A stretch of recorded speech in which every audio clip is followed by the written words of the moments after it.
Hello, what is up? Welcome to the US West Regional Qualifier. I am Designated Agent, and alongside is... Tazza, I am here from Gravy Cancel, here to cast alongside Designated Agent today for the US West BCS Regional Qualifiers, and I'm very excited for it as well. It looks like it's going to be one of the smaller qualifiers that we have, but that's because, unlike EU, we have two server regions for the United States.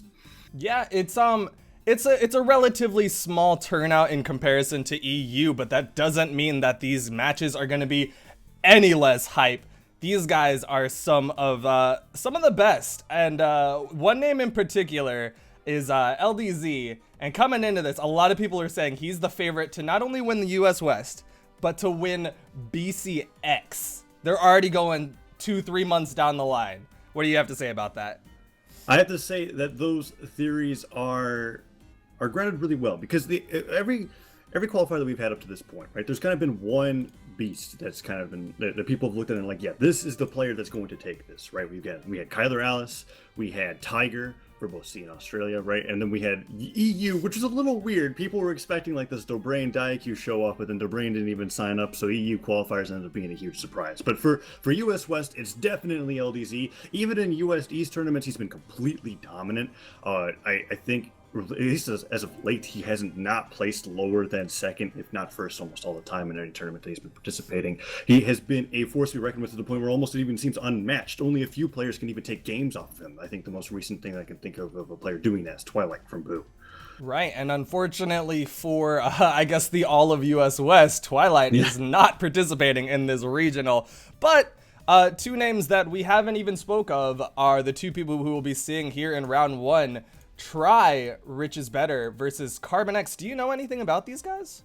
I absolutely do not. As we see them in the US West Regional bracket, as the seeding is based off of MMR, right, your low on the rank ladder, correct, and money being earned, they are one of the lowest seeds in this tournament. So that means that we're going to be seeing a close match of a different level of skill than what we're normally used to be seeing when we get to winners quarters, which I'm very excited about, because I don't see these players playing tournaments very often, and I have no idea what they expect from both Carbon X or Which is Better. Right, it's always exciting to see new blood, faces we haven't necessarily seen before, faces that, you know, there's these have potentially untapped playstyles that we've never seen before. Maybe it'll be like Twilight, where it's a little bit more aerial Sair focused. We're seeing a Val. Ooh, I'm already excited. This is very cool. All right, so Val, the newest character to be added to Brawlhalla, coming in with sword and gauntlet. What do you think of that sword gauntlet combination versus Katars and spear? I think the combination will... Actually, I kind of put it at a deficit, only because I feel like unless the player is incredibly skilled with sword, it's very hard to be able to deal with spear. And then on top of the fact that Katars versus Gauntlets is such a volatile matchup, it's very hard for me to be able to say what Gauntlets is exactly incredibly strong or weak against. It's not like a matchup where you look at Katars or Axe, where it could be heavily one-sided in either favor. And the thing that I'm more interested in being able to see from Val today is the unique interaction with terrain that her signatures have, specifically with the sword, the side sig, where if you hit the wall, right, you end up using that second part of the hitbox to go straight up. You've got that thing where it spikes if you go off stage, but if it lands on the stage, you'll continue to travel farther. It's a very unique signature that's coming out from sword and how her signatures function in general. And I want to see if there's going to be more Val players that are going to be able to take advantage of it.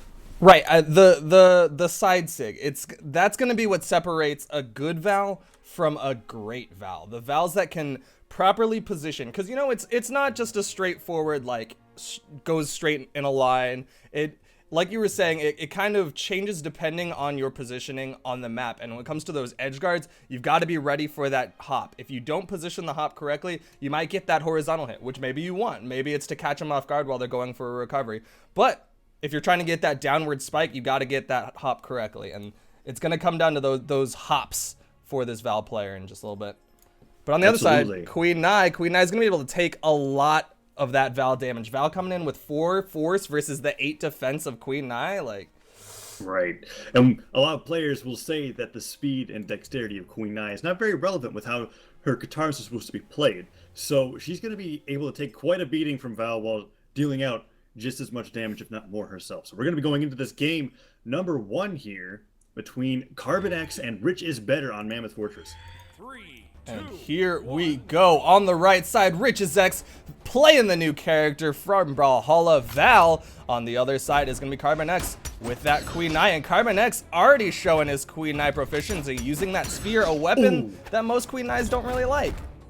Right, and already opening up with 2 sidelight neutral sig combos. Rich not happy about that. Immediately brings up the gauntlets and starts throwing on the strings. Nice downlight comes out from Carbon, but he's not able to get too much else off of that. He goes for a hard jump read with that neutral sig, and he's not getting rewarded. Wow, actually never mind. Rich tried to get the punish on that gravity cancel neutral sig read, and unfortunately kind of mispositioned it. It's a new character. He might not be as familiar with those hitboxes, and just positioned himself perfectly to get caught by that neutral sig. But he was working those gauntlets, and Carbon X just dared himself into the mine. Like, Rich did nothing for that. Carbon just did that to himself. I mean, I get the idea. He was trying to go for a mine trade on his opponent, right? A stock ahead, kick them into the mine, get that explosion damage. Not exactly worth it if you lose your stock. He's still ahead in damage, however, and that down sig will put Rich into the orange. Goes to that haymaker, he just lands on it. The fist goes straight to his face, and now charging up that purple lightning does not get that side sig KO, but he is looking like he's going to be a solid stock ahead at this point if Rich can't make an adjustment. Rich had the opportunity there, but he just kind of misstepped.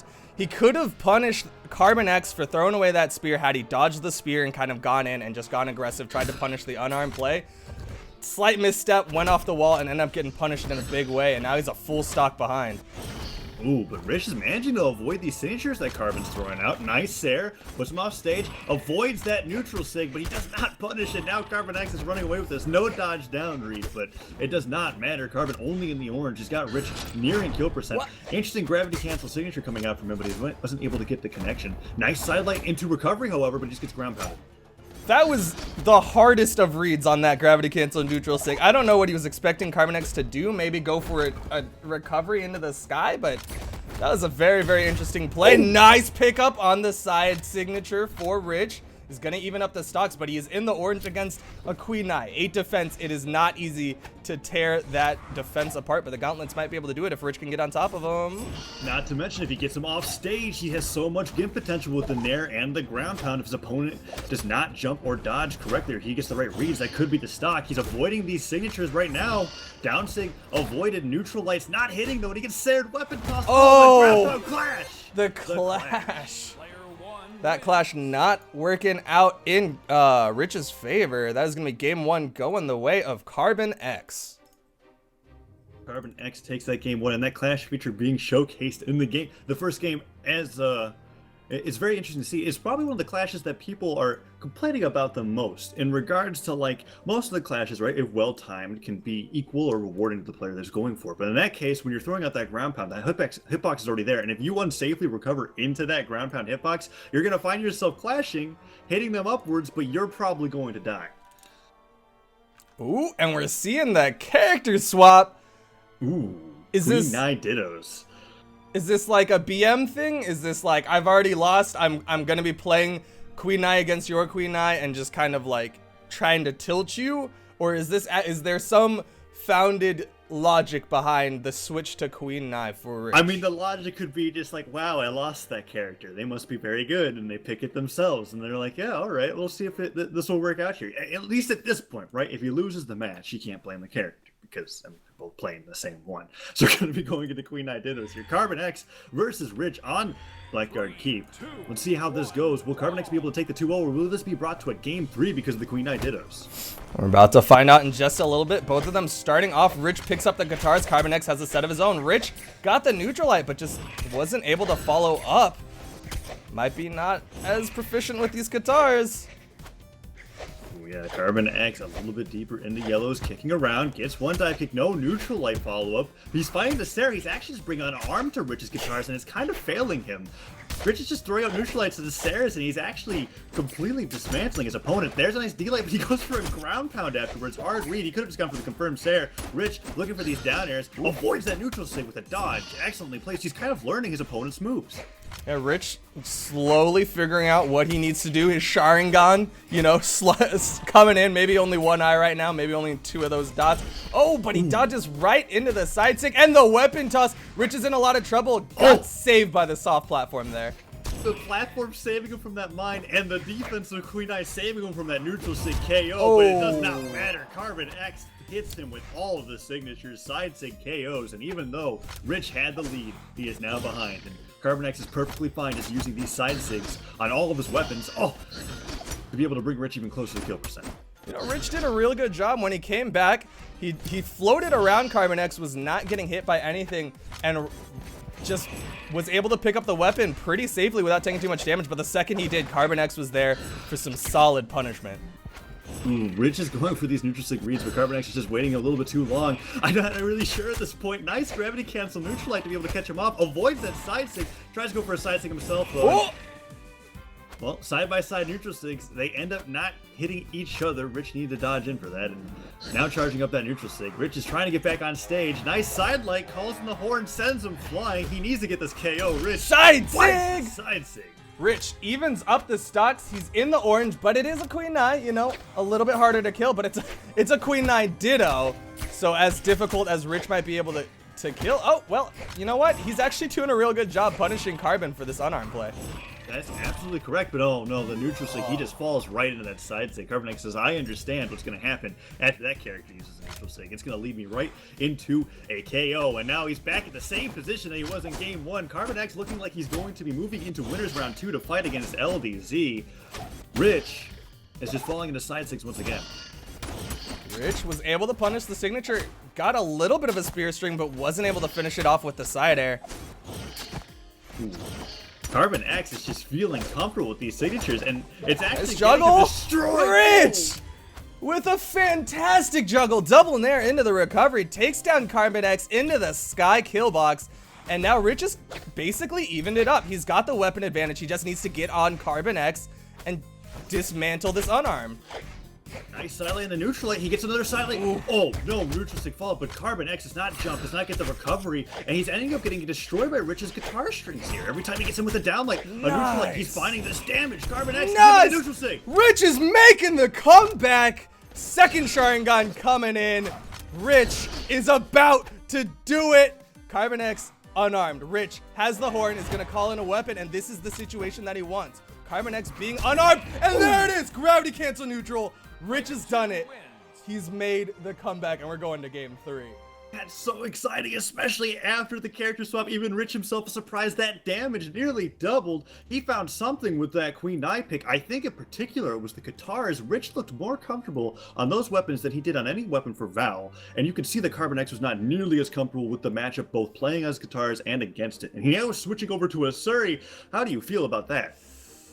Wait, sorry, I didn't catch. Who switched to a Suri? Carbon X switched to a Suri. You know, I don't disagree with this in the sense that a Suri, when it comes to Queen Nine, usually you're playing guitars, right? You're mostly playing Queen Nine for guitars. So what better than to just get better guitars, you know, get faster, more aggressive guitars. Right. And Carbon X might be just going straight for a more aggressive guitar play, or it might just be the simple fact that when he got caught unarmed, Rich was able to completely dismantle him. So Carbon X is thinking, maybe if I go a little bit more movement speed, then I can avoid those situations where I'm unarmed and in a bad spot. That could absolutely be the point, or maybe it's just a comfortable secondary, but we're gonna find out. What I'm worried about is that Carbon X's guitars do not look nearly as strong as Rich's, and since Asuri is so reliant on them, it's going to be dependent on whether or not Carbon X is practiced on the sword, because Rich has already got his favorite weapon, and he's putting the hurt onto Carbon X. He is doing a lot of work with these guitars. This is not generally a favorable matchup, sword versus guitar, but Carbon just hasn't been able to use that extended range until now, just now getting a neutral light into a neutral sig. He's finding these snares, looking for those siders. Carbon X picks up that bomb. That could be dangerous, sends it straight underneath Rich's feet, and now finding that dive kick, doesn't go for an air, and Rich sends him flying with that side light, picking up the guitars. Punish opportunity. Oh! What? He just stood there and watched. I was like, just charge up that side sig. Carbon X is dead. Doesn't find it. And that neutral sig dropped. That just barely tapped Carbon X. Rich, a little bit of panic there. He had the punish opportunity on that side sig and just didn't pull the trigger. Now Carbon X is neutral sigging all over the place. He gets killed by a neutral sig himself. Rich finally in the lead in this game number 3 for the first stock. Rich has just slowly been gaining momentum throughout this set. Game 1, you know, he fell behind. Game 2, ended up cleaning it up by the end. And now game 3, he is in the lead and in control. And it's this Qatar play of his. It's actually working out, and it seems like there was more logic than just to taunt his opponent with this Queen Knight pick. But Carbon X finding that down sig, gets the KO, evens things up, has an opportunity to take the lead back as Rich misses that down lane off the side. Like, nice weapon toss to stop the neutral sig, but it does not stop that side sig. Rich is against his opponent. Qatar Dittos are in hand here, but completely different Qatar playstyles as a dive downer comes in and Carbon X just gets a neutral light off of it.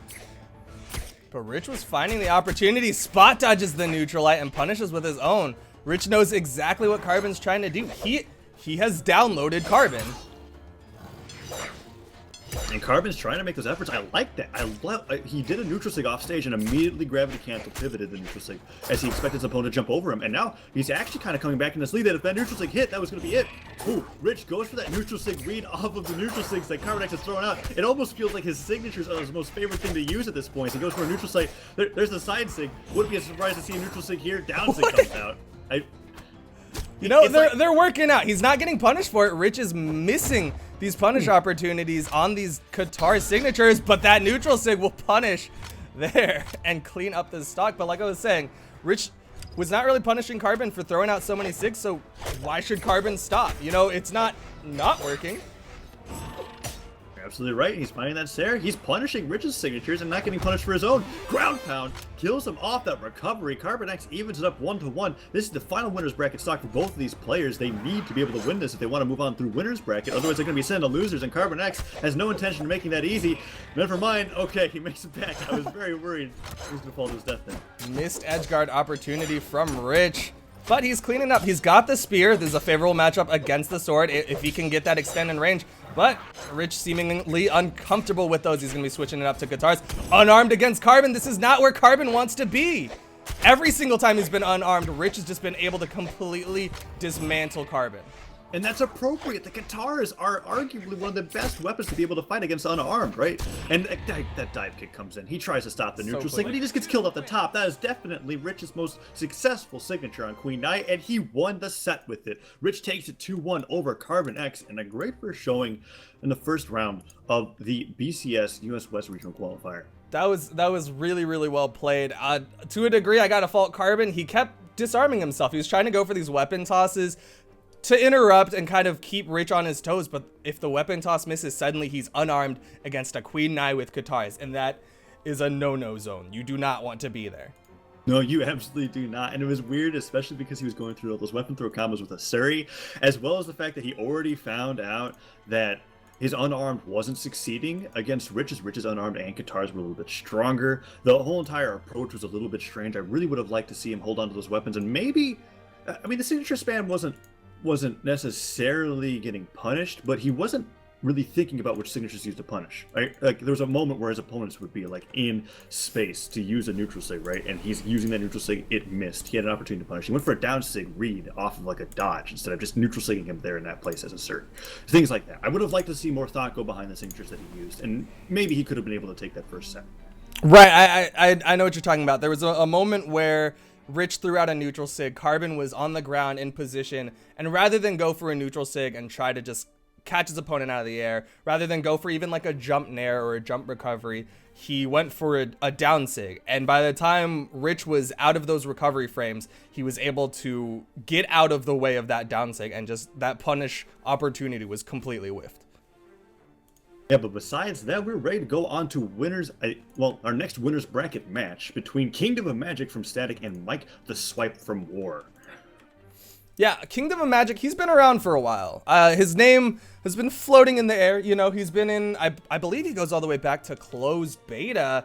On the other side, Mike the Swipe, I've also seen his name around. I believe he's a Koji main? That you would know better than I do. Mike the Swipe, I've not seen it play in tournament very much. Kingdom of Magic, I have seen in tournament play, as well as I am familiar slightly with the clan Static. There is a player who recently played at the Great Cancel Olympics in a that was a 3-man team tournament called I Throw a Woe. He plays on the ladder all the time. You'll see him sometimes against Crocky on ranked 1v1s or whatever. He likes to play Strikeout a lot. That's the only other player that I recognize that's from Static. Kingdom of Magic also in it. On Hattori, the character that he mains, is going to be fighting against Asuri. Great Asuri representation, sword representation in general, as we've seen Val earlier on as well. I mean, that's a very NA thing, right? Yeah. Like NA loves its sword play. When we get to the US East regional qualifier, you're gonna see a lot of Bodvars and Hattoris and Kojis. Like NA loves its sword, and it is no surprise to me that US West is going to be playing that sword. Sword is just, it's very comfortable in a lot of people's hands. It's such a straightforward weapon. And it was also the weapon that was the most popular because of how strong it was when it was released. And even after all the changes, right? Some people would arguably say that sword has been nerfed into being a low-tier weapon. There are certain players that are just so comfortable with the weapon that they don't care, and they still get success with it. And it just goes to show how diverse viable weapons are in this game. And you're absolutely right. When it comes to US versus EU, we go over to EU, we'll see maybe 2 sword mains, maybe 3. At the most, and most likely those swords are a secondary weapon to those players. And we come over to the US servers, and we're seeing swords on almost every other player, if not every player. Yeah, yep, exactly. EU, not big on swords, but NA, they love those swords. And like you were saying, there's a lot of people who just, they've been playing sword for so long. Like there's been talk. There's been some in the air speech, right, of hammer being better, of axe being a better weapon, of bow and spear and all these other things. But at the end of the day, you're gonna play what you're most comfortable with. These guys have played swords so long that they know the hitbox is better than any other weapon, and it's not worth it to them to try to learn a completely new weapon. And it also might just not be fun. It might be the weapon that they enjoy playing with the most, and that enjoyment allows them to succeed. Sword's not fun. Oh, well. Apologies for that. I was making some very, very poor assumptions. So we're going to be going to game 1 here. Maps are being banned out. The most unenjoyable weapon in the game is going to be fighting off in a ditto here between Hattori and Asuri. Let's talk about this matchup. Asuri versus Hattori. We talked about the sword, but Hattori's got another weapon, and so does Asuri. Spear and Katars. What do you think about these overall matchups? I think it is similar to Katars versus Guns in the sense that Spear's got that great range, is really able to hold people out of its zone if you're able to space the weapon correctly. But if the Katars gets in, right, with a side light, a down air, something, and they're just able to pull off that string, it's so hard to retaliate with Spear without throwing the weapon directly at them, which could be a really great idea to do as an approach, but as a defensive stance, you might just find yourself losing that weapon and taking more damage from the Katars. So we're going to see whether or not that even applies here, whether or not the Kingdom of Magic just uses sword completely, or brings out that spear and gets to be able to fight in that Katar matchup. I'm going to find out in just a little bit. He's got the sword, but he has been struggling to get away from Mike the Swipe with these Katars. Mike the Swipe is fighting the approach. There's Kingdom of Magic, able to punish that down air. Had an opportunity there, but instead dodged through it. Yeah, Mike the Swipe has actually been taking control of this game in regards to the neutral. He has been chasing Static all over the place, but now Static comfortable, realizing... Grabbed against the neutral opportunity. That's it. Didn't even need it. Wow. So that was really cool. He was noticing that Mike was playing full-on aggression. Every time he approached, he was approaching with a move and a jump. When Static got comfortable with that, he got him off stage, punished those jumps in by staying in the same place, and ending it with a neutral sig. Mike already out of jumps and a dodge, fell to his death. Static doing a great job of staying in... cool-headed with all this pressure that Mike's been applying. The Kingdom of Magic just took control, and he's getting the downlight resets. Got a double downlight dare combination. But Mike the Swipe might be able to clean up this stock right now. Kingdom of Magic unarmed. But that spear pickup and immediately stares, just giving himself room. Ooh, and that's what we're talking about right there. Mike finds a way in, but before that, Static was able to completely box Mike out of his zone now, holding on to the spears, putting out down lights, neutral lights, side lights, anything to stop Mike from being able to get in. And that weapon toss downwards, that's exactly what he needs to do if the Katars accidentally touch him, right? Stop that string from going off. That recovery would have KO'd if he didn't throw his spear down. Really, really good play from Kingdom of Magic. Able to give himself a full stock lead right now. And now he's starting to finish for those kill moves. You saw him throw out a couple signatures. There's the down sig, but Mike just signaturing down the line, able to get the last hit onto Kingdom of Magic and even up the stocks. But this is basically a full stock difference right now. Kingdom of Magic just needs to finish off Mike the Swipe with one signature. one signature, even at this point, a ground pounder recovery might be able to do it. Mike is very damaged, but something that I feel like is noticeable is that even though Static has been punishing a lot of Mike's aggressive options, Mike has not slowed down his playstyle. He's just trying to play aggressively differently. And look at that! No. Ooh, a Qatar string comes off, brings Kingdom Magic almost into the orange. He's finding these falling stairs, but Mike is not dead yet, and that's exactly what he wants as he dodges through. Oh, the neutral sig so close to punishing, but instead, Kingdom Magic ends up getting that KO off the top. We saw Mike the Swipe. We saw the potential and why he was sticking to those Qatars. You know, we haven't seen a lot of his sword play, but when he gets those Qatars and when he gets on top of Kingdom of Magic, he has a lot of potential for big strings. But the problem with big strings on Qatars is you got to get those big reads, and Kingdom of Magic has just been avoiding those read opportunities. Right, he's found maybe one, maybe two strings, but off of that, Kingdom of Magic has been in complete control. And whoa, nice clash between these sidelights are coming out. This feature being able to be used in multiple matches that we've seen so far in this tournament. Nice downside coming up from Mike, but he's just not facing the right direction now. Ooh, Kingdom of Magic trying to find these D-lights, get a little bit more damage onto Mike here, and Mike just wants to make these stocks even. This first game can matter quite a bit in his best of three, and that D-light Sarah is going to make it even harder for him to take it. Oh! You saw it. You saw the thought process. Both of them went for the neutral sig, the gravity cancel neutral, but that was just 100% a Kingdom of Magic favored play. If they were both Hattori, they would have clashed and Kingdom of Magic would have won.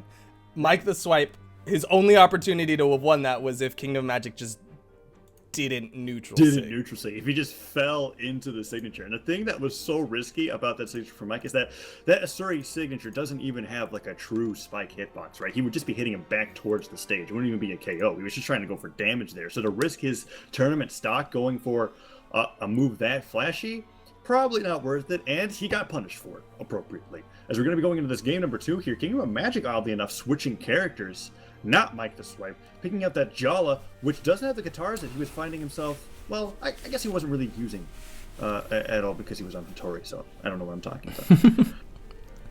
But it's gonna give him a little bit more aggression option. It might be like sacrificing some speed, but you're getting that axe, which, like I said earlier, it's in a good spot right now, and you're getting more dex and force, so you're gonna be able to chop down Mike the Swipe a little bit faster. Not to mention that if he's going to continue reading his opponent's approaches with Qatars as well as he's been doing on Hattori, with the axe, it's going to be even that much easier to punish that anti-air move like the downlight as well as just side light combos, being able to come in to punish the landings coming out from Mike the Swipe. Kingdom of Magic yet to find a weapon here, but there we go. He's found that axe, and now he's putting out those down airs already. Double jump daring, trying to stop Mike from being able to get in. Well, there's one dare, no sidelights coming off, but so far, Kingdom of Magic is keeping this even. We're seeing a complete reversal in neutral game. Game 1, Mike the Swipe was the one trying to go for those aerial dare approaches with those Qatars, and now Kingdom of Magic says, hey, I can do that but better, cause axe, and is just going for this, bunny hop dare approaches, was able to get quite a few Sares onto Mike the Swipe, and is just, to a degree, showing him how it's done, but it's axe, so it's a little bit easier to do it than Qatars. Yeah, these downers are coming out. That's been 3 dares in a row that's hit. He doesn't need to find these strings. He just has to find these fleeting attacks. The thing that's risky about picking Jala in particular is that you get those very fast axe moves because of the dexterity, but that 3 defense means that if you get one Qatar string off on you, you're dead. And that down stick comes very close to evening up the game. Mike has got an opportunity to get the KO. Nice that read. Might be it. I think that's it. Kingdom of Magic does not have the jumps. He knows it. Ground pounds down. Game 1, Mike the Swipe went for a lot of these signature reads. He was expecting his opponent to dodge towards the platform. He went for a down sig inwards. He was expecting his opponent to dodge through. He down sigs to the opposite direction. This time, he went for the straightforward play. Says, you are off the map. I'm gonna just sig right at you, and it works out perfectly. It works out perfectly indeed, and that whole entire defense issue that I was talking about came into play here, as Kingdom of Magic arguably was completely winning on that first stock until it came down to those 2 hard signature reads. And now Mike is rolling with this lead, has his opponent in orange. Qatar weapon toss comes out and nearly hits him on the head as he dodges back, and Mike going in with that chase dodge Sarah barely gets KO'd by the D-Light Sarah. It almost did not connect. He was that damaged. Kingdom of Magic finally able to clean up that stock, got the downlight side air. But he's in the orange on 3 defense, which, like we were saying, very, very easy to get chopped. But if you can hit your opponent in the mind, that might be a little bit of a damage boost, but not able to quite get that force. I always like being able to see players work really hard to hit their opponents in the explosives, because suddenly, like, The thing that I feel like a lot of players don't realize when they start doing that is that they're hitting their opponent. Even though it might not connect into that explosive, they almost like go into this mode that makes them play better just for the moment that the mine's alive. And it's really interesting to see. I think Kingdom of Magic found a lot of stairs there that he's now having difficulty landing. He finds one there, but he's still at dangerous kill percent. Good weapon toss. Oh, it was a good weapon toss to interrupt Mike the Swipe. I would have liked to see him follow it up, pick up that axe immediately, and maybe go for like a nair or a dare to put Mike in an awkward situation. But you know, Kingdom Magic, I was gonna say he's been evening it up. He got Mike down to the red, but just barely got nicked by that recovery and is gonna be down a stock. Needs to clean up this stock ASAP. Went for a hard side sig read there, but Mike did not do anything too hasty. Instead, just down airs into a D-Light Sarah. Mine goes down, nearly dodges on that explosive. Mammoth Fortress starts moving that platform. Explosives are everywhere. Oh, they're coming very close to each other here. Oh, right between the mines. He might be able to make it back from that. He does. Down airs, touches the stage. How unlucky for Kingdom of Magic as he took some damage off of that recovery. Sared him right through the center. Another Sarah will get that KO, but that's a little bit of damage that Kingdom of Magic necessarily did not have to take. We are now back to even. Kingdom of Magic with weapon control, but that mine, just Kingdom of Magic says, I'm not gonna cross that mine line, I'm just gonna wait. And he gives Mike the opportunity to pick up a weapon, but nice punish hits him into that mine and is gonna be in the lead with damage. Yeah, especially because he was able to find more axe moves after the mine hit. It wasn't just like one thing and it was done. He's fighting nairs, he's fighting dares. Mike the Swipe in red avoids that side air. He's trying to find these sidelights. He's got an opportunity to come back, but I think he has to toss the sword away because he's just getting sared way too much. Opportunity for an edge guard here. Mike dodges through that final sare from Kingdom of Magic. Nice sidelight, no Qatar follow-up. This is looking like it's going to be a 2-0 from Kingdom of Magic. If he can't find that sig soon, nice neutral recovery. That might have made this completely even. Yeah, that 3 defense is just showing his face every single time Mike gets a hit on the Kingdom of Magic. Kingdom of Magic takes a little bit more damage, but he was able to finally clean up that stock with that recovery. But look at the damage. Maybe 50 to 60 damage difference. Mike the Swipe took a couple mines, but he took a lot of damage, Kingdom of Magic. Yeah, and the thing that was so upsetting about that is because Mike was finding that comeback potential, taking advantage of his opponent's defense, and at the very end, the same thing that I think caused him to lose game 1 came back, which is that over-aggression, that reaching too far after your string is already finished, and it gave Kingdom of Magic such an easy recovery punish, right? Because he was trying his hardest to make it back to the stage, and what Mike did was put himself in a position to get KO'd. Going that high when you have that much damage against somebody who's unarmed is not something to not take seriously, as it is very good at being able to cause a lot of KOs, both with its up heavies, down heavies, and just aerial attacks in general. Yeah, you do not want to be sleeping on that unarmed play. Not to mention, you know, you were talking about the aerial recoveries and whatnot, but side air, man, side air. It was so good that they had to nerf it in the most recent patch. Like, do not be sleeping on the unarmed side air, man. There was a thing where if your weapon hitboxes were large enough, right, you could toss those up, downwards, or whatever, and just completely throw a wall of Sares because of how low the cooldown was on that move, that they had to actually adjust it to where they're trying to make players rewarded for actually timing the move rather than just using it as much as possible. Because not only did it do a lot of damage, it was such a huge KO move off of a weapon throw that it was almost becoming oppressive. So the move's still good, even though it was nerfed. But you're absolutely right. We're looking like we're going to be going into this game 2 here, however. Chicken Loco, El Loco Doco, a mod admin and clip master here at BCS, is going to be playing. Boy, Chicken Loco! I call him Loco Doco. That's his name on Twitch and on other things, but funny story about why his name is Two-Piece Chicken Loco is he went to a restaurant, like, you know, like a fried chicken restaurant of ambiguous name, not one of the major food chains, I don't believe. Of course. And he was just like looking at the menu, and he was like, you know what? I want the Two-Piece Chicken Loco. And he was like, that's a great name. I'm gonna be Two-Piece Chicken Loco. Generally he's Loco Doco, but now he's become the Chicken Loco, and he's not gonna be feeding his brains out. Instead, he's gonna be feeding Princess Salt a whole heaping of salt.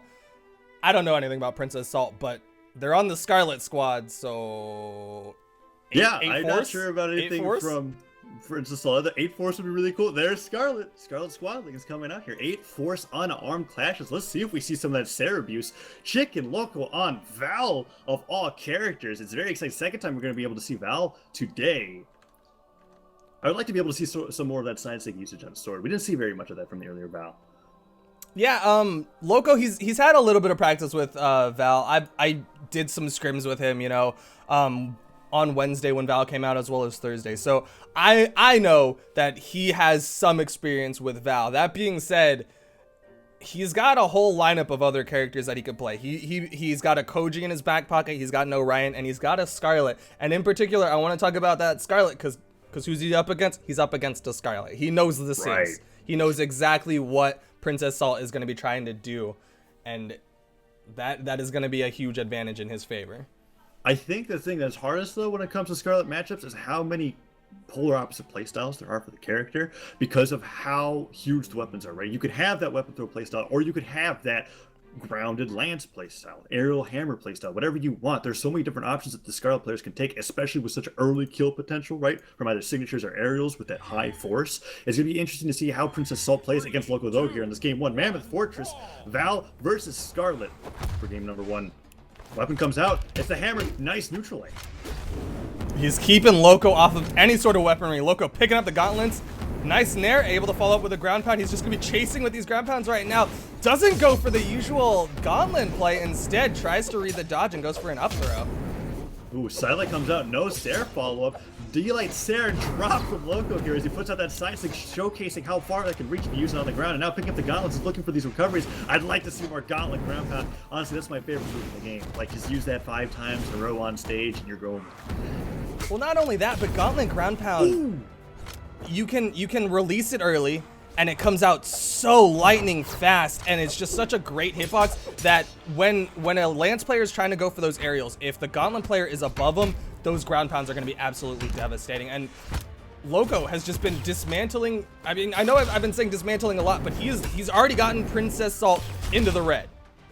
Dismantling seems like a more appropriate word for Loco's character here, the android here on Val. But Princess Salt, oh, charging up that recovery to full to get past that ground pound, side airing into a ground pound. I think I would have preferred a weapon toss and a dive kick, right? Cover your head, stop the ground from coming out, get that dive kick to get your jumps back on the side of the stage. This is a shipwreck. You've got more stage to work with. But those Sairs that we're talking about coming out, nearly KOing his opponent. That nair was so dangerously close to taking off Loco Doco's head. And now Sidelight's coming out. He's trying to jump up. Weapon toss goes straight up. Stop. Oh, doesn't lead to that Sair. Such a great stop option, but that side stick connects. That's going to secure his lead. Oh! Nice! Gravity cancel down sig on the side of the map. Taking a page out of Stevenator's handbook and sends two-piece Chicken Loco to the sky. The Loco, he's got to find a weapon. He's going unarmed, does not care that his opponent has a lance. He's just using that spike ball to just hit his opponent. And that's more damage than you normally get from a weapon toss. But oh no, Princess Salt bringing out the lance strings in the air. We're seeing right now that Princess Salt of those Scarlet playstyles is not throw heavy. They seem to like to hold on to a weapon and roll with it until they have to lose it, right? We're seeing all these aerials coming up from the lance, and it's bringing Loco Doco into the orange. Avoids that side stick, picks up the hammer, trying to find those Sairs now. He's not finding them. He gets Sair himself now off stage. Tries to make it back into the stage, and oh, that spike ball comes off, but that might be good for Princess Salt here. Oh. That was a slight missed opportunity from Princess Salt. He got the downlight, but just wasn't able to follow up. I get the idea. Sometimes that happens when players are trying to put in too much input too quickly, but ooh, nice interesting KO. That sig is hard to kill. It goes for the corners, and this is what Eggsoup said with that neutral sig. It's got such a weird force angle that it's actually going to be harder to kill with because it goes straight into those corners. Yeah, the fact that he was able to get a KO with that just shows how long it took him to be able to get that KO off on his opponent. And now Princess Salt jumping up with nairs, gets that down air. Loco needs to find a weapon as these down sticks, everything that's being thrown out right now is keeping him from getting back onto the stage. Nice gravity cancel, literally attempt to read that jump. Needs to get this KO all over because Loco's now finding damage. He's got his opponent in orange on the last stop. Flash! Oh, but the side light into the recovery for Princess Salt is going to finish off that stock. Princess Salt is only in the orange, but Two-Piece Chicken Loco has a 4-force character. It is going to be a little bit more difficult than 8-force to build up that damage. Finally, we're seeing some throws coming out from Princess Salt there. After he hit those moves and knew he was out of jumps, threw his weapon downwards, went for that neutral air. Oh, side stick hits. He has to dodge to be able to hold onto his stock. Now, going for that sidelight Sair. He's got an opportunity for a gimp. Gauntlets are being thrown out. Oh, no, but the side stick almost KOing again. Loco threw the bomb up, but Princess Salt is nowhere in position. Neutral stick picks up, and that'll kill Second kill off that neutral sig for two-piece chicken Loco. I mean, And a lot of damage dealt to boot. That's why those neutral sigs were KOing. Loco Doug was making sure that his opponent was very dead before actually killing them. Yeah, like you were saying, a lot of damage. 663, a little bit too much damage, some might say. Usually you want to be in that 550 range, but it's a 4-force character. And with 4-force, it means it's got less kill force as well as slightly less damage on each hit. So it makes some sense, you know. I'm gonna give my boy the benefit of the doubt. Right, and he did not struggle throughout the duration of that match either. It was looking a little bit close near the end there, but it seemed for the most part he was in control, despite when those rare lance strings were coming off in the air to be able to read his jumps. Princess Salt sticking to Scarlet. Chicken not switching off Val, doesn't want to play any of the other characters he has, like the Scarlet or the Orion, is going to be sticking with this matchup. Where are we going to be going for game number 2 here? King's Pass is being banned out, so no serious shenanigan zones are going to be coming out. I'd like to see a little bit more of Princess Salt's hammer play. He got some good opportunities, some good openers. He had, he got a couple downlights, but just was not able to clean it up. If he can work on that hammer play and clean up those after the first hit kind of situations, then I think Princess Salt is going to be in a much better situation. As well as if he could kind of do a little bit more throw play. You've got giant hitboxes with those hammer and the lance. They're giant throw hitboxes, and I'd like to see a little bit more. You don't have to throw every weapon, but a little bit more. And not to mention so many of the follow-ups that they were going to be getting from Hammer, which are essentially free, they were missing. There were so many stop combos that were missed, just putting the move in the wrong direction or not reacting fast enough. They seem to be favoring this lance here. Wow, Loco goes for an interesting downlight combo, and now hitting him with the unarmed dive kick. Side stick into the island. Ground pound. Oh no! And death! First stunt! Two-piece chicken Loco. Not even 20 seconds off the clock, and Loco has already taken down Princess Salt. That's a 4-force character against a 5 defense character, and Loco made it look like an 8-force character against a no defense character. No, yeah, absolutely. Is that he didn't even need the weapon toss to be able to get that KO. The ground pound does it. But the stop stare comes out. Princess Assault looking to make this even despite such a devastating early stock, which would be amazing as they have their opponent in kill percent. Lance downers are coming out, but a nice neutral light to be able to punish that downer. Ground pound comes out. Oh, great read. Princess Salt saw the recovery coming and just went for a jump neutral, gravity cancel neutral sig, and has actually been able to even it up. Loco not able to take advantage of that really early lead. No, both stocks from both players have been explosive at this point, and now we're back in that even match, 2-2. Only now just being almost brought to the ocean. Nice charge, neutral sig read, waiting for the very top of that jump to be able to come out from Princess Salt. He's looking for more neutral sigs. That seems to be Loco's favorite signature on this character. Never mind, sword breakdance comes out. I'm happy to see that. Please. Loco, he's just going for any and all signatures. They're pretty safe. That neutral sig puts him in a great spot. The down sig, great for these approaches, punishing those approaches, and the side sig is it's so fast and it has so many different ways of being used that I love that he's just throwing them out because Princess Salt is not really getting big punishes on it. Nice side sig, nice dare. Princess Salt might have the jumps. Loco not finishing off the stock. I guess they didn't expect them to have the recovery, but they held on to that and cleverly now hitting with that downer is keeping things even. They could even take the next stock. You're saying, oh! That's it. And Loco, look, he huge misplay on not finishing that stock. You gotta confirm the kill. I don't know if you watch Zombieland, but double tap, my boy. Like you gotta finish those stocks because when you don't, situations like that arise. And Princess Salt now with a significant lead, especially after that big lance play. And there's a great example of the neutral sig not working, right? Oh, and the weapon toss in the downer. Unless he's got his opponent damaged beyond belief, that neutral sig's not going to KO. The bomb comes out. Princess Salt looking like they're going to two-stock their opponent that they just lost to. Oh, did he go for the Russian Mafia? I think they did. That was that chase dodge. They messed up the inputs, but you saw it. That's some confidence coming up from Princess Salt here. Look was able to finish it with a Sarah, but this is looking like it's going to be Princess Salt's game. He had the stock to burn. I can't fault him for it. Sidelight neutral sig will finish it off. And Loco, his character says it for him. He's face palming after that dropped kill. I mean, we have to consider Loco took the first stock in 20 seconds. And he got JV2'd. So that's a huge momentum set. Maybe he got complacent after he was able to take that stock, right? He saw that, he was like, all right, this is going to be an easy best of 3 for me. Whatever he was thinking, it didn't happen. That early stock just made Princess Salt go into hyperdrive as they were able to take that game 2, and they're going to be bringing it to a game 3. I did not see the legend that Loco picked, but he's on Scarlet, isn't he? Is that I'm not sure. Is that not his Scarlet? Yeah, Is he's he? on Scarlet. Oh. We're gonna be seeing a Alright. Scarlet mirror, both of them level 25 Scarlets. This is gonna be something. If Princess Salt sticks to his current playstyle of Lance approaches, he got some pretty solid Lance strings. Props are due. He got some pretty solid Lance strings, but Loco, he's a little bit more throw heavy with his Scarlet, and those throws are going to be devastating against Princess Salt, because when you're approaching with a dare, you know, getting interrupted every single time, it's going to start playing with you. Right, and not to mention that Val, not the most, you know, veteran character in the game, just recently released. Doesn't mean he has a lot of practice with it. And this is a character that he's been playing for a while. We're seeing that as he brings out that chase out side sig, unarmed play coming up from that Scarlet. That's a lot of damage you're taking. But Princess Salt, oh, Cider into GC side sig into another Cider. That's so Loco! dead. Oh, he touched the makes wall. it bad. He is still alive for now. Oh, and the horn forced that dodge out, gets that neutral into his Sarah. Princess Salt bringing the hurt.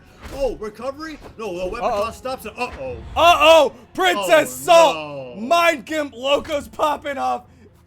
Princess Salt overcommitted, went for a ground pound when Loco was already out of the hitbox, and just gave Loco the first stock.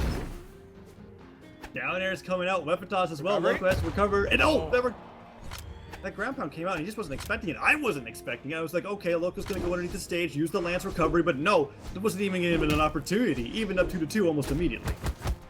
Slight misplay. I think Loco could have gone for the recovery underneath the larger platform, given himself that, you know, protection on the head, and just charged up that recovery for as long as he wanted, and it would have been a safe play. But it doesn't matter, because he's coming back fresh stock and is already beaten on Princess Salt, gotten him into the orange. Princess Salt now has that Lance, that weapon he loves so much, and is trying to get the approaches. Ooh, weapon toss comes Ground out. pound! Oh, and the ground pound in the center. Such a great read. The weapon toss came out, and reflexively, Princess Salt dodges towards the center of the stage, and Loco was there, ready and waiting with a Lance ground pound. Takes that stock, and now a solid stock ahead. But after we saw that last game, I don't think this means that it's going to be a confirmed that Loco's going to win this. Oh, there's by no means Loco's game. That Sarah was so close to hitting into the mine. That would have been great for Princess Salt here. So looking for more damage. Horn toss, however, comes out. Excellent use of that gadget. Now, side sig, punished by that Sarah. Here's a mine opportunity. Ooh. Loco covers his head cleverly with that weapon toss. Loco used the horn toss, and normally that's just a goofy move that you can kind of use to give yourself an unarmed approach and just catch your opponent off guard. But now that BMG gave that, I believe, a 3 damage boost, like hot plays, Loco Toco in trouble now. Right. Princess Salt, ground pound opportunity, but goes for the push-off column. Part of the creed, you're messing with players' minds. Ooh, he's put Loco in so many opportunities because that happened again. It's so unfortunate to stop. Picking him up. There it is. But that was nice. Chase dodge, pivot down light into that down air, kills him off the top, evens it up 1-1, but they took so much damage trying to KO that stock. Another down light comes out, but they weren't, I don't think they were expecting that to hit. Side light connects. Loco, he's getting hit by these downers. That ground pound was risky. Princess Salt looks like they're in a comfortable position. Oh, that was a solid string. Wasn't able to clean it up. Loco was still in the sky, but Loco has to learn respect for this weaponry. He's taken so much damage, and Princess Salt is looking to get game 3. Loco, respect the weaponry! What? He jumped into like 7 moves and died. That was what that entire stock was. That was crazy. Loco just wasn't able to pick up a weapon there, and that last game, and Princess Salt just stared him to death.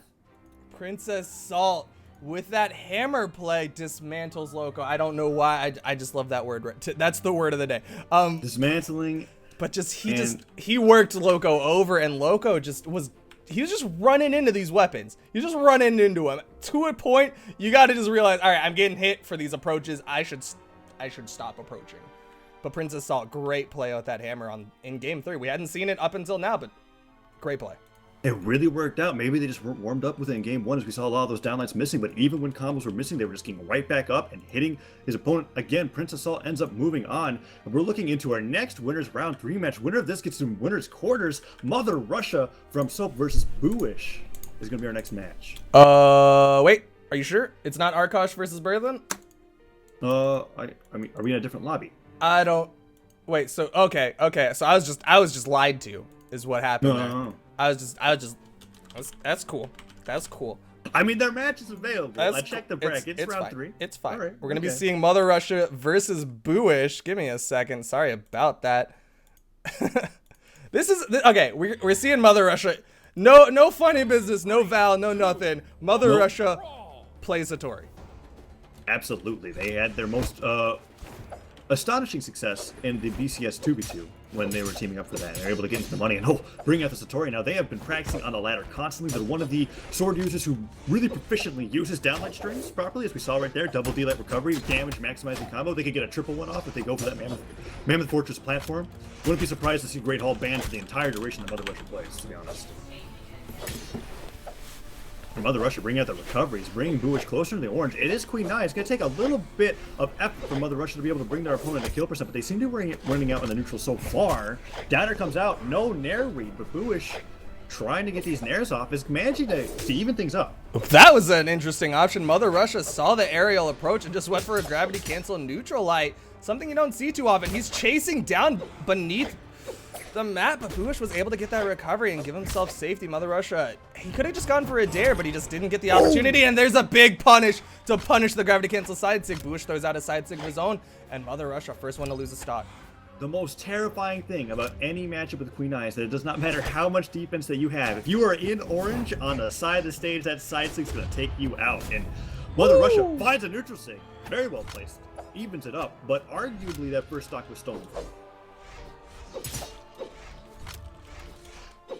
Completely even, but this is not where you want to be if you're Mother Russia. Queen Nai, 8.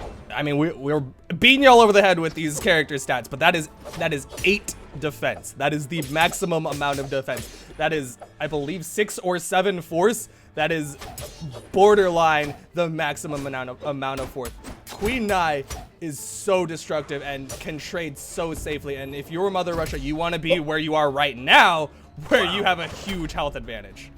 And that fully charged down stick coming up, he's just kind of like, I know my opponent wants a weapon. I'm just going to sit here, wait for him to land, and he does. Boish doesn't dodge out of the way of that. It gets sent flying, ground pound into Sair follow-up. Boish, what was making like a game look even, just got destroyed by a bunch of hard, easy reads from Mother Russia. Now a neutral light into down air comes out. Boish, with these guitars, is getting destroyed here as he's trying to find this Nair. Puts out a side air. Mother Russia is looking like he wants to take this game 1, but these Sairs might say otherwise. If Boish finds a side stick here, it's an even game once again.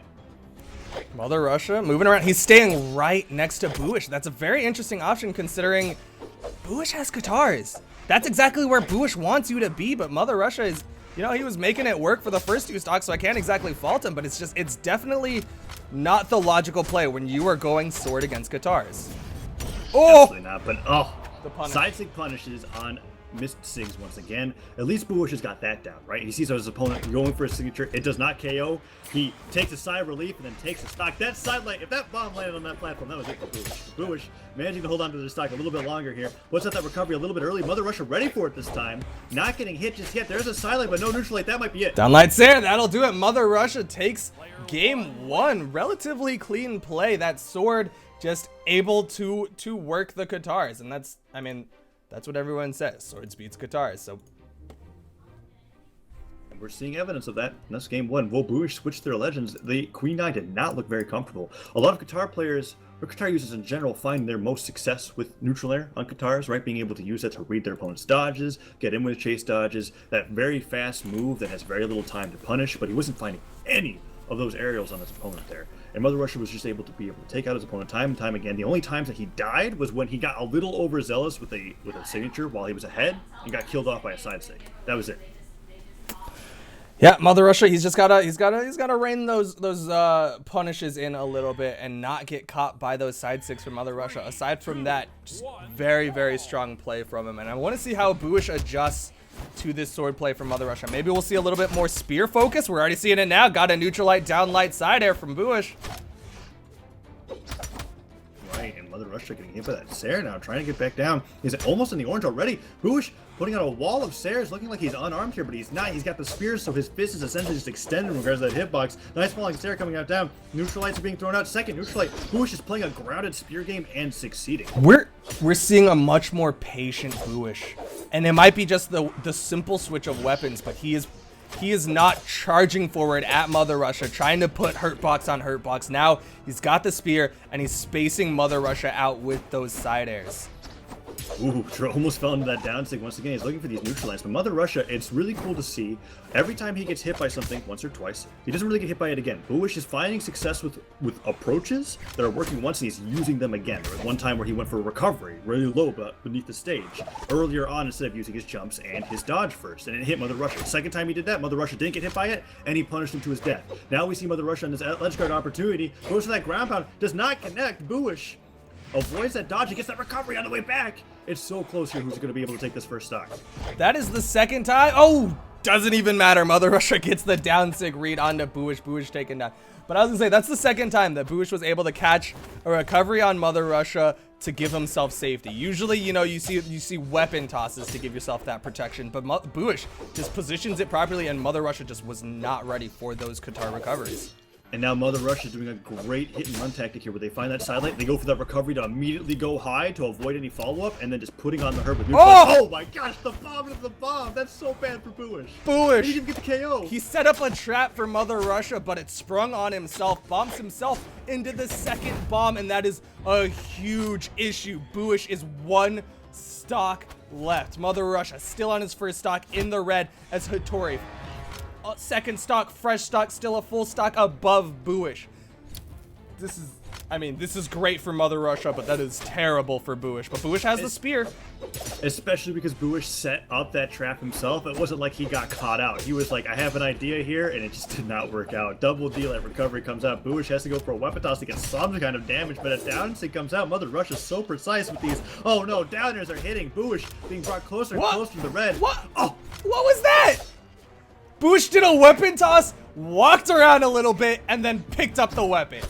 That is, I guess that's a follow-up to a weapon toss, but that is not the follow-up. It was just like the least optimum follow-up.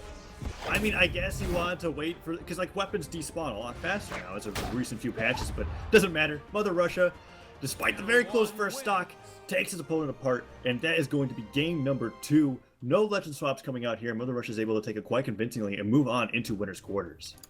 I really would have liked to have seen more of that spear play from Boish. I mean, in that game 3, that first stock was even because of that spear play. The second he wanted to go for that comfort pick of Qatar's, I understand he's like trying to finish off those stocks, and he was finishing them off with the Qatar side sigs, but the second you were back to neutral, switch to the spear. It's literally, they made it easier with the most recent patches to switch to the weapon that you need. Switch to that spear. The weapons alternate, and at the very first stock, as you were talking about, right, on Spear, he got control of center stage on Mammoth Fortress and was just holding his opponent out. Side lights, side airs, weapon tosses, signatures, he had a complete advantage. And then when it's like he went into this mode where he saw his opponent in the kill percent, he just decided to start playing in a way that wasn't good for him. I don't want to say poorly, but it went from winning to losing, and that was a big deal. Not to mention the bomb toss going off, that was very unfortunate as well. We're going to be going into our final winners round 3 match, however, here, as we've got Berin versus Arash. Arash, part of the lads, a famous teammate of Jellyfish, as they recently did very well in the last NA 2v2 tournament, I think getting second. He's going to be playing against Berin here. Berin, a very well-known Brawlhalla streamer.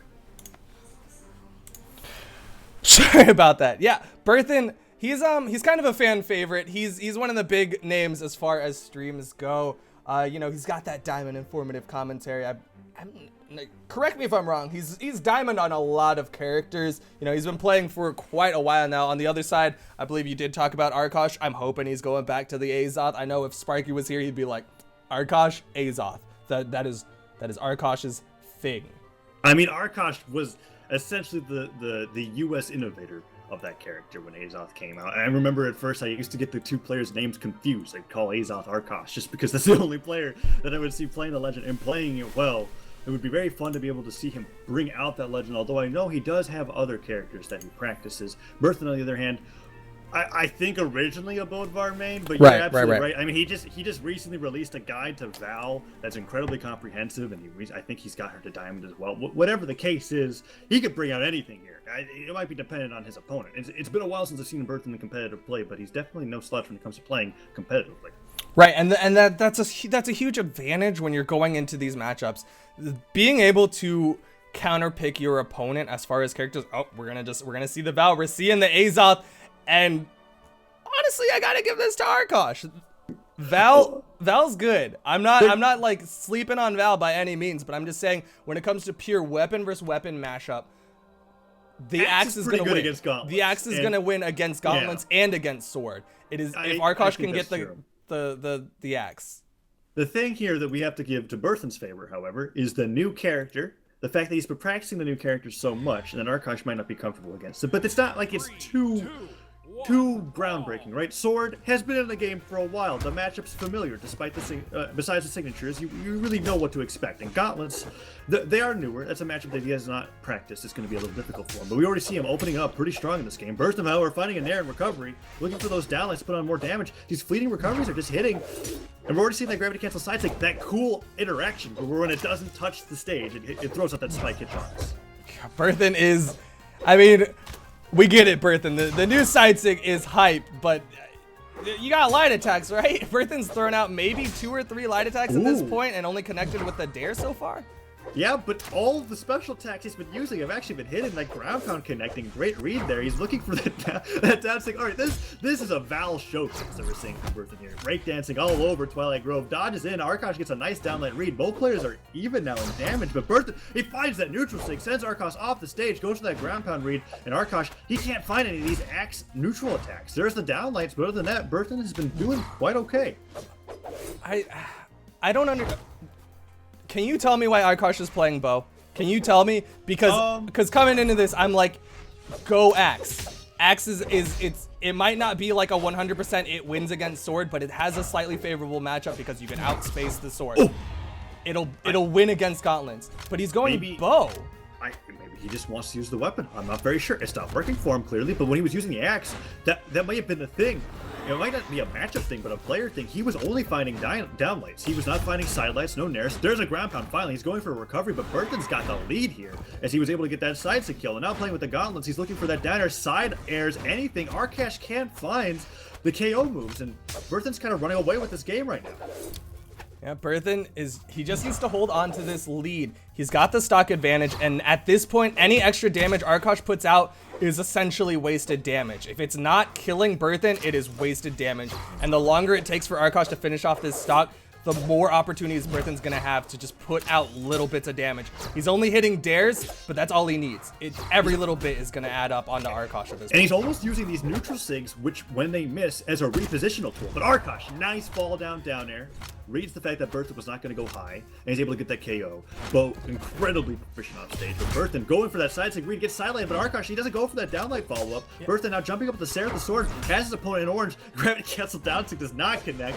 Downer does not either, but Arkosh is still trying to find punishes. That clash, so cool to be able to see. Alright, now Arkosh has the axe. He's got a gimp opportunity, but Berthan has plenty of jumps. Is going to make it up safely. Arkosh now back to the bow. Can't get that neutral sig. He's been able to even it up though, thanks to that axe. But he's got to get rid of this bow ASAP and find it. What? He had a dodge. He had a dodge. I don't know about the recovery, but you're right. Arkosh just gave him that one. All right, he's like, okay, all right, warm up still. I don't know what happened there. Maybe his controller died. Recovery comes out, doesn't matter. It's evened up 1-1. Arkosh seems fine now. We're going to be going into this last stock here. Spike ball's thrown out. Berthan yet to find a weapon. Gets sidelighted. Arkosh decided not to go for any immediate follow-up now. And he's getting sidelighted by those gauntlets, but he knows how to dodge out of the way of that as he dodges out of the way of the nair once again. But that nair just raw catches him, and he gets that side air. Uh-oh, ground pound so close to hitting. Arkosh has to be careful on the side of the stage there as he's falling into neutral lanes. Arkosh, bow in hand, goes for the sidelight downlight string, but that is no longer true. Hasn't been for quite a while. He's able to catch Berthan with these neutral lights. But Berthan, I think he's just going to start switching to a more grounded playstyle and just not get caught by those. Breeze coming out. Arkosh throws that weapon downwards. Berthan's looking for that side stick. He gets snared finally as a punish from Arkosh. Arkosh not finding any of those axe stairs this entire first game. And now, jumping around, avoids that side stick. Nice neutral punishment. The weapon toss, it doesn't go in the direction that Berthan's facing. And now, Arkosh can't find it there. He just goes straight into the breakdance. That's him. He's in the red now. Berthan's got so many moves that are going to be able to KO, except maybe the sword neutral stick.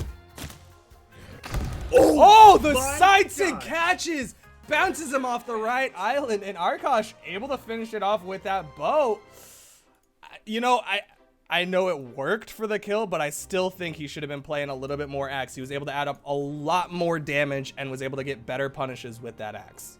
Still, though, I really want to highlight that ending side sig because the reason why that worked was because he slid forward when using it, right? Using that chase dodge to make that hitbox just extend a little bit over the edge so that Bertha even came as an inch, like a pixel close to that green goop, right? He was going to be killed off the bottom of the map, and that was it. Did they turn on blind pick or did Berthan just random into Bodvar? Berthan random into Boish, completely intentional. He had to go to his old main, but he didn't want to make it obvious, right? Nobody knew, not even him. Yeah. And now Arosh has to go against his opponent on Berthan, or on Boish, rather. Downer comes out, lowering the lead a little bit. Berthan looked okay. Stop sides it comes out, but Arosh, he's finding some bread and butter on the bow now himself. Berthan with that hammer is going to throw it away, switches it up to the sword, gets a nice side air ground pound, just barely catching Arosh over the ledge. Arosh, he's looking for the opportunity to get something, gets a nice side air. I think he was trying to fall down and get it here, but instead got the downlight, but now he's getting a big string.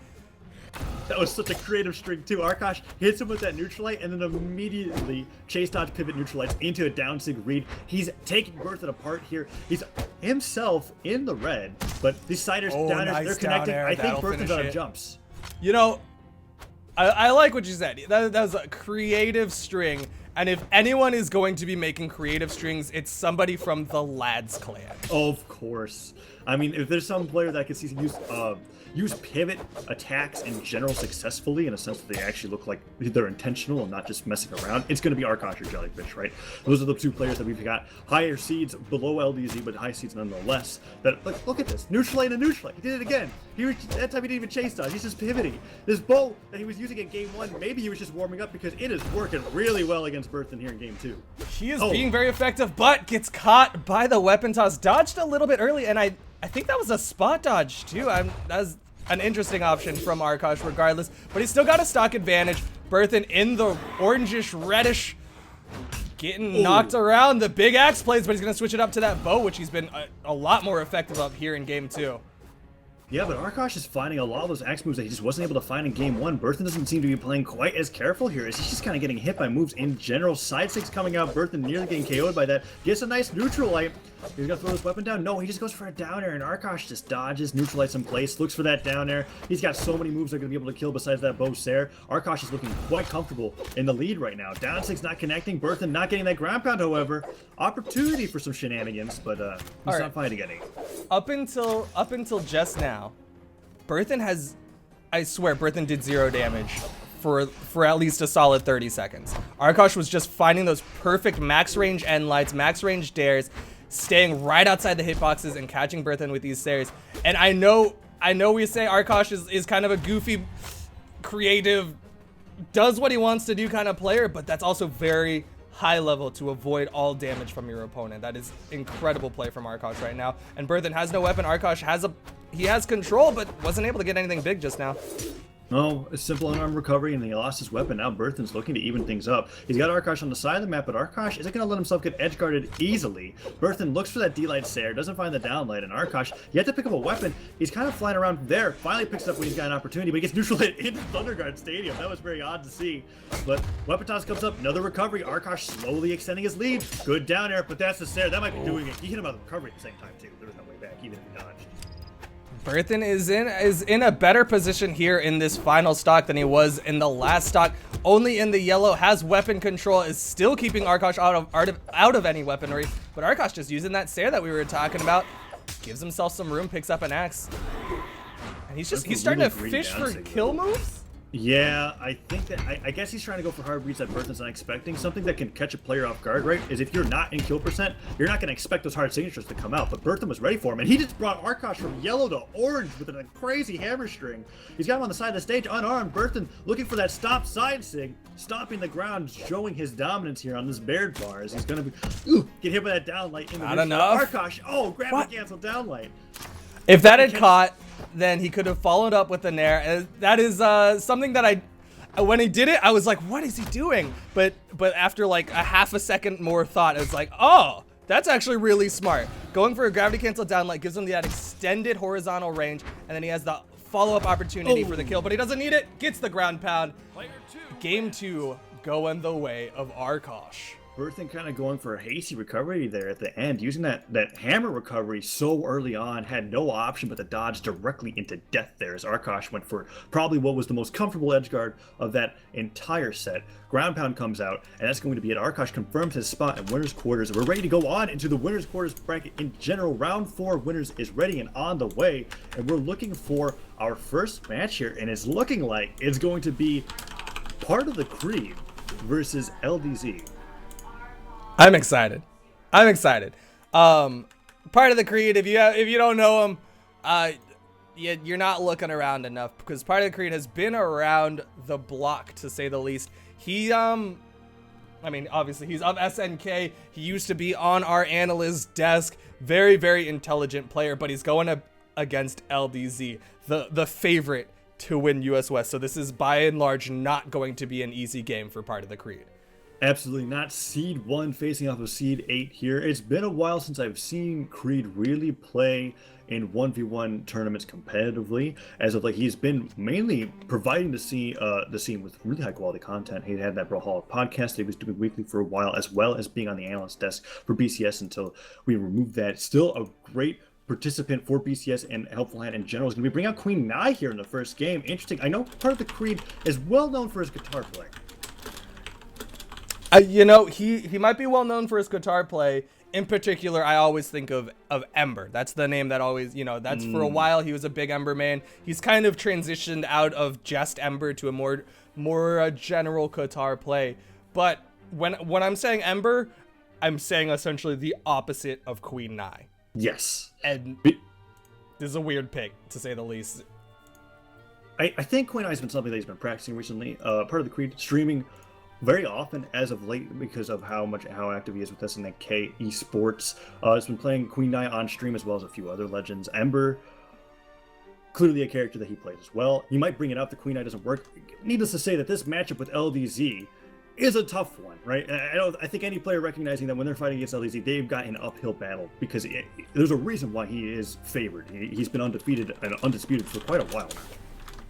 Yeah, this is going to be an interesting. Not just because, you know, LDZ is a great player, yada yada yada. We all know that, but the fact of the matter is LDZ used to play Queen Nai. You know, I had a real bad habit for a long time of saying he mains Queen Nai. Why is he playing Koji? He used to play Queen Nai, so the Queen Nai pick is you're going against essentially LDZ's old main. The Ember pick, he plays Koji now. Those bows are not going to be as effective as someone who's just maybe not as familiar with bow. So I think both of the obvious choices for Creed are not going to be as strong. I would have preferred to see something like a Sentinel, something with.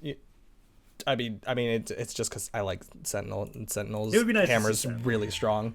Yeah, Sentinel's really good. I don't know how much Part of the Creed plays Sentinel, but we're going to be going into this game 1 here. LDC saying he's going to be boring, play the Koji, which he's been having the most success with sword and bow coming out. 8 dexterity as well. Down air recovery already connects. D-Light down air in the air afterwards. What the heck, LDZ? Flying off street. Oh no, Part of the Creed has got an opportunity for an edgeguard here. Wasn't able to complete it, but LDZ looking to turn it around, gets just above Part of the Creed to catch him with that dare. LDZ, nice downlight into the rest. But Part of the Creed has weapon control, and LDZ doesn't even care. Part of the Creed! No! LDZ! LDZ just fell! What? What? That's pretty good. So LDZ, true to his name, Zing, as he was fighting Part of the Creed off stage, and now he's just going ham with the bow here as he brings out that string side air into down like goes to ground. Oh, big ground pound from LDZ. Whew.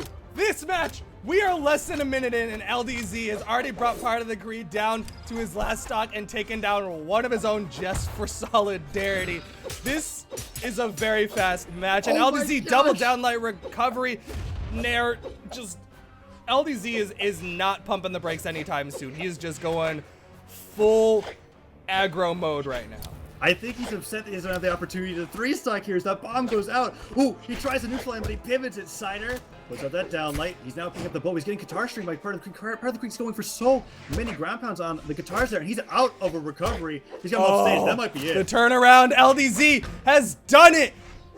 A minute and a half in, part of the Creed already taken down. LDZ two-stocks him with just some simple off-the-edge play. Look at that damage. That damage. Look at that 156 to damage. 348. That was, I mean, this might be one of the fastest best of threes that we've ever seen. If they're gonna be able to have a match that's that fast again. We're seeing the Ember pickup, like you were talking about. The Queen Eye clearly didn't work. He needs a little bit more movement speed than that because he was not able to keep up with the pace that LDZ was setting.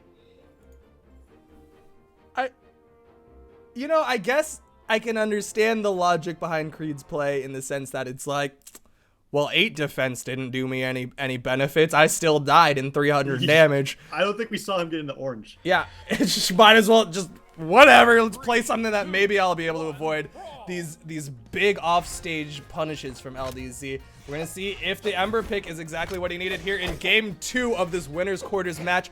SNK part of the Creed versus Sky LDZ. Much slower so far. Yeah, already both players not fighting off stage for no reason and losing their stocks to themselves. LDZ picking up that bow, looking for this guitar string. Part of the Creed is getting the guitar hits off. Downers. Oh, okay. He needs to stop going for that. There's one player who I feel like has really innovated ground pound punishes, and that is LDZ in the sense that he is the most consistent that I've seen competitively. For punishing that with the cider on the bow, sword, whatever have you, he just loves it when players go off stage for him with that ground pound. We're seeing him carry part of the Creed around. Downer hits. Fantastic edge guard play, just perfect positioning for all of this.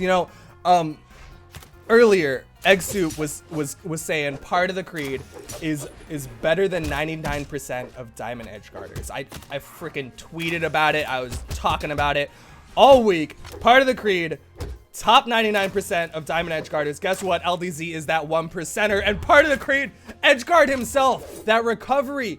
You lose movement when it connects, and part of the Creed is now on his last stock. And if LDZ can finish this in 15 seconds, then this entire set will have been done in less than 3 minutes. Part of the Creed, go over that ground pound once again. Oh, the recovery connects, but it's not even going to KO. And yeah, that bow recovery, a lot like Lance recovery, in the sense that if you connect with it off stage, it's probably worse than if you didn't connect with it, right? Because of how it's going to send you forward. And part of the Creed manages to even things up. Game's not very fast. Oh, he's finding those bowstrings, actually. He's bringing LDZ closer to the kill percent here, seemingly a little comfortable in the bow. Part of the Creed, yeah, definitely a lot more comfort, able to avoid some of those awkward positionings, some of those just weird punish spots. Part of the Creed's already gotten LDZ into the red. He's only in the orange. If he can clean this up and not take too much more damage, he won't be in the worst position coming into these last stocks. But that's gonna do it. LDZ double downlight, doesn't even need the ledge cancel on that Twilight. And look at that damage. Wow, the damage completely even. The stocks, not so much. And that's what we're talking about. If he was on Queen Eye, I think the damage would be very similar. LDZ was not relying on getting his opponent so close in the kill percent that he needed to stare to kill them. He was using the map and positioning himself properly to get those KOs as quickly and efficiently as possible. Damage even, 2 stock difference. The character switch, it was better. Yes. It was better. He definitely had a lot more, not necessarily safety, but he just was able to position a little bit better and kind of extend the match with that bow, with that switch to Ember. Wasn't good enough, but I think he should have switched to Ember from the beginning. I don't know what plan he had with that Queen Eye going into it, but LDZ completely just... I mean, you probably just want to try it. Honestly, how was he supposed to know that the way that game 1 went? I want to say that match was anything but standard. Let's just put it that way. Yeah. Especially how the first stock rolled out. There's no way he could have expected that. And then when he found out that the Queen Eye, he didn't even have any options with that character. He switched over to the Ember. It's an opportunity. Not to mention that this isn't loser's bracket. Creed has an opportunity to come back through losers and possibly meet LDZ in a best of 5 situation where he has more opportunities. Obviously, he would have liked to be able to win, but I mean, didn't look like that was possible, at least in that first set. So LDZ takes it very convincingly, very quickly, 2-0, moves on to winners semis, and we're moving on to our next winners quarters match, Jellyfish from the lads versus Eiffel from Evo. Jellyfish, I know his clan says Neko, but he is of the lads. He is always, I mean, when we talk about 2v2 teams, Jellyfish and Arosh are up there. We've seen Arosh, we've seen some of those stylish plays. Now we're going to be seeing Jellyfish, very stylish player. I mean, the thing that comes to mind, aside from, you know, the lads and Arkosh and 2v2, is that triple unarmed downlight on Great Hall. You know, he likes to go for some of that flashy play. Or just any map that has a platform. Right. Like, even if the map doesn't have a platform, I've seen him do double D-Light recovery on Shipwreck. Like, as long as he can hit a downlight, I feel like we're going to be seeing that. And the thing that's cool about it is that he likes to do it on Lycian, who has 3-4s. So it's like, it's very interesting. And so we're going to be going into game 1 here. I am very unfamiliar with Eiffel. I mean, I got to say, that was a mistake on Eiffel's part to leave Great Hall on the map. I just said it. Yeah. Downlights, man. At least he's not stream sniping in that sense, or he's listening to us and getting unfair coaching information here. Jellyfish already opening with that downlight. You can tell that he's listening, as he was trying to go for that move right away. Nair comes out, down air as well. Jellyfish tries to get on stage with that Nair, find the down air anyways. Eiffel looking for some damage here on Jellyfish, but he's just missing every one of his moves as Jellyfish is fighting Sarah after Sarah. Nice Nair, goes for that recovery KO off the top very early, does not find a bomb. Bouncing off the ground, he's looking for a setup with that explosive. Guitars are picked up, Nairs are being thrown at Eiffel. Avoids that neutral sig, but he's yet to find any damage here. Jellyfish goes for that neutral sig read, and Eiffel is yet to punish. Finally, a Sarah connects, but a weapon toss into unarmed Nair into GC neutral sig. Eiffel loses that stock already. Jellyfish tossing his guitars up into the stage. He's looking for a very quick game 1 here, as we're seeing a very dominant performance coming up from Jellyfish's losing.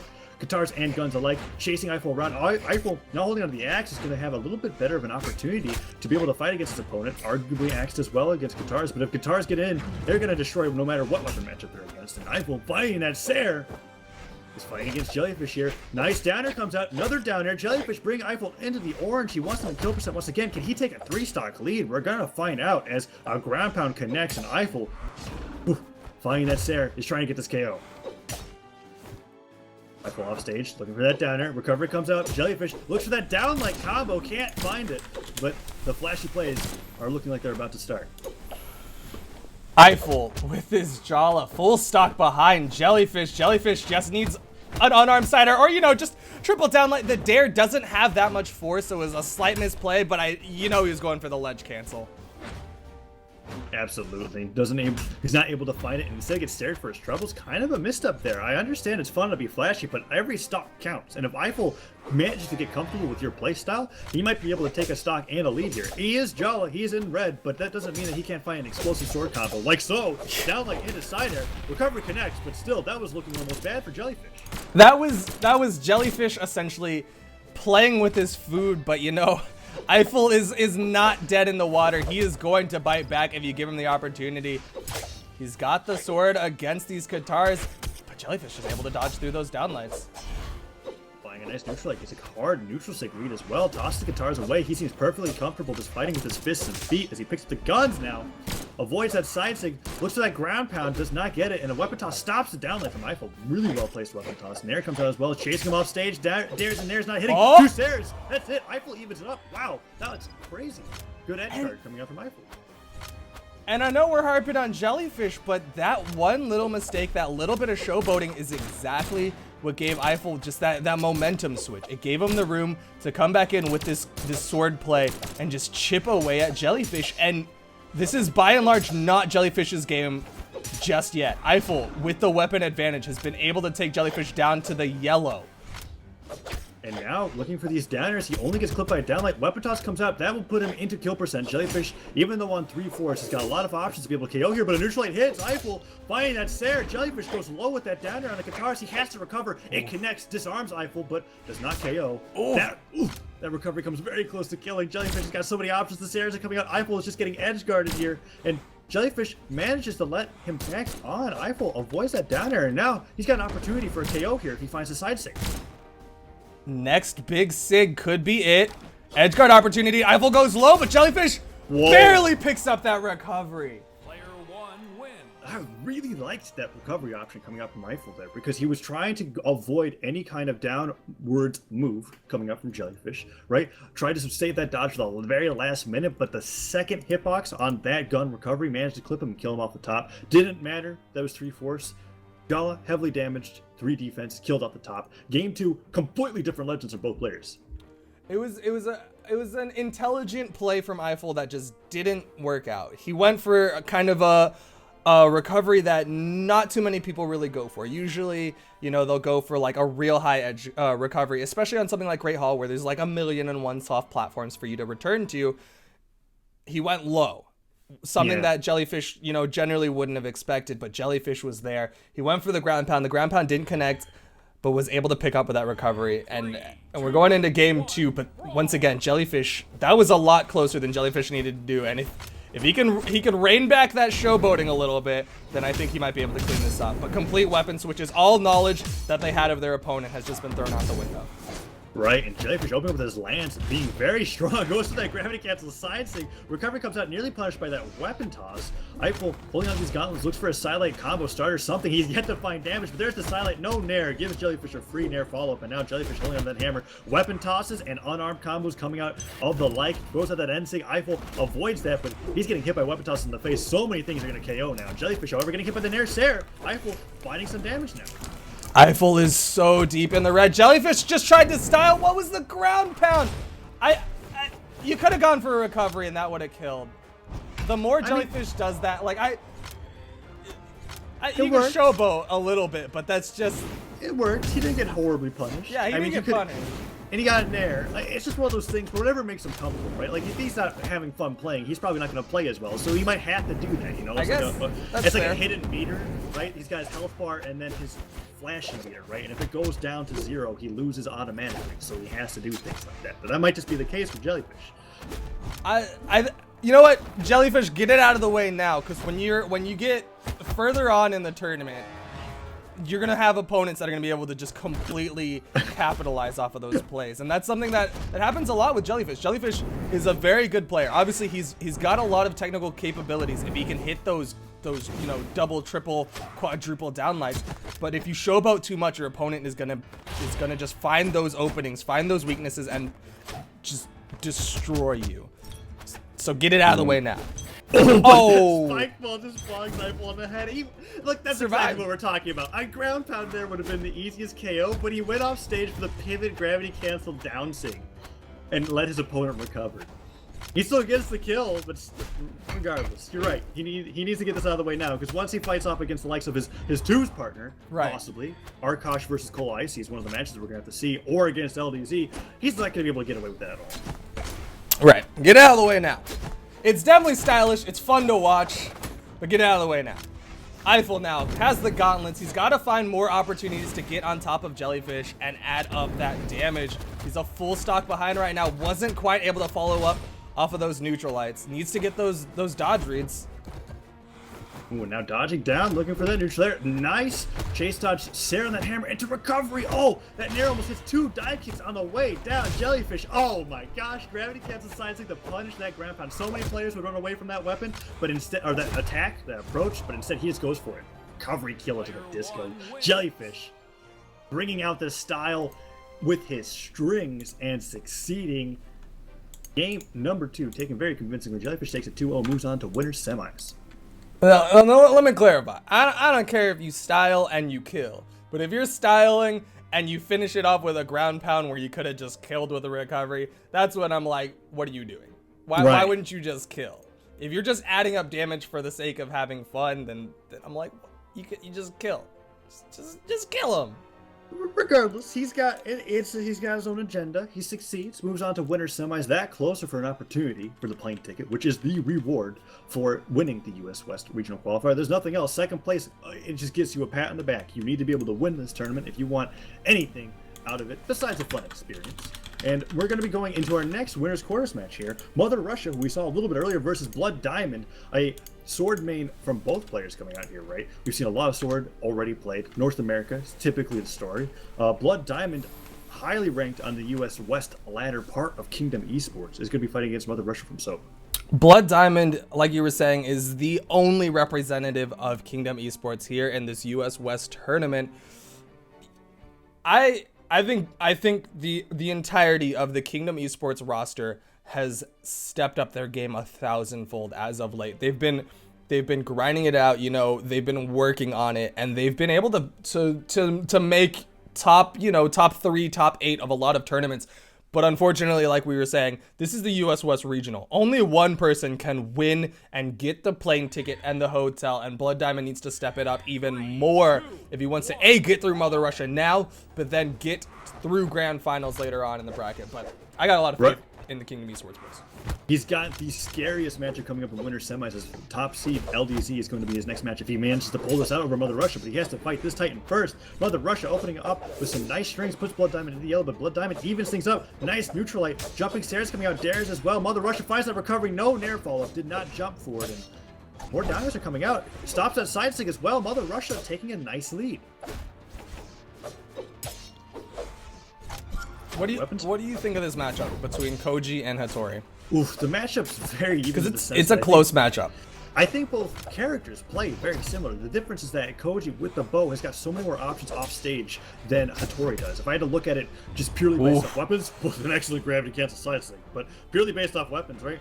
I think Hattori's got more of an advantage holding center stage. Koji, more of an advantage off stage, just based off the weapons alone, right? Spear, so great at holding on center, especially if you can get those sidelights and D-light combos. But if you get them off stage, both sword and bow, they're pretty good at getting some early KOs, as we saw with LDZ earlier on Koji in Winner's Quarters. Yeah, I think that is a very astute observation. Blood Diamond has, I mean, he's been playing in that neutral, and if what you were talking about is what is going to be the end result, then Blood Diamond needs to force Mother Russia off of the map a lot more. He needs to get him in those edge guard situations along the wall and just control that space. Right now is his opportunity, but Mother Russia gets past. Ooh, he gets past, but Sarah still on an edge guard opportunity. Blood Diamond goes for that side six, continues to deny weapons. Sarah comes out, neutralite, sends him flying. Blood Diamond evens things up too, and that's what we were talking about. Even though he didn't get the kill necessarily off stage, he kept Mother Russia off stage, and that's why he succeeded in getting that KO. They've basically been evened up now. Both of them sword versus sword. Blood Diamond, he's been able to get a little bit of ticks here and there in this neutral aerial game. He'll get a dare, but Mother Russia just, you know, lands and catches him with a neutralite. Blood Diamond is going to need bigger strings or to force these edge guards if he wants to take control of this. Nice weapon toss to interrupt the gravity cancel neutral. I also think he needs to stick primarily to bow. I feel like Mother Russia's kind of gotten him beat in the sword ditto. It might just be this map, but in particular, whenever they're fighting against each other with swords, Mother Russia wins out on the trades. Now the mine's there. That's very scary. Either player can take advantage of that. Mother Russia nearly dodges onto it. Blood Diamond playing around it, just waiting for it to explode. Mother Russia says, screw that. I'm going to disarm it. And Sidekick comes out. Oh, taking advantage of the chaos between the explosives, the horn being called in. Blood Diamond says, I'm done with this. Throws out that Sidekick, gets the KO, and takes the lead for the first time in this match. Great positioning from Blood Diamond and great presence of mind to know that he had the time to not only dodge the incoming sidekick, but throw out the side sig before Mother Russia was even ready for it. Goes for the downlight, but Mother Russia with that down sig is gonna, you know, hot step back and avoid that approach and punish. Blood Diamond, however, nice nair as he gets his way back. Any damage counts here. No downer. He goes for a side air instead. But that downer reads the dodge, gets the recovery. That's so much damage. Dare recovery, so much better than dare nair in regards to being able to put on damage earlier on. Finding that neutralite, tries to go for that hard dodge with the Sarah. He's finding more dares. He's winning in the sword ditto that I was saying that he wasn't comfortable in just a few minutes ago. Sword Ditto now wholly in Blood Diamond's favor. Mother Russia says, all right, we're not going to fight the Sword Ditto. Instead, I'm going to go Spear versus Sword and try to rack up damage. No, throws it away, goes back to the swords. He's got to get more on the Blood Diamond. Recovery comes out. Blood Diamond, he's got so many ways of killing. Oh, down like nair. I'm surprised that killed as early as it did, but Blood Diamond, well, never mind. You can see he put a lot of damage onto his opponent there in that last stock. Mother Russia looking so comfortable in the very beginning of that match, but once Blood Diamond got the lead, he kind of just kept it. Sorry, I pressed the wrong button. Yeah, that was it was just a matter of slow and steady winning the race there with Blood Diamond. You know, he wasn't too far behind in the first stock. Second stock, he slowly takes the advantage, and then third stock, you see him yellow against Mother Russia's red. It was just a matter of outpacing his opponent and finding the opportunities. And if he can keep this momentum going here in game 2, we're gonna see just some destruction from this demon Koji. 3, 2, 1, brawl. Absolutely, and here we go. Twilight Grove. Weapon always spawning in the center now. Blood Diamond picks up the first one. Mother Russia finally finds a weapon himself. Jumping up, gets a nice double D-Light recovery. Oh, Nair Gimp opportunity. Does not find it. Blood Diamond tosses his bow aside. And Downer comes out. Mother Russia looking for these hard down sig reads. Gets that recovery himself. Blood Diamond, well, he needs to find some damage. Oh, this is that sword mirror that's going on, but nice double downlight into a recovery, into a Nair! Top of the map. Comes off of the highest possible platform on Twilight Grove. That normally wouldn't have killed if that was from center stage, but since it was off that top tree branch, it's what finished off Mother Russia. Great lead for Blood Diamond. And that's such a fantastic thing to happen to Blood Diamond. It's such a horrible thing to happen to Mother Russia, because Mother Russia had an opportunity for a gift like that earlier, wasn't able to get it, and Blood Diamond with the exact same combo got rewarded. And now, despite the damage originally being in Mother Russia's lead, Blood Diamond is running away with a stock lead here. Finds a neutral light. Oh, downlight Nair goes to the GCN sig, and the Sair, the island almost saves it. That was a great follow-up from Mother Russia off of the island, though. Blood Diamond now even in stocks with Mother Russia. Mother Russia only in the yellow, and we're back to that sword ditto, which Mother Russia was winning, aside from that big aerial gimp from Blood Diamond. And now Blood Diamond has him in orange. Downer comes out, but Mother Russia finding those optimal combos. Is he gonna do it? Oh no, he didn't get the Nair. That was so close. Oh, so close, but he still put out so much damage. That was 2 recovery combos coming out. Weapon toss, however, comes out. Blood Diamond, nice chase dodge down here. He's got Mother Russia at the brink of death here, but Mother finding that recovery. Looks for that downer. Oh, that's it. Side air. Blood Diamond just able to finish off these stocks where Mother Russia isn't quite able to do it. Mother Russia might be winning in the neutral to some regard, but he's not able to finish off those combos. He got the double downlight recovery just like Blood Diamond did, but unlike Blood Diamond, was not able to hit that Nair. Little clash there. Comes out. Mother Russia is trying to get that down sig, and he does. Weapon toss stops the mine into a recovery. Nice combo coming up from Mother Russia. Blood Diamond is not paying attention to those weapon tosses, and this could be evened up very quickly if he finds that neutral sig, that side sig, that down sig, read something. Mother Russia looking for these nairs, but Blood Diamond is not approaching hastily. Ground pound thrown out. Blood Diamond, if he gets hit by it, could be in a lot of trouble. Mother Russia just can't quite connect with it. There's a side sig. That'll finish it off. Stocks even, health pretty close to even. We're back to the neutral. This is looking like Mother Russia can possibly take this to a game 3 here, but Blood Diamond, ever since that earlier KO, has managed to hold onto the lead steadily. Weapon toss comes out, trying to go for some side lights, neutral light follow-ups, not able to find it, but those weapon tosses, as little damage as they do, it's damage regardless if it's unanswered. And now, Blood, looking for some nice neutral lights, finds a falling Sair, side sig gets punished, however, by a dead recovery. Health has actually been completely evened up, but Blood Diamond gets a nice neutral light. I mean, I would have exploded had he caught him with the downlight there and gone for the big gimp again. But we are now basically even. Blood Diamond and Mother Russia are basically even. In fact, I think Mother Russia has just taken the lead with that little side air. Ooh, yes, it's very possible here. Mother Russia seems to be in control of center now. Avoids that side sig, which could have been great for Blood Diamond if it connected, but instead, oh! I love that, using the island into a chase out neutral sig to be able to put Mother Russia into kill percent. Blood Diamond's got so many options. Just a falling Sair could possibly do it. A Nair, down air, D-Light Sair, however, comes out from Mother Russia, goes to that neutral sig. Oh, the down air. Blood Diamond recovered. Mother Russia hit his head, but Blood Diamond was not able to punish. I don't blame him for it, though, because he was worried about his own safety. Might as well live to fight another day. Blood Diamond, though, deep in the red. If Mother Russia can get a good Sair in the right direction, it could be death. Weapon tosses stopping all these KOs. Mother Russia going for the GC down. See, both players know how important this game is. I can see that. That'll do it. Ooh, we're going to game 3. That was so close. Mother Russia nearly SD'd or Z'd after getting that edge guard there, but he makes it back and manages to close out the game. But so close, especially considering that gimp that came up from Blood Diamond. You could see the damage differential here. Mother Russia put on way more hurt on the Blood Diamond than he took because of that earlier stock, and he still managed to get the game. Game 2 goes over to Mother Russia. We're going to game 3 here. Will Blood Diamond be able to pull it out? I don't think we're going to see a legend switch. I was just thinking in my brain. You read my brain.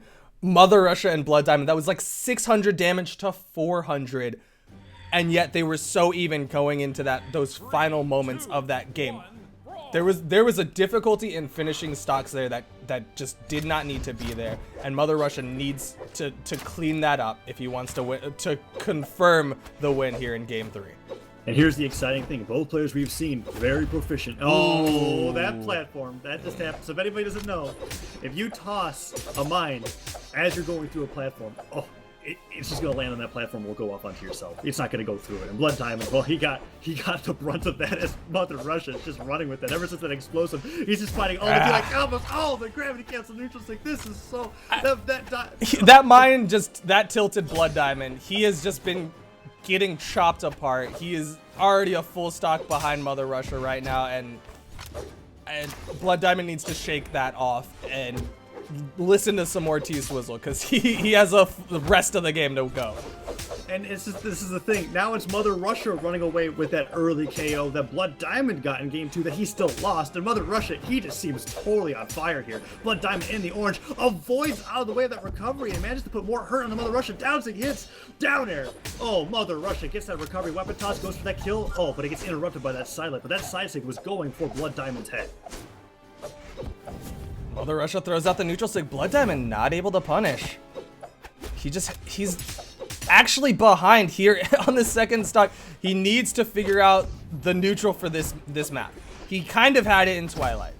He kind of had it on the first match. Map completely escapes my brain. But now in game 3, Mother Russia has the neutral 100% and is just completely controlling every single space that Blood Diamond wants to be in. Downsig comes out, Stairs as well. Mother Russia looking for that 3-stock, doesn't find as the recovery hits. Blood Diamond now having to work quite hard if he wants to be able to bring this back, but it's not impossible. The Great Hall allows for quadruple downlight combos potentially with the sword into a recovery nair. He can get the same KO that he got on Twilight and then some if he's able to work hard enough. There's a nair, gets hit by the recovery on the way. Oh, that ends the clips. That's so dangerous. Blood Diamond, that's the last thing he needs happening to him. Blood Diamond, they're on the top of the platform. He's fishing for those downlights. He's thinking exactly what you were just saying. Why he's just not able to do so. Clash will help him out a little bit, but not able to follow up. Ground pounds right into that gravity cancel signature. Very surprising he was able to time that as well as he did, but it did not matter. Mother Russia finds that side air and very, very convincingly takes game 3. No gimps coming out here besides the mine that Blood Diamond, I guess, mind gimped himself with. Mother Russia deserves his spot as he moves on into winter semifinals. Really, really well played. Able to, really well played from Mother Russia, excuse me. He was able to completely capitalize off of that slight misplay at the very beginning of the game and turn that into just a huge momentum boost. Blood Diamond just was not able to regain control, slow down that momentum, and just find the neutral. And Mother Russia takes it out. And now we are ready for our final winner's quarters match of the day. Whoever wins this decides to go on into winter semifinals to fight against Jellyfish. Will Arosh, the 3rd seed of the tournament, win to be able to fight against his 2s partner, or Wakolo Icy, a player that we have not seen for a while? I believe he used to main Taros in the day, and I'm sure he probably still plays at Legend, but he could bring anything out here, as I've yet to see him in tournament for quite a long time. Yeah. I've seen him on the ranks a long time ago. He was, like you were saying, a big Taros main. Not exactly sure who he mains anymore. It's been a while. On the other side, we've already seen Arosh. We've seen the Azoth. But he's got a couple other pocket picks should he decide to play those. I would love to see an Azoth Taros fight. I'm just going to say that right now. That'd be really exciting. Axe versus Axe. Taros underrepresented in competitive play as it is. And we're seeing it. Especially... Yes! Dude's excited for this. I'm excited. Hopefully Arosh uses more axe than he does bow, but regardless, it's going to be fun. I want to see some Taros Ensig, both axe and hammer. Like that, I'm excited for that. Pivot Ensig, let's go. Off stage, let's see some crazy kills that's going to make the other player really salty. This is going to be an exciting match, if only for the fact that I love these characters. We're going to be seeing Arosh and Kola Icy, the last set of winners quarterfinals here. Taros versus Azoth, and they're going to Mammoth. Mammoth Fortress Game 1, Kola versus Arosh. Azoth versus Taros. A slugfest, no doubt. Here we go. Let's see who gets that first weapon that spawns in the center of the stage. Yo, chat noticed. Kola Icy, level 92 with Taros. My boy. We got the axe, but he throws it away immediately. He's looking for the hammer to work onto Arosh. Arosh throws away his... Ooh! bow, but it looks like Cola Icy's just looking for weapon tosses and unarmed. Taking a page Goes out of to the that Scarlet bomb. playbook. But Arkosh gets that pivot neutral. Yeah, possibly. I think the thing. Oh, I remember Cola's play now. He basically was the first Taros man I ever saw really use the neutral sig on Hammer almost all the time to be able to get KOs. Hard reads, he called them, going in for those dodge and reads, constantly being able to play well with that Hammer. Now he looks like he's going for some very fancy throw combos. There's one neutral sig. Weapon toss comes out into a Sair. Cola trying to bring the unarmed off stage here. Taros hard hitting, goes to that haymaker, picks up the bomb, tosses it directly towards Arkosh, and Arkosh dodges through it, almost gets punched by a Sair. Side airs from Cola Ice, immediately throws it away, doesn't want to go for any sort of Sair pressure, instead wants to back up, pick up this hammer, which is a great kill weapon. If he can get the stomp, that is essentially death for Arkosh, and Arkosh knows it. He is going to space out Cola Icy to the best of his ability with that bow, gets a nice downlight into a neutral air. Not gonna kill just yet, and the weapon toss stops that downlight from going off. Cola finding that down air puts even more hurt onto Arkosh. Now both players are dangerously close to getting KO'd here. Arkosh goes for an interesting weapon toss. Not really sure what he was going for there. Did not punish that down sig. Ground pound avoided. Spike ball tossed off the side of the map. Who's gonna get this first kill? There it is! Neutral sig. Didn't even need the stomp. Saw the jump coming out from Arkosh and got the neutral sig to take down the first stock, but Arkosh comes back, uppercuts him into the sky, and we are now even again. 2 stocks to 2 stocks, white to white, hammer to bow. Basically a gentleman's agreement there to be able to even up the game 2-2.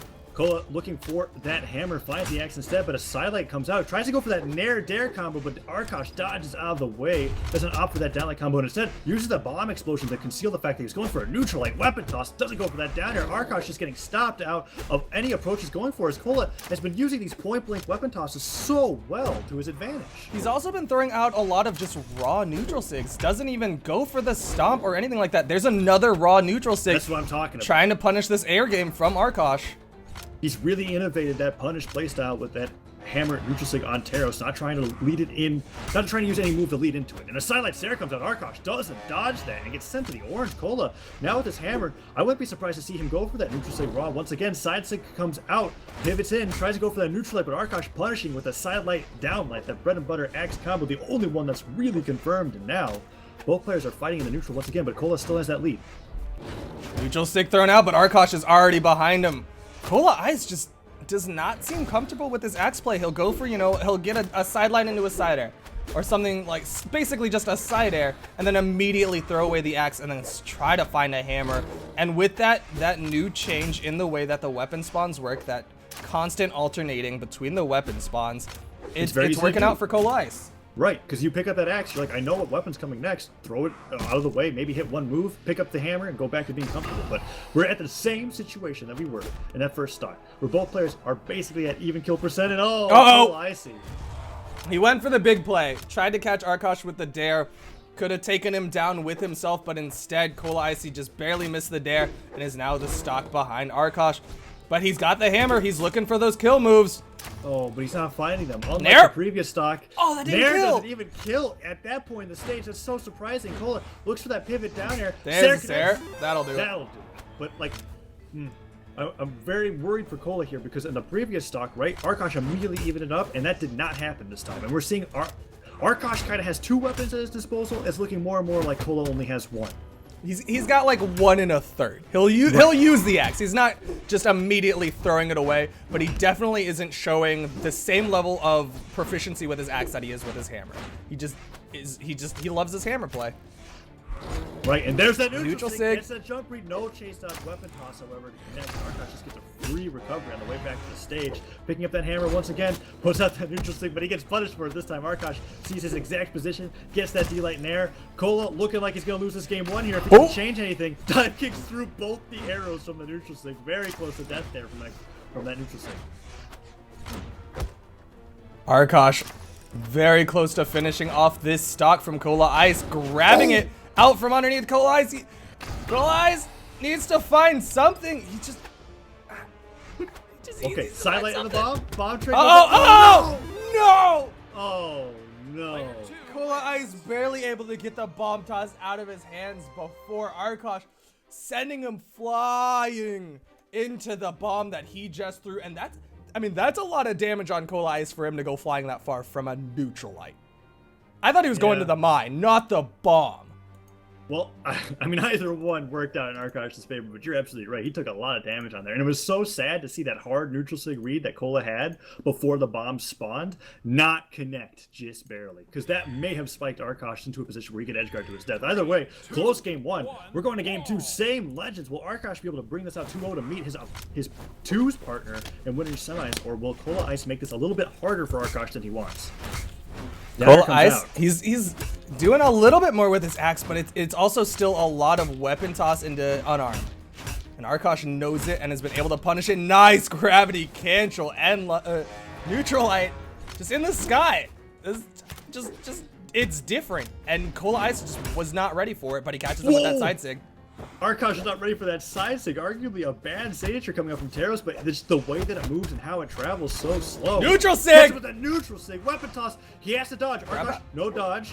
Doesn't get the down air, but he gets that recovery. He got a little bit of damage off that neutral sig. Wasn't quite able to finish off the stock, but you know, damage. Gets him closer to killing off Arosh. If possible, mine is floating. Arosh able to avoid it. Ooh, Cola Ice playing so close to that explosive. Arosh literally jumping up left and right. Oh, side air does not go into it. He tries to go for the GC side sig to read the jump over it. Cola finds that falling. Sarah, and now he's got an opportunity for an edge guard here. Weapon toss does not work out. Arosh bouncing around that mine. I would have loved to see a gravity cancel side left for Cola. Oh, charging up that end sig. That's not going to connect. Why would he go? He had a downer opportunity. He just tossed his weapon away. Some of these weapon tosses are they're very sporadic. It's a comfort thing at this point. It's just, that is his default. If my opponent is outside of my normal hitbox range, I'll throw out the weapon. Both of them in the red. Cola Ice threw away the hammer. He needs to find something. Something that's been really rare to see from Cola Ice, actually, are recovery and down air combos, especially to stop. I don't think he's downlighted like once. Now that I'm thinking about it, this entire set, he's never tried to go for like downlight in the neutral sig, downlight to there. He's gone for pure hammer aerials, and that falling there connects. I'm not sure if that's like a benefit or a hindrance to his playstyle, because I feel like that hammer downlight is very good if you're able to get the read. It's good. It is super good. It comes out in 8 frames. Like, that is the same speed as some neutral lights, and he's sitting here like, nah, I'm just gonna stick to N-Sigs. And I get that N-Sig's great, but why not just set it up with the downlight, get a little bit of extra damage if it's not gonna kill, and just a mix-up at the very least, something that is different than what you've been doing throughout the entirety of the set. Unfortunately, Cola is just getting punished for going through this weapons. Oh, down sig in the GC neutral sig. Cola dive kicks right into death. And now, what was looking like a close set all of these 2 games is very heavily in Arosh's favor here. As Cola tossing that spike ball left and right, can't seem to find the damage. Dodges out of the way of that side light, picks up the hammer he's so comfortable with, and tries to go for that N-Sig read, but he doesn't get that Sarah. Now Arosh is running away with this, finds that down light, looking for a little bit more. Finally, a scoop comes out from Cola. No, N-Sig doesn't work. If he stopped there, he would have hit that N-Sig. Yep. I mean, I have nothing else. Yup. He could have stomped, but instead threw out the N-Sig. And it's Arosh at this point knows exactly what Cola's fishing for when he has that hammer in hand. And I'd like to see a little bit more of a mix-up from Cola Icy. He's definitely brought out the axe play. He's gotten a big neutral sig into a dare, and it's just that mix-up. Arosh is like, okay, he likes the hammer. So Cola Ice should be, okay, now I'm going to either switch up how I play my hammer or switch up my weaponry. Oh, he went for the same combo that he got the second stock on, down sig into neutral sig, but Cola Ice was ready for the neutral sig this time, was able to get that weapon toss to stop it. Scoop comes out, no more, however, as Arosh is hitting him with downers, and those are hitting very far away. We can tell that Arosh, he had control of the match. Cola Ice, very damaged, gets hit by that neutral sig, about the same damage deficit that we saw in game 1, and Arosh takes it convincingly 2-0 over Cola Ice to move on into winner semis. That to me was just an understanding of your opponent's weaknesses. He knew exactly what Cola Ice was doing, and we said it the entire set. Cola Ice wants the hammer. He wants to fish for those neutral sigs, and when you are so focused on one specific thing, your opponent's gonna find that and just punish. Right, he landed a few of those in the first game, one of them in the second game, but after that, Arosh was just kind of like, I get the idea. You're going for jump reads here. I'll stay grounded because even if I'm on the ground, you're not going to do anything about it. Downlights aren't coming out. Sidelights unused. Cola Ice was a completely aerial-styled Taros, and while he had success with it to a certain extent, Arosh was just a little bit too... he adapted a little bit too much for Cola to be able to find any success in that matchup, and he ends up getting knocked into losers bracket. We're finished with winners quarters. Winners semis are up, and we have LDZ versus Mother Russia. Do you think we're going to be seeing a repeat of the earlier winners quarters LDZ match? I don't think so. I think actually, historically, LDZ has, I'm not saying struggled with Mother Russia, but the games have been close. Mother Russia has an idea of how to play the matchup against Koji, and I don't think he's going, well, I could be eating my words, but I think this is going to be a lot closer, or at least a little bit more competitive than what we saw in the earlier winners quarters match, which just kind of looked like both players kind of messing around, Zing, killing each other within a minute, that sort of thing. I mean, we're going to game one, however. I think what it's going to come down to is that Mother Russia, he liked that neutral game when he was up in that fight with Blood Diamond. So I would not be surprised to see Mother Russia kind of try to force that neutral game again against LDZ, but I think he's going to have a little bit of a different matchup against LDZ's neutral game. Already opening up here. It's not as explosive as that game one. Mother Russia finds that recovery, double D-Light recovery. That's what I'm talking about. Tries to go for that falling nair, but Mother Russia slightly in the lead, gets a down sig lead. Now trying to go for down airs. LDZ tries to jump up with a stair. Another recovery comes out, and LDZ solidly behind here. Almost gets caught out of the air, but that side sig so well placed by Mother Russia. LDZ not able to punish the down sig. He had the opportunity, spaced it out, but just mistimed the side sig. And Mother Russia is able to finish off the first stock of LDZ, the guy who everyone said should essentially win the tournament. The guy who multiple people said would not lose a set in the tournament is behind. Is behind, and that's what I'm talking about. When we were talking about Mother Russia, I'm like, historically, Mother Russia's given LDZ some trouble. Like, LDZ always wins, but for the most part, he actually struggles quite a bit in regards to being able to close out the matches. We see him evening things up here now, right? Nair into recovery, but he's almost into the orange here of this Koji against Mother Russia's Hattori. Game's pretty close. This is definitely a close match, to say the least. Mother Russia has the bomb toss. He's gotten LDZ into the red, and LDZ has yet to do anything.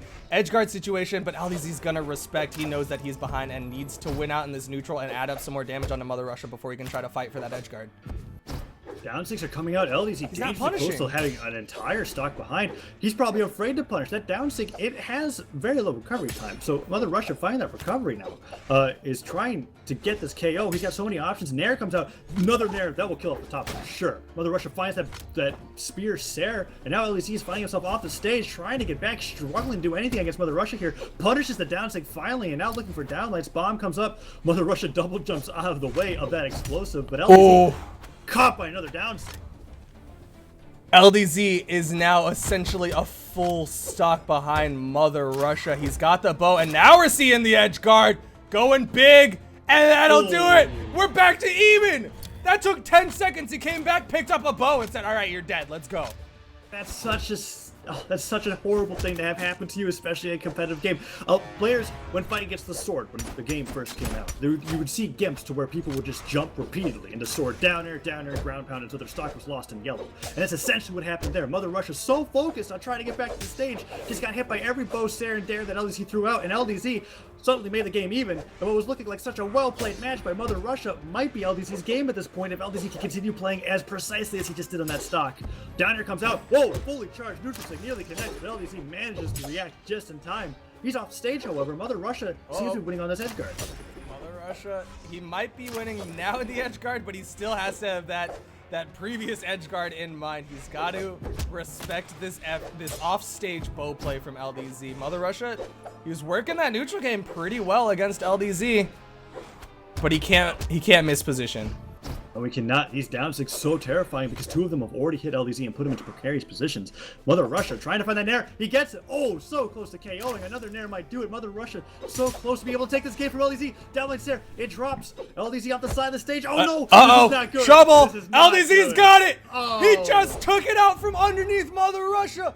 2 Sairs. That's all he needed. Russia. Look at the damage difference. And that's so sad because Mother Russia was playing so patiently, staying on the stage. He waited like 10 seconds and was like, all right, I'll go off stage against LDZ's bow. And died for it. Mother Russia, he had the game plan. He had the strat. Win out in the neutral. And he was doing it. He was executing it fantastically. But the second he got into that edge guard against LDZ's bow, just done. Stock is gone. And that's what we were talking about. You asked me earlier. We saw this exact same matchup, right, with Mother Russia and Blood Diamond. What is the difference between these two characters? Hattori, better center stage control. 3, 2, Koji, better offstage. And Mother Russia gave up that advantage when he went offstage to fight against LDZ, who was at a damage deficit. And he lost his stock for it. I'm hoping we're going to see that change in this game number 2, because LDZ, I think, took a game that he arguably should have lost. I would say the same. That was Mother Russia's game to win by and large, but LDZ just came back full force, got 2 edge guards, and was able to take it out. But now we're seeing LDZ's sword play, not something to be slept on by any means. He was able to get quite a few double down lights. Ooh, the edge guard situation once again. Mother Russia finds the tip end of that recovery. Nice Sair. LDZ has to dodge, and he gets the Sair back on the stage. Mother Russia not expecting that attack to come out, and now LDZ's got a kill percent. Dodges right into the neutral sig. All hope is looking like it might be a loss for Mother Russia in this winner's bracket run here, as LDZ is trying to take this game and run with it. LDZ, one of the hardest players to take out of a lead, in my opinion, at least what I've seen in competitive play here, as he's looking to probably take his opponent apart, hit him with a bunch of nairs, Sairs, avoids that neutral sig, Cider comes out, LDZ plays most comfortably while ahead, and we're seeing him play comfortably here. Weapons coming out, but he avoids the neutral sig. Nice nair. I like what Mother Russia's doing. He's noticed LDZ likes to go for, 1 or 2 hops and then a Sair. 1, 2 hops, then try to approach with a dare or something like that. And Mother Russia's trying to punish with those neutral sigs. Went for the spear neutral sig, went for the sword neutral sig, but LDZ just outside of him, and he catches the Sair onto Mother Russia, and Mother Russia's in a lot of trouble. Full stock behind if he can even finish off this first stock of LDZ. That game 1, 2 of Mother Russia's stocks lost prematurely to fighting against Koji's bow off stage. What happened there? He went for his cheeky downer on the spear. Not even that, punishable of a move, right? And he gets Sair to death. LDZ is 2 stocks at, or was 2 stocks ahead. Now I saw a stock ahead of Mother Russia here. Mother Russia on winner's bracket stock here. He's looking for a sidelight. Gets the recovery, actually. No nair follow-up, however. LDZ looking like he's going to go into winner's finals here if he's able to continue this pressure. Mother Russia, he's got the neutral game, but the second LDZ taps him, edge guard potential. Right. And now he's at a damage lead on this last stock, too. Weapon toss comes out. If he hits him with a Sair downer again, Mother Russia's going to be off stage, and that's going to be it. Falling Sairs are coming out. LDZ hitting him with neutralers. D-Light Sair. This is looking like it's going to be it, unless Mother Russia can somehow pull out a gimp himself. LDZ finds that downer. That disarms him. Ooh. Nice ground pound recovery. Mother Russia able to avoid the side sig, but immediately LDZ just throws out moves. The clash hits, but LDZ's hits harder and sends Mother Russia off to the side of the map to die. Game 2 going the way of Mother Russia. Or LDZ. I'm bad at words. Oh, yeah. Well, and I'm really glad to see that I wasn't eating my words there when I was talking about that game 1. Historically, like I said, Mother Russia gives LDZ a hard time, but LDZ always ends up winning out, and I think we see why. Mother Russia just gets a little bit too hasty when it comes to those edge guards, doesn't really pay attention to how much his opponent is waiting for him to come off stage, and loses stock super early. It happened 3 times over the course of those 2 games where he lost stocks I don't think he should have, because he went off stage to fight against LDZ. And LDZ appropriately wins 2-0 and moves on to winners finals to fight against the winner of this match, seeding fairly accurate this tournament, which is pretty cool to see. Unfortunately, we get no upsets, but besides Blood Diamond being knocked out by Mother Russia, which is seeds 4 and 5, we've got seeds 1, 2, and 3 left to watch today, as we've got Jellyfish versus Arosh for our final winners semis match. Yeah, coming up is it's gonna be a goofy match, to say the least. I gave Jellyfish a hard time earlier for showboating. I think if there's gonna be a situation to showboat, this is gonna be the game where they're gonna showboat. I'm honestly surprised Arosh is even playing Azoth. I have expected like a double Olgrim, or even Cassidy and a Vrax. This is just a normal game. It's a custom lobby for the lads right now. I'll fight that, because I actually think that this might be one of the most competitive games that we see, because if these 2 players play together and against each other so much that there's going to be there are going to be so many options that are going to be taken that we just have no idea why they're doing that, because they have such a great idea of each other's habits. I think both players want an honest shot at that plane ticket. I think this is actually going to be very hard. Like, why is Jellyfish picking Orion here? He has something in mind against Arosh. I mean, he's got we can talk about the Orion. It's a 6 defense. It's got a speed. Spear, and it's got Lance. Lance, by and large, not a popular weapon. We saw some effective Lance play earlier on in the tournament, but as we got further on into these winners quarters, a lot less of the Lance play. So to me, it's going to come down to that spear play, and if Jellyfish is trying to go spear against bow and axe, it's not 100% favored. Yeah, but he could also just be picking up both of these weapons for their huge hitboxes for throw combos. A neutral stick comes out. He tries to go for two neutral sticks. What? Arash does not punish. Gets the recovery, but he gets down here on the way back. Weapon toss comes out. Jellyfish tries to go for that dive kick. He's got Arash's kill percent. Does the Sarah kill? No. He's got this lance, tosses it directly downwards and tries to go for a neutral and gets punished. Arash manages to make it back. Side sig doesn't connect. Side airs while avoiding the side sig, able to stop the hitboxes from coming out, but gets caught by the down sig from Arash there. Both of them getting close to kill percentage. Arash just a little bit closer. Jellyfish not able to get the dodge in down sig. And I think you were right to a degree with the weapon tosses, but I mean, why do you think he would go Orion over Scarlet, someone else with huge weapon toss? Maybe he doesn't like the hammer. It could literally be that simple. It's just he prefers that weapon change over that. Not very sure, but reads the dodge in. Have you ever played it in like that lobby before ranked 1v1s where you have to fight against the bots and you like they neutralite in place and then you dodge in and they neutralite again? That's exactly what that looked like there. Arash gotta be feeling a little bit silly. Goes for that GC neutral sig, does not get it, and Jellyfish continues to run away with his lead. I mean, that's what you were talking about. They know their habits. He knows Arash likes to dodge in after that unarmed neutralite, so why not just punish with another unarmed neutralite? Right, and Cider comes out. Arash looking for this KO, but Jellyfish seems that he wants to be able to take a 2-stock lead here as he's just playing very frisky with these weapon throws, not going for anything that's going to allow him to be too punished. And I say that, gravity cancel down stick comes out, but he does not get punished for it. And Arash trying to find the KO, can't even get a follow-up with the sidelight anymore. Avoids that down stick. Jellyfish itchy around with the spear, gets there to the island, and the island's not going to save him. Stocks have been evened up, but Arash is pretty close to death again. If Jellyfish can get a sidelight into a recovery or just a raw recovery as Arash is trying to fall back down to ground, Jellyfish now full stock ahead of Arash. Yeah, this is going to be very difficult. Arash is going to have to find those offstage games with the bow, similar to like how LDZ did with Mother Russia. But, oh, that's good. That's a good start. I mean, Arash took damage for that. He was a little bit too close to that mine, and so even though he caught him with a neutralite into the mine toss, he also got punished a little bit just by being there. Yeah, it's damage that he can get on his opponent, however, but you're right, it is unfortunate that he had to take it, but he's finding these neutralites. Jellyfish is entering kill percent, looking for a weapon to spawn, I suppose, as he flies around the island. There's one in his favor, finds the lance, side-airing, weapon tossing. I like that. He tossed his weapon downwards, jumped up to catch it into a neutral layer, but he didn't get any follow-up off of it. Arash now slowly taking damage, and that's not good. Every damage counts for Jellyfish here, or for Arash here. Well, the Jellyfish, he's got a stock to work with. Jellyfish goes for the neutral sig, but lands on the platform, not able to land on top of Arkash's head. He's gonna go for these weapon toss into a pickup combination of some sort. Throws out the side sig. Arash not able to punish. Ooh, he waited a little bit too long on that side stick, and I don't even think the side stick would have hit even if Jellyfish didn't dodge. Ooh, it's looking like it's going to be a 2-stock here if Arash does not find a recovery or a Sarah soon. Oh, no! Ground pound recovery from Jellyfish. Player 1 wins. Ground pound recovery seals the deal, and we're seeing that damage differential. It was huge. Jellyfish was just completely comfortable against his 2v2 partner there. And he switches over to the Ember. Arash does not switch over characters. Ember?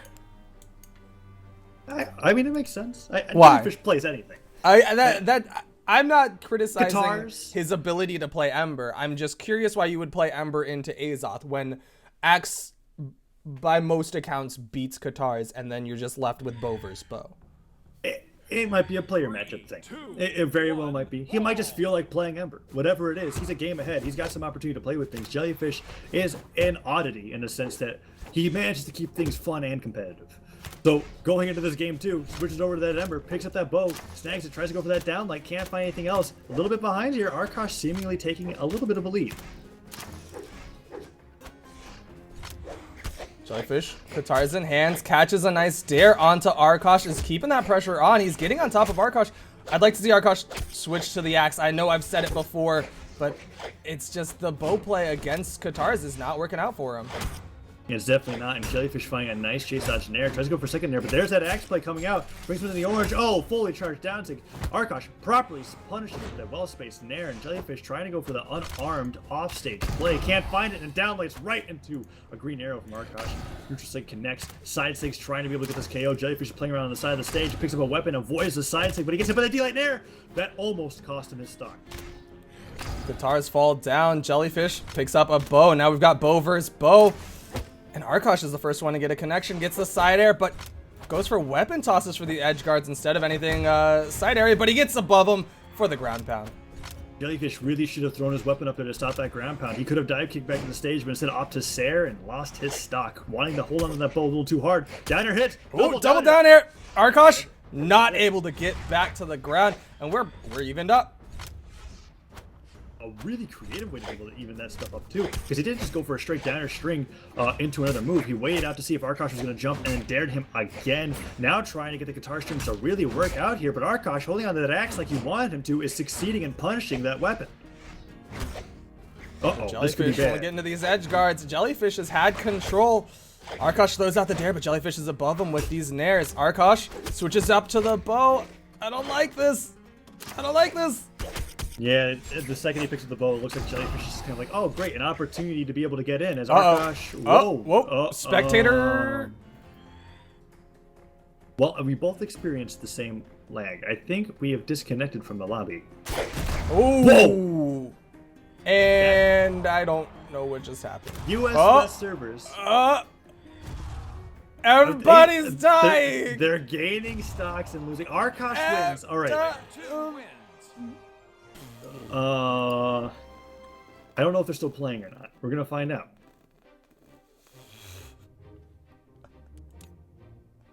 That was very odd, but we were both seeing the same thing, so we didn't get like desynced, you know.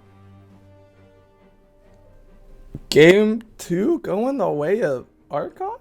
We'll see if they're still playing in their own little isolated bubble. We'll take it. They can have their game, and we'll move on to the next match. But talking a little bit about what we were seeing there. Well, I mean, there's not much else to say. When he had the axe, he was kind of keeping things even. When he had the bow, it gave Jellyfish an opportunity to give him guitars. We saw very little bow play coming up from Jellyfish. In fact, when he had the bow, it looked like he was kind of losing. Yeah, I think I don't know what's going on with Arosh in the sense that he's not bad with axe by any means, but just in these situations where the matchup would definitely be in Axe's favor, where he's got those larger hitboxes that are able to completely stop Guitar approaches, he switches to bow and wants to go for bow sairs and get hitbox on hitbox against an opponent who wants to be hitbox on hitbox. And it's just really weird decision making like that that might have spelled the death of him. I don't know. I mean, I don't know what's going on right now. Yeah, they're still fighting. Photo confirmed that. Okay. We're apparently going to get a new lobby, so go ahead and we're going to look for that room number, and we're going to join in on that. Luckily, it didn't ruin their match. It sucks that we're not going to be able to see it, but the fact that they're going to be able to play that without remaking it is always nice. So did Jellyfish ultimately win? I think they're still playing. I'm not sure. I just saw them leave the lobby. Okay. So he probably won. We'll find out. They'll report it. We're looking for a new lobby, however. I'll send you the room number. All right, cool. Actually, I think privacy settings are not, so I can just go ahead and spectate. I'm here. Okay, cool. Ready to go. All right. I guess we're waiting for confirmation from someone explaining what just happened, but we did have a game 1.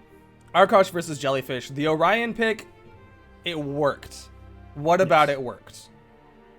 I'm not really even sure if it was the Orion specifically that was working more than it was how Jellyfish was maneuvering with the character and the weapons that he was tossing. In game 2, we saw a completely different Jellyfish, right? He held onto guitars, was going specifically for strings and trying to get those offstage gimps, like the double downer that we saw. But when he was playing Orion, he was going purely for the auto combo stuff with the spear into weapon tosses and the unarmed stuff. I mean, he ended that game with a ground pound recovery, for instance. He was just trying to keep his opponent off stage, keep them uncomfortable, and keep them guessing with how he was playing with the character, as he wasn't sticking to one weapon or the other. All right. I'm getting confirmation that Jellyfish ultimately won it out. 2-0 over over Arkosh. So we are now going into the lower bracket. We're going to be seeing Cola Icy versus Eiffel. Are we not going to stream Losers Quarters since that's ready? Arkosh versus Blood Diamond? Or are we going to watch all three of those? I'm just reading what I was told. Oh, okay. So we'll do Eiffel versus Cola Icy. All right, cool. Let me see. It's 1 and 2 are in winners finals. LDZ versus Jellyfish. We're going to have some bonus matches for you guys today. So we're going to stream some of the losers bracket. Besides losers quarters, Eiffel, who we saw a little bit earlier against Jellyfish, who got convincingly 2-0'd, is going to be against Cola Ice on Karos, who we saw bringing out quite a good fight against Arkosh, even though he lost 2-0. I'm curious if Eiffel was watching Cola Icy's earlier set. I'm curious about that as well. Because if he was, he'll have could take a lot from that. Yeah. Because it's one of those things where we see some players that are what's the word? They're reliant on a specific play style, and I think Cola really fits that description in the sense that like we've got other players who will look at what their opponent is doing and adapt, right? Play a little bit slowly and then go aggressively based off what they're seeing their opponent do. And then depending if their opponent adapts, it just becomes a huge war of like trying to figure out what they're going to do next, hard reads. But with Cola, it seems that he's got a very specific play style that he likes to stick to, moves that he doesn't like to use and moves that he really likes to use. And if Eiffel was really paying attention to that set that he played on stream, he might get a huge benefit from that. Needless to say, Cola can do the same with the match that Eiffel played on stream as well. I'm getting messages in the sidebars, but yeah, a lot of punish opportunities if Eiffel was watching what Cola Icy was doing and knows exactly how he plays. It's interesting. I'm curious if Cola Icy is going to adjust how he plays and maybe switch to a more axe heavy play style. Because once again, I know I've said it 1,000,001 times. Axe has the advantage over guitars. If you were trying to approach with guitars, and if you were trying to approach with Queen Knives guitars, which are incredibly difficult to approach with due to that 3 movement speed, Cola Icy can run you around with that 5 movement speed and use those large hitboxes to punish your approaches. But if Cola Icy sticks to hammer, we might be seeing a different story. Right, and opening up that axe, already getting punished. Sidelight, D-light, Sarah, Eiffel gets the Nair as well, putting on all of the bread and butter onto Cola here as he wants to get as much damage maximized off those spear combos as possible. Side sig read comes out, gets hit by that down air, and a weapon toss just goes straight off the stage. Neutral sig catches. Already connecting. Cola goes for that recovery KO very early on. We go for another neutral sig. We might see more neutral sigs hit in this matchup than we did previously. Because maybe Eiffel didn't watch. Maybe he's not ready for the unique playstyle of Cola as he charges with that neutral sig and he has to dodge and play scared of getting hit by that move once again. That's a slight misstep from Eiffel. If he was more familiar with the Taros neutral sig, he could have, dodged to the left because Cola Icy had charged that up for quite a while and gotten some sort of punish. But instead, he went for the save play, just spot dodges, making sure that he didn't get caught out. But that Nair from Cola Icy is going to finish off Eiffel. Cola takes a nice lead here over Eiffel despite Queen Eye being on that 8 defense, using all of his jumps to be able to wait out a weapon spawn. Bomb is there, goes straight towards that weapon. Eiffel doesn't hit him towards the explosive, instead it hits with a nice neutral light. Bomb goes down. Oh, opportunity for Silence. Missed. Oh, right over it. Into that bomb. Oh no, Cola playing all around that explosive. That would have been so rewarding if he was able to find it, but the N-Sig is damaged nonetheless. He goes for a second N-Sig. Cola feeling very comfortable in this matchup. He's still got the hammers onto Eiffel. Eiffel trying to get some sort of string, able to avoid the neutral sig that time, but he's getting caught by these nairs as he's trying to return back down to the ground. Weapon toss comes off. Nice sidelight comes out from Eiffel, tossing that spear off the stage. Cola trying to make it back now. Toss that weapon downwards. Eiffel. The neutral sig wins out over the side sig, and Cola Icy sends Eiffel off the map. Not enough to kill. But Eiffel has control of the platform, and that'll do it. That side air finishes off Cola Icy. And now Eiffel tossing the horn off the stage has got an opportunity to be able to even things up here as he finds a nice down air. Cola Icy, after that explosive first stock and the damage they've been able to get off, doesn't seem to be able to find a KO. N-Sig read connects. Cola brought in the yellow. He's trying to follow that Sair. N-Sig not connecting. Eiffel's got the opportunity to adjust to Cola's playstyle mid-match, and now with that sidelight coming out, Sair's about on the N-Sig. Eiffel looking like he's going to even things up here really quickly. Down air from Cola Icy. What was that throw direction? What is that throw direction? I don't know. interesting options. Cola Icy, he cleans it up with a Sair, but I'm not sure what those throws were. I mean, he's kind of been doing that all game. He's just been throwing his weapons left and right rather than down and up, which is so odd because so many players opt for down throws. Oh! No! Oops. He just downlighted into his own bomb. Oops. There was no pressure there. Oops, oopsies. He was trying to downlight Eiffel. You know he was trying to hit Eiffel into that bomb, but instead he sends his own hitbox into the bomb, and he gives Eiffel a slight opportunity back into the game. Ooh, and now Neutralite comes out. Eiffel, that's more than a slight opportunity back in the game. Eiffel now knows kind of what's in Cola's bag of tricks. Oh, Clash comes out, but Cola wins out and he gets the Neutralite. Ensig does not connect Eiffel spacing around it, and he's got an opportunity to take this back. Recovery comes out, tries to go in for a read, but he gets punished. Oh, bomb! Allows Eiffel to get that side lane. No, that down air. So dangerously close to clipping Cola off stage. Ooh, was not able to get outside of that neutral sig. Cola Ice now has the axe, and you know what? They're basically even right now. Both of them in the orange top right corner. You can see Cola Icy is looking for something. He needs a weapon. Oh! Ow! That would have been so good. He tried to go for the instant combo to the mine once again. Toss that axe straight up. Does not connect. Has the hammer. You know you're going to see an instant here for this finish. As Eiffel avoids that Sair. Gets a nice neutral light. Goes in with that nair on the spear. No recovery connection. But that Sair does. Cola's low on jumps. He has to use his recovery. No, just touches the stage. Eiffel doesn't go for anything risky off stage. Both players neck and neck. Ground pound just hits. Cola able to avoid the ground pound. Spike ball in Cola's hand. He's going to mix it up. Gets the axe pick up. But Eiffel with that side air puts Cola Icy in trouble. Ground pound connects. Oh. Cola's done. No jumps left to his name. Eiffel was able to take it back in due part to Cola Ice bombing himself.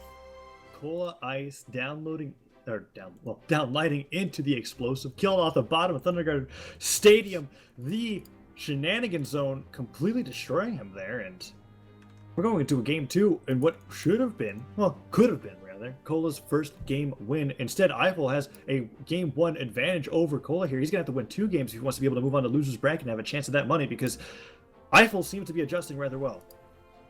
Yeah, Eiffel was able to clean it up there in the 3rd stock. Cola needs to shake off that self-bomb. He needs to readjust, recapture what worked out in the first 2 stocks and just do more of that axe play, more of those neutral sig reads. They were catching a lot better onto Eiffel this time, but Eiffel potentially knows exactly what Cola Ice is trying to do and potentially could be trying to punish. Ooh, neutral sig comes out. He's been trying to get that neutral sig into explosive setup all day. Can't find it. Eiffel. Oh! Sidelights. That's such a great end sig read. Normally, right, I see Be Nice is putting out end sigs, but because the explosive was there, he kind of read that Cola wanted to dodge away from that mine rather than be near it, and he got the end sig, and now the ground pound's coming out. Eiffel looks like a completely different player here as he's dominating Cola in this stock. End sig. He's got to stop. Again. That is, I mean, to a degree, it's Eiffel taking a page out of Cola Icy's book and just going for those raw end sigs, but Cola Icy has got to stop trying to dodge over Eiffel. That is like the 18th time that Cola Icy has gone for a dodge over and Eiffel was just ready with that neutral sig. He's got to expect that now, and he can bait it out and punish if he can get the read. And now Eiffel is realizing something crucial. Cola does not downlight and sidelight on hammer. He does not. He goes for jump reads almost all the time. And he sidelighted Cola 4 times in a row with guitars, just realizing if I stay on the ground and I just roll around, you're going to take damage and I'm not going to die because you don't counter this. Like, Cola needs to make that adjustment. So there, he finally sidelights, but Eiffel's ready. Downsig comes out. Sidelight to read the landing. Endsig to read the dodge. Again! Dodge is in! Eiffel is reading these dodge-ins, and Cola is just playing right into that game. He gets the neutral sig to finish off the stock, but full stock behind right now for Cola Icy. He set up the mine trap. He's got the hammer, switches it up to the axe. He's going to be keeping the axe if he can pick it up. He does. Oh, no, that mine's so close.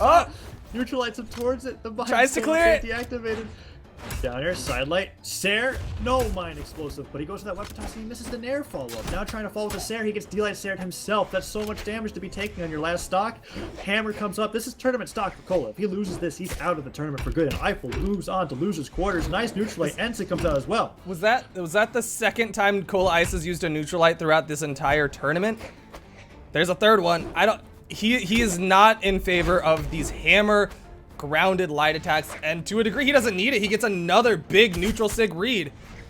Oh, but he dodged in again. If Eiffel neutral sig, that would have been so much damage. Eiffel just needs to keep going for those neutral sig reads if Cola's not willing to learn. But the down sig hits. It disarms. Weapon toss comes up. Bomb goes low. Eiffel tries to recover. He manages to make it back. Tries to go for that dive kick off stage and go for the trade. And Cola charges up that end sig, but Eiffel's not dodging in that direction. He gets that down light. He gets that recovery. Ooh, avoids the side sig, however, and a nice neutral air comes out. Cola's so close to death, however. Dodges into a neutral sig. It might not be on Qatar's this time, but the second neutral sig, and Eiffel takes it out over Cola Ice, sends him out of the tournament, and Eiffel's going to be moving on in the lower bracket. Yeah, Cola Ice just would not stop dodging in over his opponent. Eiffel could have neutral sig that entire game, and I feel like it would have taken like the 18th one for Cola to finally understand that, wait a second, if I just don't dodge in, I'm not going to get hit by these moves. But he did, and he got punished for it. Eiffel doing a great job of figuring out how his opponent played and winning from it. He didn't necessarily watch the match that was streamed, but he had the same kind of reaction that the last opponent that fought against Cola did, which was, wait a second, he's playing very same all the time, not really changing based off what I do. If I adjust to him, he's not going to adjust to me. Ends up taking the set 2-0, moves on to loser's quarters. Now we are moving on to see Blood Diamond and Arosh, two players we've seen before. We've said quite a bit about them. Now we're going to be seeing them fight against each other. It's going to be Koji versus Azoth. Koji versus Azoth indeed coming out here. Arosh not bringing out any of his other characters throughout the duration of the tournament so far. Blood Diamond neither doing that as he brings out this Koji, changing up the skin, and that's about it. As we're going to be going into game number 1 here, losers quarters. All right, we've got Arosh, we've got Azoth, we've got Koji, we've got Axe and Bow versus Sword and Bow. This, by pure weapon advantage, I would give to Arosh, but that is by no means discounting how well Blood Diamond has been playing so far to get this far in the tournament. But he's gonna have to get through this if he wants to win it out and get that plane ticket and hotel. But right now, Arosh throws away the bow, needs to pick up the axe. There's the axe pickup, and I'd like to see him hold on to it. Yeah, weapon matchups aside, the biggest thing that gives Koji a huge benefit over other characters is that dexterity. Being able to use weapons that are arguably already very, very hard, if not impossible to react to, at a faster pace. Arosh already in the red. Blood Diamond just keeping him off of the map. Arosh able to dodge through, but Blood Diamond just keeps the pressure on with that weapon toss. Nice downlight comes in, punishes that side sig, but that's all he's able to get off it. Doesn't even bring Blood Diamond in the orange, and that side light sends Arosh off stage. Blood Diamond seeming to systematically take apart his opponent here as he D-light stares him to death within a minute. Arosh now coming in, a fresh stock. He's got to rack up a lot more damage. Blood Diamond had a little bit of trouble in the neutral earlier on against Mother Russia. I'd like to see if Arosh can kind of force the neutral game, stay on the lower part of the platform, not give Blood Diamond an opportunity for the aerial gimp like that, but just try to win out in the neutral. He found the ground pound. He's only in the yellow right now. If he finds a side light, he can possibly get an action to bring him into kill percent, if not to his death. Falling stairs are not connecting. Blood Diamond being very wary of those axe aerial moves and finding a nice side light stair combo. Arosh tosses his axe up to cover his head, but Blood Diamond, he's not going for anything risky off stage. He knows what to do. Hold on to center, take him apart. If Arosh decides to never approach the rest of this game, Blood Diamond still wins. As long as he's got the stock lead. I mean, that is definitely an accurate observation. Blood Diamond can literally just sit out for the next 6 minutes, and Arosh, if he is unable to take off stocks, will just straight up lose. Not to say Blood Diamond is avoiding Arosh by any means, but there's no need for him to go out into those edge guards. No need to make any big risky plays. He can just hold on to his stock lead. And it seems to be working for him as that when he finds the opportunities, he takes them. He got that ground pound gimp off of Arosh, and Arosh lost that second stock. Nair comes out as well. Arosh almost being brought into orange here on his last stock against Blood Diamond's first. Ooh. But Blood Diamond, no recovery apparently. I was gonna say I could have sworn he had at least one more movement option, maybe even a side air. You know how Qatar's side air gives you a little bit of horizontal movement, just a tiny bit. Ooh. Oh, but a nice slide charge side sit for Blood Diamond will finish off the stock. He doesn't get the 3 stock. But I mean, 2 is pretty good too. And that was very convincing and something that I was not expecting, as Arkosh is a rather well-respected player in the US West server, but Blood Diamond just seemed to know exactly what he wanted to do on the Great Hall there. And maybe a big part of it might have been the map, but Arkosh seemed lost with both of his weapons. I kind of want to see a legend switch coming up from Arkosh. And there it is. You're going to get it. He's switching it up to Diana. You know, it's like I said. The Kingdom Esports boys, they've been putting in that work. They've been grinding it out. They've been studying their matchups, and Blood Diamond had it against that Azoth. And like I said going into it, Azoth has the weapon advantage, but Blood Diamond just was able to outplay Arkosh, keep him off the map, just punish every time he wanted to get back to that neutral. And now we're going to game 2, Mammoth Fortress. 3, 2, 1. Koji versus Diana. There we go, Arkosh switching over to that Diana, no longer playing with the accent. Yeah, that's the thing that's notable about King in general. In US West, we've got Blood Diamond who's been pricing really hard, right? And over US East, somebody who's been making great showings as of late has been Burnt Pan, also part of Kingdom Esports. Two players who originally weren't so hot with their tournament results have been causing a lot of regular tournament winners a lot of problems.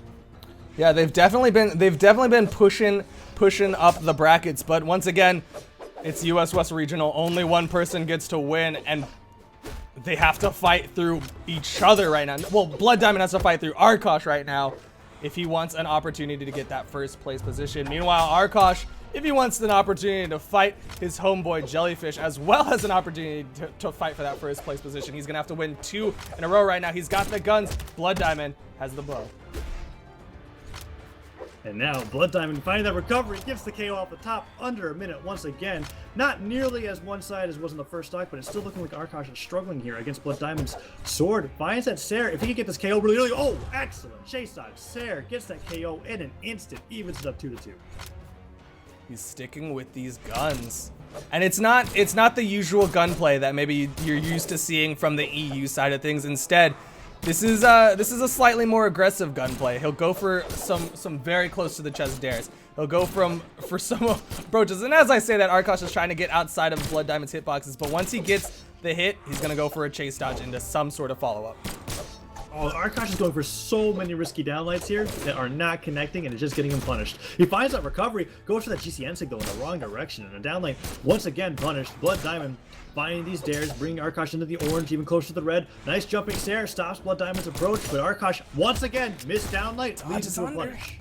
Great recovery follow-up from Arkosh, but he jumps right into the mine toss. That would have gone over his head, but a little bit of panic right there sends him into the mine, and the side sig. He just Autobots roll out, side sigs Arkosh off the map, and Arkosh now on his last stock of the tournament. Arkosh has been putting out so many punishable gun moves. Downlight is not something that should be spammed if it's not connecting, and every time he spams, he gets hit, and it led into that side sig kill. Arkosh finds that recovery, has the guns now, puts out a side sig. He's going for nairs to neutralize Sairs, but once he gets on the stage again, I'm afraid he's just going to downlight once more, and Blood Diamond's just going to take advantage of it.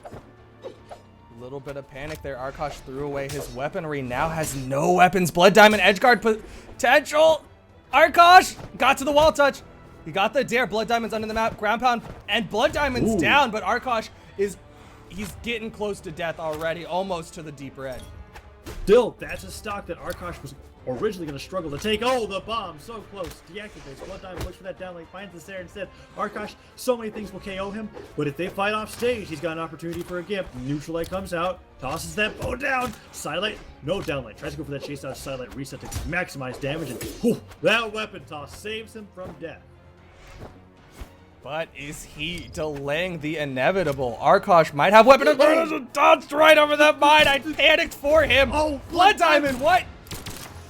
Oh no, is that going to be the mine that ends it all for him? Sidelight comes out, but like, once you land on an explosive, doesn't matter how far ahead you are, you're probably feeling pretty silly. Nair hits! Okay, Blood Diamond, he takes it 2-0. And pretty convincingly. I thought we were going to be seeing a repeat of the Blood Diamond Mother Russia set, where Blood Diamond mined himself and just completely fell apart on Great Hall, but this time Blood Diamond had a significant enough lead that after mining himself, he was able to shake it off and finish off Arkosh.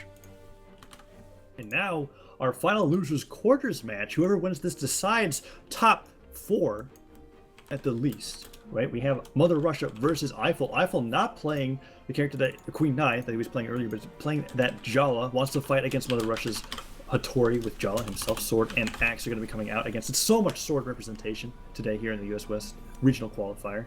As we're talking about, US just likes to play with that weapon. I mean, that is NA meta by and large. We said it at the beginning. We're saying it now. Swords. And here we go. We're ready to go into it.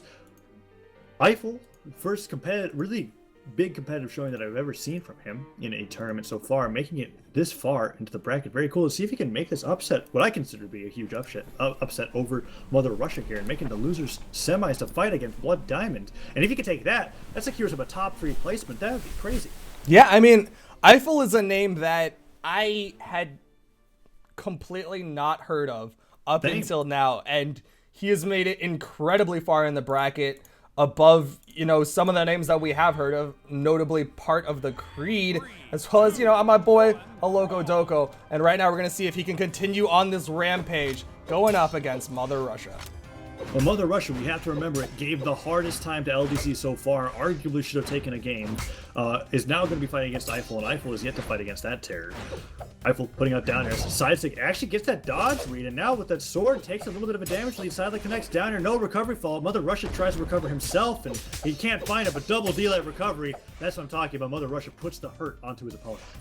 He's got the dares. Eiffel is in trouble, got to the wall, was able to avoid another dare, but despite the big strings from Mother Russia, Eiffel in the health lead right now. Right, and the instant read. Oh, Eiffel takes the first stock. Easy jump read coming up from Eiffel. Eiffel's Jala playstyle, it's unique in a sense that there's really only one other Jala main that I really think that I know of, and that's Burnt Pan, and he's totally axe-centric. And Eiffel seems to be really focused on playing Jala's sword here. Yeah, Eiffel's been able to do quite a bit. Reads the neutral stick, completely spaces it out, and gets a nice little side air punish. Mother Russia catches him with a side stick to finish off the stock, but Mother Russia's already in the yellow, taking close to 50 damage already. Mother Russia putting out that downlight now, jumps up the stair, recovery comes out. Ooh, tries to find a little bit more. Eiffel with such an explosive first stock, maybe Mother Russia's adjusted here, but he's managing to dodge out of the way of all of these falling stairs and punish all the N-Sig hits. Eiffel, with a hard N-Sig read, is able to get the last moment of that hitbox onto Mother Russia and put him in the orange. Double delay recovery's missed. Oh, drops it. So close. Eiffel comes back, spot dodges a little early. Mother Russia catches him on the tail end of that side light. Eiffel able to make it back safely, goes for the side sig. Gravity cancel side sig, not going to connect, but he's able to follow up with that side air immediately. He's just keeping Mother Russia off of any sort of weaponry, catching him every single time Mother Russia wants to get back. And again, we see that very low recovery from Eiffel. Eiffel looking for these falling stairs. Silent comes out, tries to go for a read. No N-Sig. Oh, that was a punish opportunity. Just barely missed by a stair. Tosses that axe upwards. Boom! The downlight recovery. Eiffel taking advantage of his unarmed state and taking the kill. So well placed, considering that he needed to know exactly when his opponent was going to die. That wasn't an early kill in the sense that he used a platform. He just killed him from center stage. Really? Oh, and now he's taking this away. Play. Eiffel, sword in hand, has... Oh! Might have recovered a little bit too high. Gets caught by the recovery. Mother Russia evens up the stocks. But Eiffel, with his swordplay, has been an absolute monster throughout this game one. And he's got the sword already. Earliest possible kills that Mother Russia could have gotten on Eiffel, though. I fully charged down sig into recovery on spear. Like, Mother Russia really put the hurt on there. Finds that D-light, but he doesn't get the dare. He's been dropping more downlight combos in this match than any other match so far. N-Sig read almost connects. Sidelight comes out. Eiffel just barely doesn't get that stair follow-up, but the second stair hits, and Mother Russia has a recovery. He's able to get the wall touch, got all his jumps back. Eiffel goes for the neutral sig read, but Mother Russia's already on top of him, catches him with the unarmed, but Eiffel just dodges in, downlight side air, finishes it off. And Eiffel saying, I'm more than just a Queen 9 man, my boy. I got a Jala. And what a great sword. Up to this point, we've seen Mother Russia kind of winning out in all the sword dittos that he's been playing, but Eiffel in that moment, I love what he did there, right? So many players are afraid of spear sidelight, afraid of spear neutral light, but if you dodge through it, you avoid the damage and you have the opportunity to punish. And that's something that he knew. Is like, there's so many moves that could come out from a grounded opponent on spear. If I just dodge in, which I have not been doing a lot in the game, and immediately lead that dodge into a downlight, that's the game. Eiffel takes game one.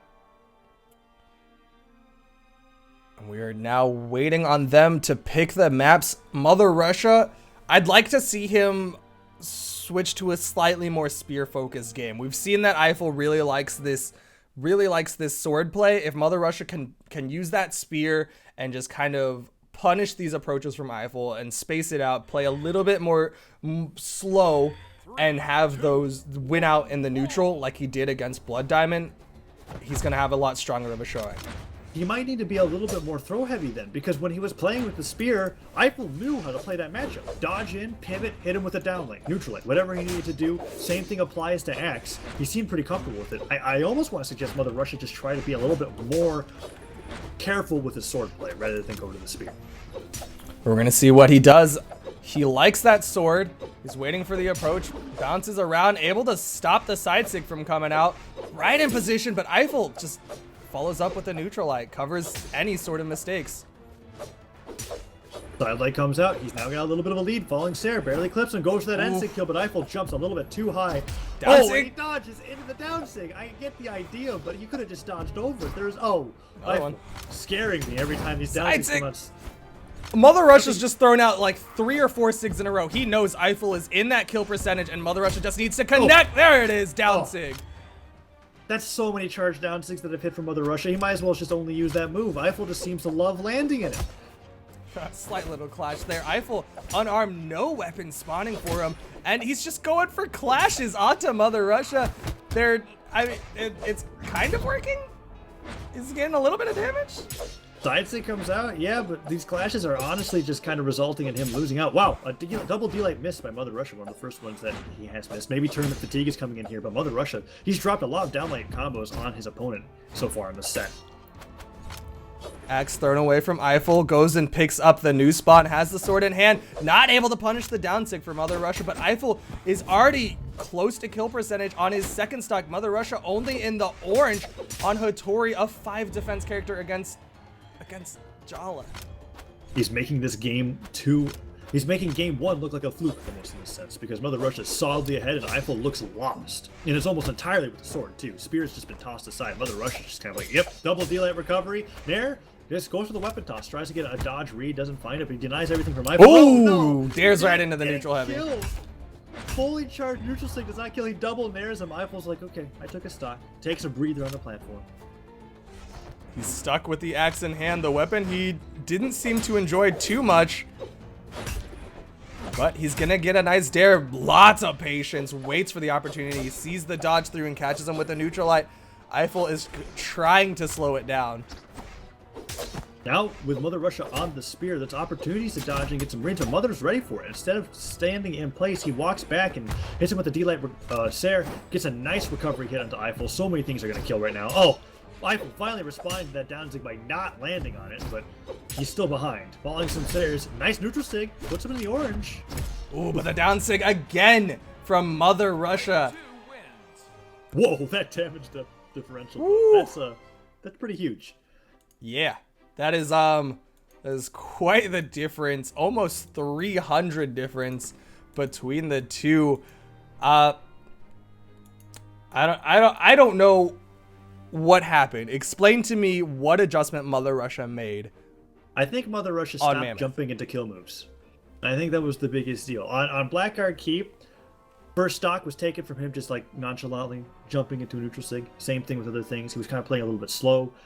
He was playing sloppy. And in game number 2, he was like, all right, I'm going to really focus, stick to the weapon that I know the best, which is sword, and make sure that I don't let him get anything too easy on me. If he wants to be able to get these kill moves, he's got to work for it. And Eiffel, he wasn't ready to work for it, clearly, as he's switching up legends right now. He doesn't feel like he could take the jaw on game 3. And like you said, he's switching up. He's got the Queen Nai. It's going to be able to trade out a lot more safely, but he's got to avoid those down sigs. He got caught by more than a handful of down sigs from Mother Russia, and those, I mean, they add up. They absolutely do. Eiffel bouncing around right now. I mean, if it weren't for the fact that he just went in, I would have said that he was lagging out. It's possible that he was, and he got the adjustment. He was able to fix it. Mother Russia wasn't able to punish regardless, and he gets that ground pound. Oh, side sig connects. Side sig. Oh no, Mother Russia's kind of going back into the habits of that first game. He's just falling into stuff from Eiffel here, and that's a lot of damage coming out from a Queen Nai. Oh, he goes for that dodge with the side sig. If he pivoted that would have worked, and now Mother Russia manages to even things up. Wouldn't be surprised to see some fully charged down sigs coming out. There's one. Eiffel doesn't land into that one, and he finds a nice neutral light. Charge end sig doesn't get rewarded. This isn't Cola. He's not dodging in that much. Great punish from Mother Russia to use his own neutral sig. Edge guard opportunity, but Mother Russia able to spot dodge the ground pound. Eiffel now mixing it up, has spear. Spear versus spear. Not able to punish the neutral sig from Mother Russia. It was a really cool idea to try to punish with that down sig, however, but it just came out a little bit too slowly. Did not hit, and now Eiffel manages to make this an even match with Mother Russia rather than one where he's ahead. And that side sig's getting punished by those hits, but oh! He didn't hit the wall. Mother Russia, in fact, got hit by just the right part of the hitbox from Eiffel to get sent below the wall and straight into death. Eiffel now with the stock advantage over Mother Russia, and he's got these guitars, and Mother Russia is not able to answer back. He just took like 4 side airs and 2 side sigs. What? That was disgusting. Eiffel nared him off stage, side sigging, and then knowing that Mother Russia was trying to get back onto the stage, just charged up a side sig and killed him off the side of the map. That was disgusting. That was 0 to death. Quadruple nair and a double side sig. Like, talking about a minimalistic kill. Mother Russia just recovering into all of the damage from Eiffel. Eiffel full stock advantage. And, I mean, we said it earlier. This is a Queen Nai. This is an 8 defense character against Hattori. Hattori does not do damage. She does not. She's got some cool signatures that make people salty, but other than that, well, as we're talking about that, what he just even things up. The entire stock, I mean, maybe Eiffel was like a little bit confused with the lead that he just got, because Mother Russia literally recovered and nared him to death. I think that was a little bit of an early kill. Got a little bit of a gimp, but I mean, as I was saying that Mother Russia doesn't do damage, that Hattori doesn't do damage, but Mother Russia just found all of the openings on Eiffel and was able to send him into the sky. And now we're back to neutral, but Eiffel has the guitars in hands, and if Mother Russia keeps falling into these recoveries, it's gonna be trouble. I bet Blood Diamond, who is waiting out and loses round 8, losers semis, is really hoping Eiffel takes this, because he lost out to Mother Russia earlier on in winners quarters, and he would like to be able to fight against a different opponent possibly for a better chance to get into the finals. Mother Russia, however, punishing that. Oh, no, he missed. He dropped it. Oh, that's awful. Double dare. Terrible. We were noticing that Mother Russia was dropping more and more downlight combos as the set progressed, maybe a little fatigued from the tournament, but to drop the double downlight recovery that would have put you into the position to win the game and not cause you to lose it, he just gave Eiffel a free recovery. That's it. That is painful for Mother Russia. Mother Russia, he had the gimp potential. He had the double downlight, and he dropped it. And that is going to be the thing that takes him out of the tournament. Eiffel's going to be moving on to fight Blood Diamond in the lower bracket semis. And that's the first really hard upset that Eiffel has made throughout the entire tournament. When he fought against Cola, it was seed 10 versus 11, but that was 10-5. Eiffel makes his way into losers round 8. Top 4 is going to have an opportunity to play here as he fights against Blood Diamond. Blood Diamond has yet to fight against this opponent. It's going to be a completely fresh best of 3 for us, and a final best of 3 of the day, as every match after this is going to be top 3, best of 5 every time. So tell me, Queen Nai or Jala? I think it's going to be both. Whichever one Well, which one loses, first? Which one he's going to first? switch. Jala. You think he's going to start off with the Jala, Yep. going up against Blood Diamond with the Koji? Yeah, he's going to bring out that sword ditto, trying to hit him with that signature cheese. And then he's going to switch over to Queen Nai if he loses game 2. I was wrong. Rest in peace. Feeling comfortable with the Queen Nai. I mean, he got essentially his warm-up on that Queen Nai there in game 3 of that lower bracket quarterfinal. So now he's going to be continuing on with this Queen Nai rampage. Going to be going up against Blood Diamond, and we're going to see if Blood Diamond can handle the Qatar play from Eiffel. The guitar play, the spear play, the signature play from Eiffel, as we were able to see him get some very great side sigs to be able to close out that best of 3 in the match that we just watched. Here we go. Losers semis is up. Who is going to get into losers finals? Who's going to get that top 3 spot? Although it doesn't really matter. Top 3 in this tournament is still fairly significant. I mean, it's top 3 in this is bragging rights at best. Only one person gets the ticket, man. But That is true. That is true. we're gonna find out who that is after these next couple matches. Oh, no. Eiffel, edge guard, Oh, Eiffel. can't get the ground pound. I'm very glad he was able to recover off of that, because I saw his character grayed out. He didn't have his jumps back, but he had the recovery. He had the dodge. He goes for that neutral sig. It connects. Both players even in damage here, but Eiffel finding more of the strings down here. And Blood Diamond dodges above, not in. luckily saving onto his life there, but Eiffel is just feeling all of these Queen Eye signatures, purple lightnings flying all over the place, both from the spear and the guitars. Oh, avoids death from that end sig and manages to keep things rather even. I think he's thrown out every single signature except for a spear side sig at this point. Or a Qatar. He hasn't thrown out a Qatar down sig yet this game, but I'm sure he's got that on the list of moves he needs to throw out as well. He's throwing them all out, but he has yet to connect in a way that'll finish off Blood Diamond. Both of them getting close to kill percentage. Eiffel just needs a big sig. Ooh. And Blood Diamond just needs a snare. Find it. Blood Diamond, such a great punish there. I love what he did. He waited out the side stick, and instead of jumping around and just waiting for another approach, down the recovery, evens it up. He chase dodged Sarah and threw the signature to get that edge guard off the 2D, and another Sarah closed it out. Eiffel able to even it up really easily, though, and now we're back 2-2. Blood Diamond taking a little bit of a lead. Eiffel looking to strip that away. He was getting the strings. Blood Diamond answers back with a nice side light into a side air. Eiffel staying low to the ground, trying to punish the aerial approaches from Blood Diamond. Neutral sig! These end sig reads coming out from Eiffel. Gets him with an unarmed combo, but that Sarah connects. Side sig stops Eiffel out of his sig and that downer. Oh. That might do it. Eiffel gets back. Downlight side air. Eiffel has the jumps. He goes for the dare to get back to the wall safely, but he's got to get past Blood Diamond, and he gets the neutral heavy and the side heavy. What? Almost into the bomb. Blood Diamond angrily tosses his bow at his face, saying, I can't believe all those things just hit. Eiffel's unarmed has been the saving grace in his first game as he was able to get that kill with the downlight recovery. I won't be surprised to see him go for it again. Blood Diamond, he drops a downlight combo. Eiffel's now got an opportunity to take the lead. Edson does not connect, and Blood Diamond gets that D-light stare. Able to punish, but Eiffel's not dead. 8 defense is too much, but the clash finishes him off. Blood Diamond just barely able to finish off that stock for Eiffel, but he's so deep in the red that Eiffel, honestly, he probably could have picked up the spike ball and finished off Blood Diamond. Oh, but if he's too hasty with these unarmed hits, he's going to get hit by a lot of neutralites from Blood Diamond. You can tell he's fishing for that Sarah KO, and it's not working. Blood Diamond putting the hurt onto Eiffel here on this last stock.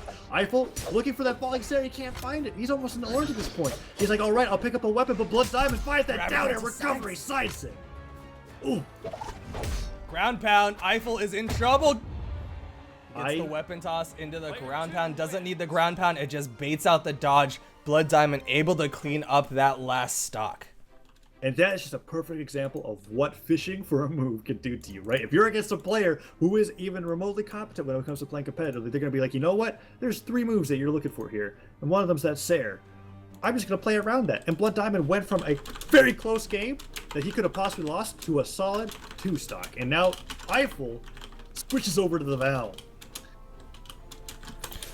They're banning out the maps. The Val pick is an interesting pick.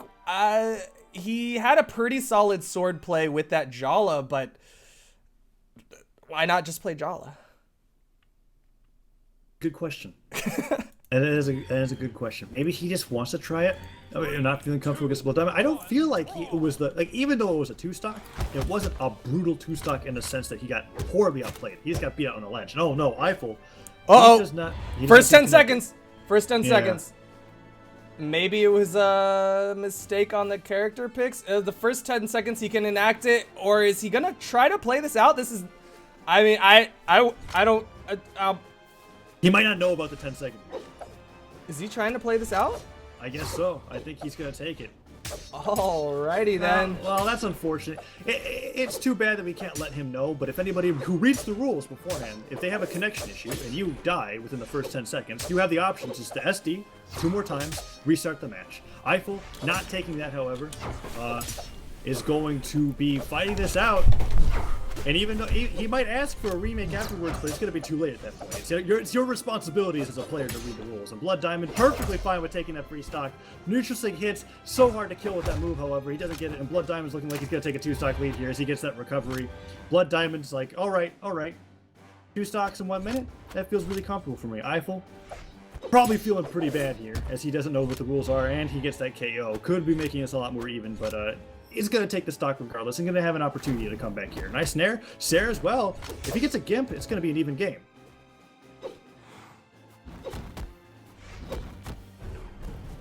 There's it coming out. Recovery as well. Goes in for that down air. Blood Diamond gets that down, double downlight recovery. Nair. No Nair connects. Eiffel gets that Nair. No ground pound follow up. And Blood Diamond is systematically destroying Eiffel here as he cannot even get these signature hits. Downlights are coming off. Eiffel not looking very comfortable with these gauntlets. Nice cider. Ooh, I like that recovery where he tries to go for the neutral sig, but the weapon toss stops it from happening. And now Blood Diamond getting sent off stage. Eiffel goes for that ground pound. He's gonna get punished. It's gonna look like it's Blood Diamond's game here. All he needs is an unarmed recovery. Cider might do it. Weapon toss forces the dodge out of Blood Diamond. Doesn't get the ground pounds. And Eiffel tosses that mine straight up. Blood Diamond goes for a hard neutral sig read. Recovery does not connect. Eiffel very close to losing out on this game number 2 here. Recovery just barely doesn't do it. Blood Diamond, he's in the red. Eiffel also deep in the red. I think I wish Eiffel had known that rule and just gone for the restart of the. Yeah, but it's his fault. If he doesn't know it, he can't ask for a remake after he loses this game. That's you know? absolutely true. He missed the opportunity, and now he's trying to play it out to the best of his ability. He needs to finish off this stock of Blood Diamond, but I mean, any hit that he takes right now is basically just a death sentence. Eiffel managed to hold on to the stock for quite a while, though. He lost 2 stocks in a minute. There's the Nair. Blood Diamond confirms it. So with 2 stocks, it's arguable that he could have won it, but the damage was very close. Unfortunate for Eiffel that he lost on that stock so early on. Blood Diamond apologized for the DC, but they know the rules. No remakes going to come out from that. Blood Diamond, confirmed top 3 losers finals, has a chance to be able to get that plane ticket. And coming up next, it looks like we are going to be going to the upper bracket to see the winners finals. Sky LDZ versus the lads Jellyfish. Very excited to see. This is the first time they're meeting seeds 1 and 2 in this tournament, and it should be, besides the rare LDZ versus Mother Russia matchup, one of the closest matches that we should see throughout the entire tournament. Jellyfish playing the Hattori. He could play any legend at this point. Gun legends, spear legends, gauntlet legends. We saw Orion. Hey, whatever he's going to bring out here is going to be totally based off of what he wants to play against LDZ. These 2 players, they spar against each other. We've seen them practicing Jellyfish streams occasionally, and when he does that, he's streamed LDZ sparring sessions. How this best of 5 is going to go is going to be very fascinating, as I think map picks and legend picks are going to be very significant. Coming into this, before the tournament itself started, I was thinking the only person who I think has potential to take down LDZ is Jellyfish.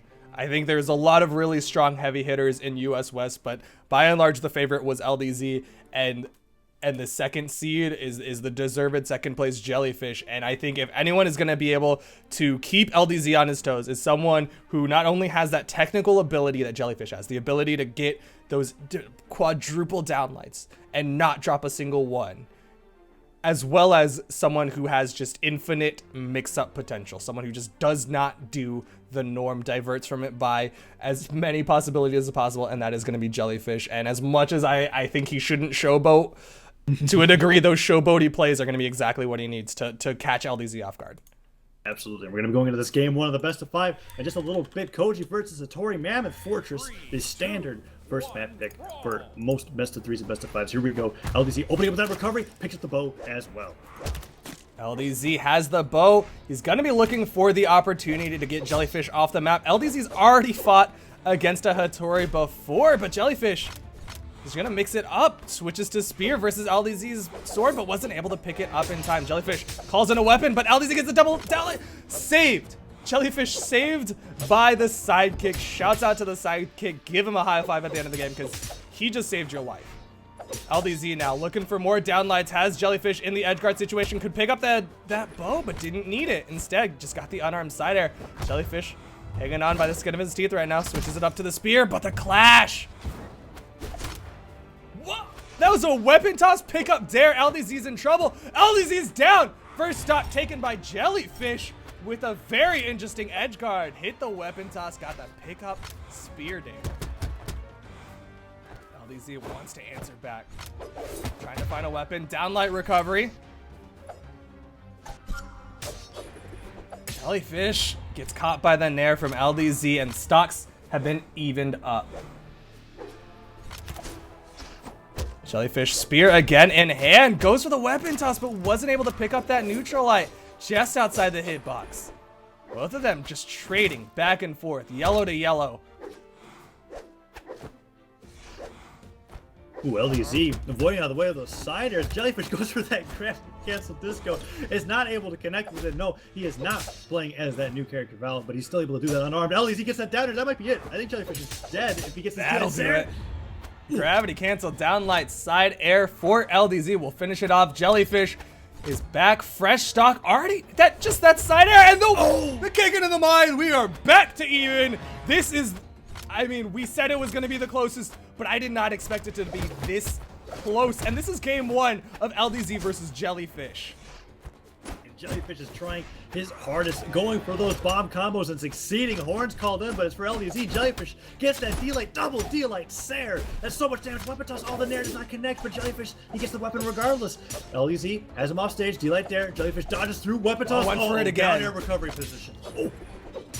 This time LDZ was just outside of it, but Jellyfish was going for that weapon toss, pick up down air again, and it would have spelt disaster, but now LDZ has the platform control. Jellyfish needs to get past. Really like that down stick usage from LDZ. Instead of using it as a kill move, he used it to reposition. Going off stage, not using any jumps or dodges to be able to go into a position to make Jellyfish scared, but silence coming out. Jellyfish wants to fight against the bow unarmed. Are you kidding me? That's so risky. Grab out coming out there. Oh, Jellyfish avoids that recovery. Bomb. This could be it. He's gonna pick it back up. Bomb Deactivates, toss, toss it's it bouncing down. around, but LDZ catches him, dodges in neutral sig.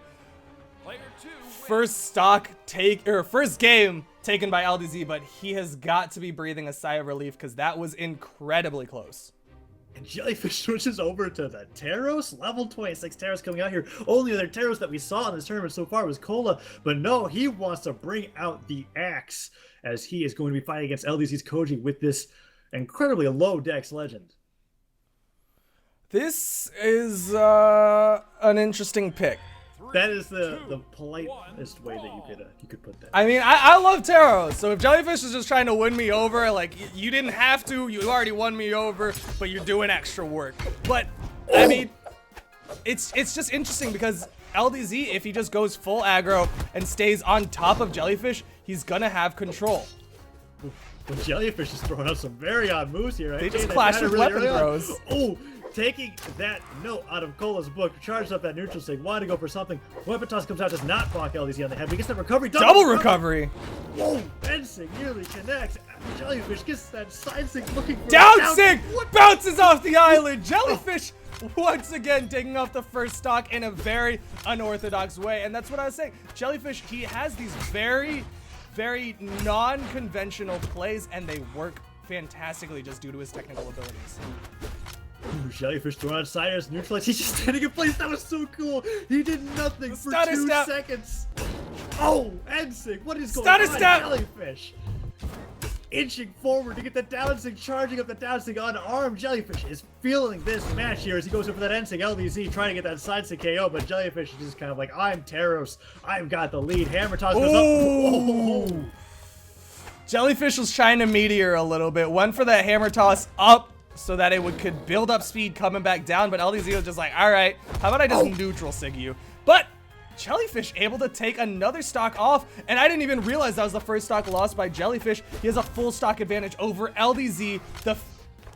It's LDZ. Like, what? It's LDZ and Jellyfish is making him look like easy prey here on this Taros. Oh, double endlay into ground pound. Jellyfish bringing out all the unarmed. That's so much damage. He's on Taros. He's got a high force stat. And now picking up the axe. Oh, gets hit with that downlight Sair, but Jellyfish avoids death there off stage. Knows he has to control the center. Sairs are coming up from LDZ. Jellyfish in the orange, but LDZ on the last stock. And Jellyfish is feeling really comfortable with his hammer.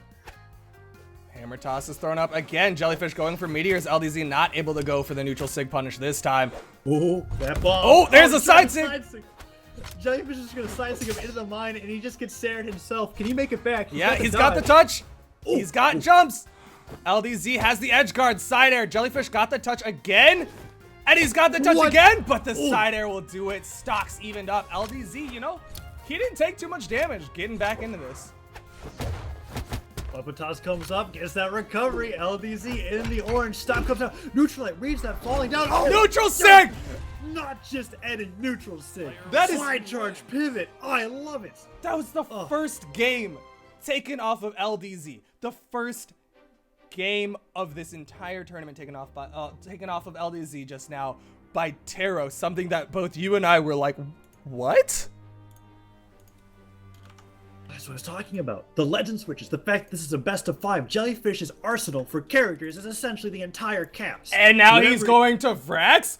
Is he, I mean, like, it's Sparky's birthday, but unfortunately he doesn't get this present of a Lord Vrax pick, something that almost no one has played except for Pickled Potatoes, and Pickled Potatoes has not really participated in tournaments as of late. No, he has not.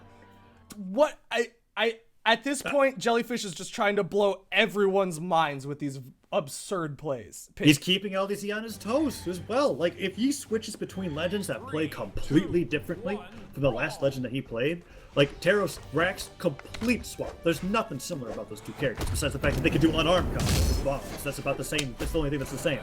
We got Lance and guns here from Jellyfish as he takes a lead once again. LDZ needing to adjust those bows, sticking to that Koji, avoids that neutral sig, but Jellyfish just flying around the map with these guns and looking really comfortable as he gets a D-Light, Sarah, charge, Ensing, just gets punished by LDZ. Throws out a recovery. LDZ not able to punish. He's got the Sares. Jellyfish on the right wall, and LDZ's looking to go in, but couldn't quite get the dodge inside air. Jelly on the side of the stage, jumps up with that Sarah, looking for more Sares. LDZ, he's trying to get that unarmed, but Jellyfish is just throwing the weapons into his face. Charged Ensing, once again, he has yet to get punished for those charged Ensings. That was a risky wrap on. He gets D-Light Sared for that. Weapon toss as Trouble well. for Jelly, Jellyfish, side air. That might be it. Down air will Oh. confirm it. LDZ takes the first stock of Jellyfish. We're not going to be seeing a repeat of game 2.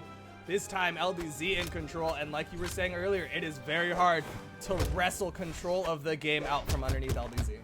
Right, once you're behind a stock, LDZ, he does not take those risky offstage things that he's going to be able to do. When he's offstage, he knows exactly what he needs to be able to do to set up his opponents for death. And down comes up from Jellyfish, punishes that sideline from LDZ. Jellyfish trying to find these falling stairs, jumping in place. No recovery connects right there, but he's got an opportunity for another recovery here, but LDZ stops it with an air. Weapon goes straight up. Jellyfish gets that. Whoa, that gets that ground pound, no unarmed recovery. Puts that down in the wrong way. Now LDZ is just running with this lead. Oh, Jellyfish in the orange. This is looking bad. LDZ almost positioned himself into that meter. Recovery is going to send Jellyfish into the corner. Very hard to kill there, but Jellyfish is so deep in the red, and LDZ still on his first stock. Bomb. Was so there it is. That's what I'm talking about. Jellyfish, he doesn't even need to hit him into that explosive. Just straight up tosses it in LDZ's face. And now he's evening it up 2-2. He's got an opportunity to make some really good plays. Down like ground pound. Not able to follow up off the bounce, but Jellyfish, just those mix-ups. Jellyfish trying to find his way back. Gets past LDZ. Whoa, he's going in. LDZ not able to punish, though. Dares right down the side sig line. Another dare. Oh, no, spectator. All right, it's back, I think. Meteor thrown out. LDZ gets caught by it, but the side air will finish it off. Jellyfish on his last stock. Now Jellyfish going for that recovery. He gets the nair. Whatever happened to that spectator bug, at least it's still working as, Jellyfish mispositions that down. Side stick over, that's it. Stocks evened up. Jellyfish. He can do this. He hasn't quite wrestled control out from underneath LDZ, but there's potential here. I mean, with how explosive good combos can be. LDZ doesn't go for that recovery, but Jellyfish is just falling around. Oh no, he's getting knocked all over the place by these nairs. It went from an even game to Jellyfish being in kill percent as LDZ found all the downlights, all of the Sares. He just needs to find one signature, one D-Light Sare. He probably will end it for Jellyfish's game 3 here and take a 2-1 lead. That neutral light is gonna send Jellyfish into the sky. Jellyfish trying to find his way down, but LDZ catches him with a nair, not able to wrestle control. And LDZ showing that he is very comfortable in that matchup. I honestly want to see Jellyfish go back to a more hammer, slow, heavy-hitting legend. There's Scarlet, that's maybe? what I'm talking about. Scarlet, possibly, but I think what he needs more is some... Well, maybe I'm not sure what to say. Give his boy Arkosh some love with an Azoth pick. It doesn't matter because he's going with the Berin. This the is thing game that was so weird 4. about the Taros win is that he almost won that entirely off of Taros signatures. Side sigs on hammer, neutral sig from hammer, the neutral sig from the axe, the down sig from the axe. Like, he was hitting him with all these mix-ups that used the special moves that Taros had, and that's unique to that character. I think it's just up to whether or not he finds a character that's able to work against LDZ's Koji here, because the Vrax didn't work, but the Taros did. But the interesting thing is he found the Taros, it worked, and then he just immediately went, nah, you know what? We're going to see if something else works instead. Oh, LDZ chasing after him. was almost trying to get that Gimp onto Jellyfish. Jellyfish with a nice weapon toss into Arash. Dare hit. LDZ has the recovery, but Jellyfish saves his life with a recovery. Guarantees that LDZ is going to be able to make it back safely to the neutral. Ground pound connects. I am so surprised that ground pound connected. He went for that chase dodge sider. Goes to the NSYNC read LDZ. He's chasing No! LDZ. Jellyfish just fell. That was some gauntlet ground pound moment right there. What we just watched. He just chased LDZ to his death and confirmed his own. I guess that's okay if he can take the lead on this second stock here. But LDZ seemingly doesn't care at all as he has green Jellyfish to orange with these D-like combos. Oh, weapon toss comes out. LDZ so barely damaged here. Jellyfish has not been able to get any damage onto LDZ after that very awkward reset that Jellyfish kind of gave to him. LDZ, double down light side air. Jellyfish in a whole lot of trouble right now. That weapon toss, but Jellyfish is going to be able to get back into the shenanigans. Ooh, weapon tosses. Oh no, LDZ. LDZ! LDZ! What? Oh, that's so good for Jellyfish. What is this game? The shenanigans zone working totally in his favor. Absolutely intentional. Jellyfish, you know, he's in the lead now. LDZ, it doesn't matter. Damage is going to be like cut in half, but Jellyfish is going to take game 4. We're going to go to a game 5. Avoids that side stick. Weapon toss comes out. Jellyfish looking for a Sair. LDZ, however, is trying to make this even once again. I'm just at a loss for words about what is going on. This is, I mean... Oh!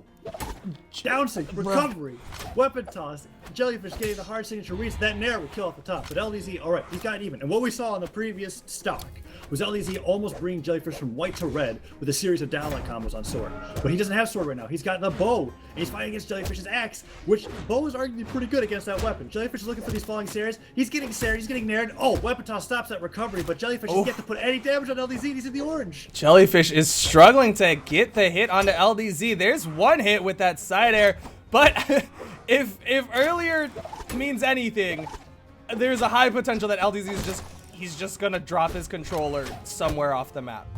Oh no! Oh no! Oh, He stayed right in line. Jellyfish went for the dodge onto LDZ. Jellyfish dodge down? Why did he dodge down? I'm trying to think. What was the option there that he got from dodging downwards? They went below the bottom of the platform. If LDZ could have, if Jellyfish had dodged in and hit the Sair, it would have put LDZ into a very awkward position as far as recovery goes. But LDZ just pulled the trigger, finished off the stock, and finished off the set, and now Jellyfish is going down into the lower bracket. Such a close fourth game. Jellyfish, however, loses 1-3. LDZ confirms a spot in grand finals as well as a bracket reset match. But we're going to be going into our losers finals, our next best of 5. Koji Dittos. Jellyfish bringing out a character that we have not seen him bring out. So many characters being played by Jellyfish today. Do you see what I see? What are you seeing? I'm seeing kind of just like a nice starry sky. Just, you know, No, I'm in a spectate lobby. I just see a beautiful blue and black. All right, give me a might have to rejoin the lobby. I'll Yeah. tell them to wait. All right, thank you. Luckily, Foda who's part of BMG as well as working with esports in general. In regards to Brawlhalla, has been incredibly helpful today, making sure he communicates with everybody that's participating, getting into the room numbers, telling them to wait for ready, so we don't have to worry about missing out on any gameplay for you guys, as we're going to hopefully get Duke's client fixed. But we're in for some Koji Dittos. It's Jellyfish versus Blood Diamond, Koji versus Koji. We Gucci. We're in. It's fine. Nothing happened. Oh no!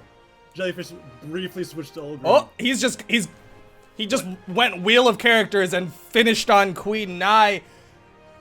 Making me eat my words. Queen Nai is coming out. It's been a while. This is what I think is the original Jellyfish main. He was Queen Nai was fairly effective against Blood Diamond when Eiffel was on the Queen Nai. So maybe Jellyfish was watching the set and kind of was like, you know, I think I see where the Queen Nai pick worked and where it didn't, and where I can make the adjustment to finish it, you know? Well, either way, we're going to see if it works out. Jellyfish, maybe not as much of a signature user as Eiffel is, but guitars are going up, tosses them, finally some damage is landed. 10 sec. We're used to seeing some 10-second stocks. That was 10 seconds before damage even connected. As Jellyfish is trying to find some strings with the spear. And it's not like they're not trying to hit each other. It's just they're both dancing around each other's hitboxes. Just now starting to hit some damage, but neither of them even ticking into the yellow just yet. Spectator error. We're back. We're back. Blood Diamond losing out on some trades apparently. Avoids that side sig. Jellyfish looking for that side sig KO. Gets the ground pound. No recovery follow-up. N-Sig does not get the dodge read either, and Blood Diamond gets a nice recovery punish, but that's about it. No Sarah comes out from Jellyfish, and he goes off stage. He's going around to the island. Blood Diamond is already getting into the red. Jellyfish needs to pick up a weapon and get a signature. That ground pound's not going to be enough. Goes for the down sig, but Blood Diamond is going to be able to avoid it completely. Spike ball comes out, that's 2 hits on the Jellyfish's head. That's a lot of damage. This Jellyfish was solidly in the lead, and now he's kind of... Blood Diamond's kind of making it even. I don't know what that N-Sig was. Repositioning, I guess. Ground pound is... Jellyfish, what are you doing? What is happening? Apparently X-Men is happening right now. Blood Diamond in the red, Jellyfish in the red. They are throwing out all sorts of damage, but neither of them able to finish off the stock. Neutral air is not going to be enough. That spear falls down, but it's not going to hit onto anyone. That sidelight's almost killing on us, and Jellyfish is taking so much damage here. He's had Blood Diamond and kill person for such a long time. There we go. Recovery kills off the top.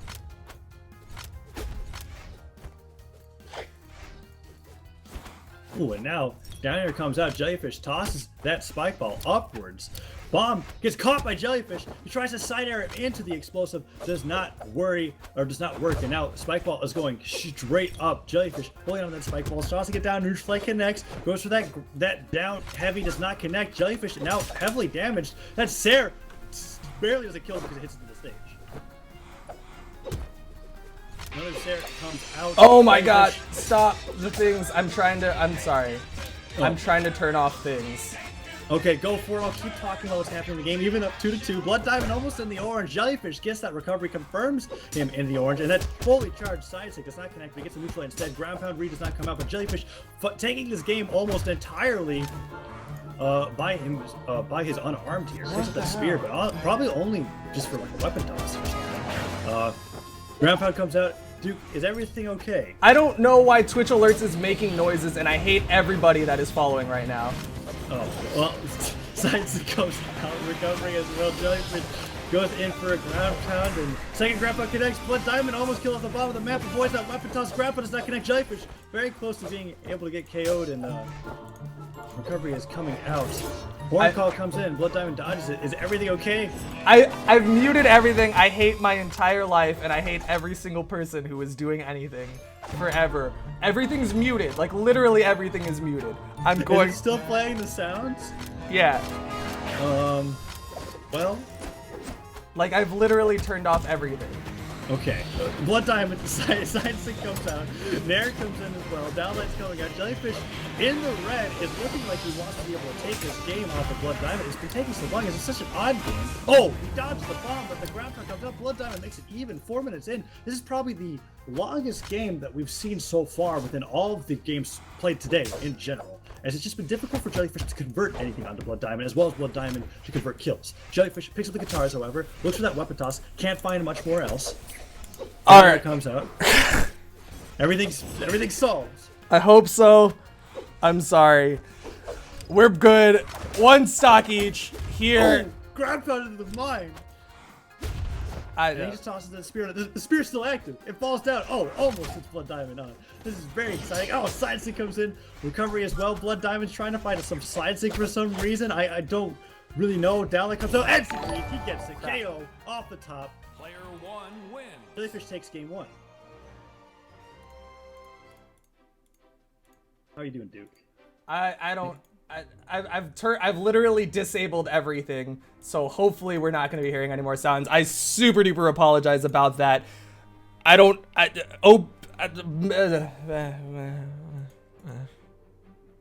Things happen. It's all right. We're going into game number 2. Best of 5. Luckily, that game lasted long enough for you to be able to solve the problems as we're going to the second game. Jellyfish bringing out the Cassidy, which we have yet to see him play on stream. Blood Diamond sticking to the Koji despite the loss. We're going to be going to either the Great Hall, Mammoth Fortress, or Shipwreck Falls. Shipwreck is going to be difficult for players to recover on this map. Jellyfish, I'm looking forward to some very fun gravity cancel down sigs, both for the guns and the hammer. 3, 2. All right, here we go. This is game 2, lower bracket. Jellyfish up 1 game over Blood Diamond, and if there's anything that anyone thinks about when they hear Cassidy, it's this hammer. This 8 dexterity hammer is an absolute monster. It's completely different from all other hammers, but that mine is just that's There was no reason to dodge onto that Jellyfish. Okay, now he's X-pivoting down airs. All right, we're just for some exciting play here. Maybe he wants to be able to make this last line, but Blood Diamond, he is not entertained. Down like dare to chase dodge stare. Ooh, Jellyfish can't even recover. He doesn't the stage. He did hold left. Oh, but Jellyfish. Jellyfish. I'm done. This is Jellyfish. 1 stock down to Blood Diamond, completely throwing away a stock. Jellyfish needs to find that weaponry. He has the hammers, going for the X pivot dares, but can't quite get them. Just hold on to this hammer and just keep swinging, because that 8 dexterity hammer, it has so much force because it's a hammer, and it has so much potential just because 8 dexterity means you just gotta fly around swinging that thing. And the side sig picks up. Side sig hits. Jellyfish really liking these Cassidy signatures right now. No down sig just yet, though. A little let down, to be honest. But there's the gravity cancel down sig from the guns, not the hammer. Looks at that side sig. Blood Diamond gets an easy down like ground pound punish. Very nice considering that he was unarmed. Avoids that neutral sig. Jellyfish gets the recovery, gets the KO. Jellyfish cleans up the stock, able to even it up, but he's in the orange and there's no hammer for him. Instead, he's stuck with the guns. Fishing for some dares. Gets caught by the neutral light as he's coming back up. There's the weapon spawn. I like to see Jellyfish throw it away just because I think hammer's just really good. Well, I mean, guns are pretty good too. Either one he's been having success with. The hammer's interesting. I feel like I want to say him stick away from that because he's been spamming so many signatures on it. But he picks up that hammer, drops him with the Sair. I wouldn't be surprised to see him chase dodge in so that he can get a nicely placed downer onto Blood Diamond. Maybe followed up with a nair right afterwards with the weapon toss with the gun there. Very good. Down sig reads Blood Diamond trying to approach. Oh no! Another down sig almost hits Blood Diamond. Both players still have 2 stocks here. But Jellyfish, oh, he goes to that early recovery KO. Doesn't get it. Down sig doesn't either. That D-Light Sair doesn't. And Blood Diamond once again wrestling control into the lead. Blood Diamond only in the orange, not even showing any of that blood. Jellyfish needs to find a weapon spawn. There's the weapon spawn, but Blood Diamond is just keeping him off of any sort of weaponry. Jellyfish is going to wait patiently for his opportunity. Blood Diamond goes in, but Jellyfish not able to punish with a neutral air. Popping in place in sync with the weapon toss. Whoa, that weapon nearly tossed him into the bomb. Jellyfish trying to play off of it. He's only got Blood Diamond in the orange. Tries it down here, but he just gets Sair. Jellyfish holding onto that hammer. Tosses it down. Nice neutral light, but that causes the hammer to despawn. The next weapon he's going to get is the guns. And he gets side sync in the middle of the air. This looks like it's going to be Blood Diamond's game 2. Jellyfish, a little bit of indecision there. Kind of floated above Blood Diamond, not even making his way to a weapon. And isn't yet able to finish off this stock from Blood Diamond. I would have liked to see a recovery instead of that Sair there off of the edge, but a nice gravity cancel down sig is going to put a little bit more damage onto Blood Diamond. Ooh. Charged end sig, not punished by Blood Diamond. Gets a silent off that haymaker. Recovery comes up from the guns, does not clip Blood Diamond, does not kill him off the top. Goes in for that side sig, and he can't get that KO. Sair's is sending him off stage, but it's going to take a few more gun Sairs to be able to get that. Is that down sig? Well, Blood Diamond, he's ready for it now. He's coming back. No edge guard, no successful edge guard from Blood Diamond. There was an attempt. Ooh. Clash is going to stop the recovery for Jellyfish. That would have spelled death if he was able to complete the entire recovery.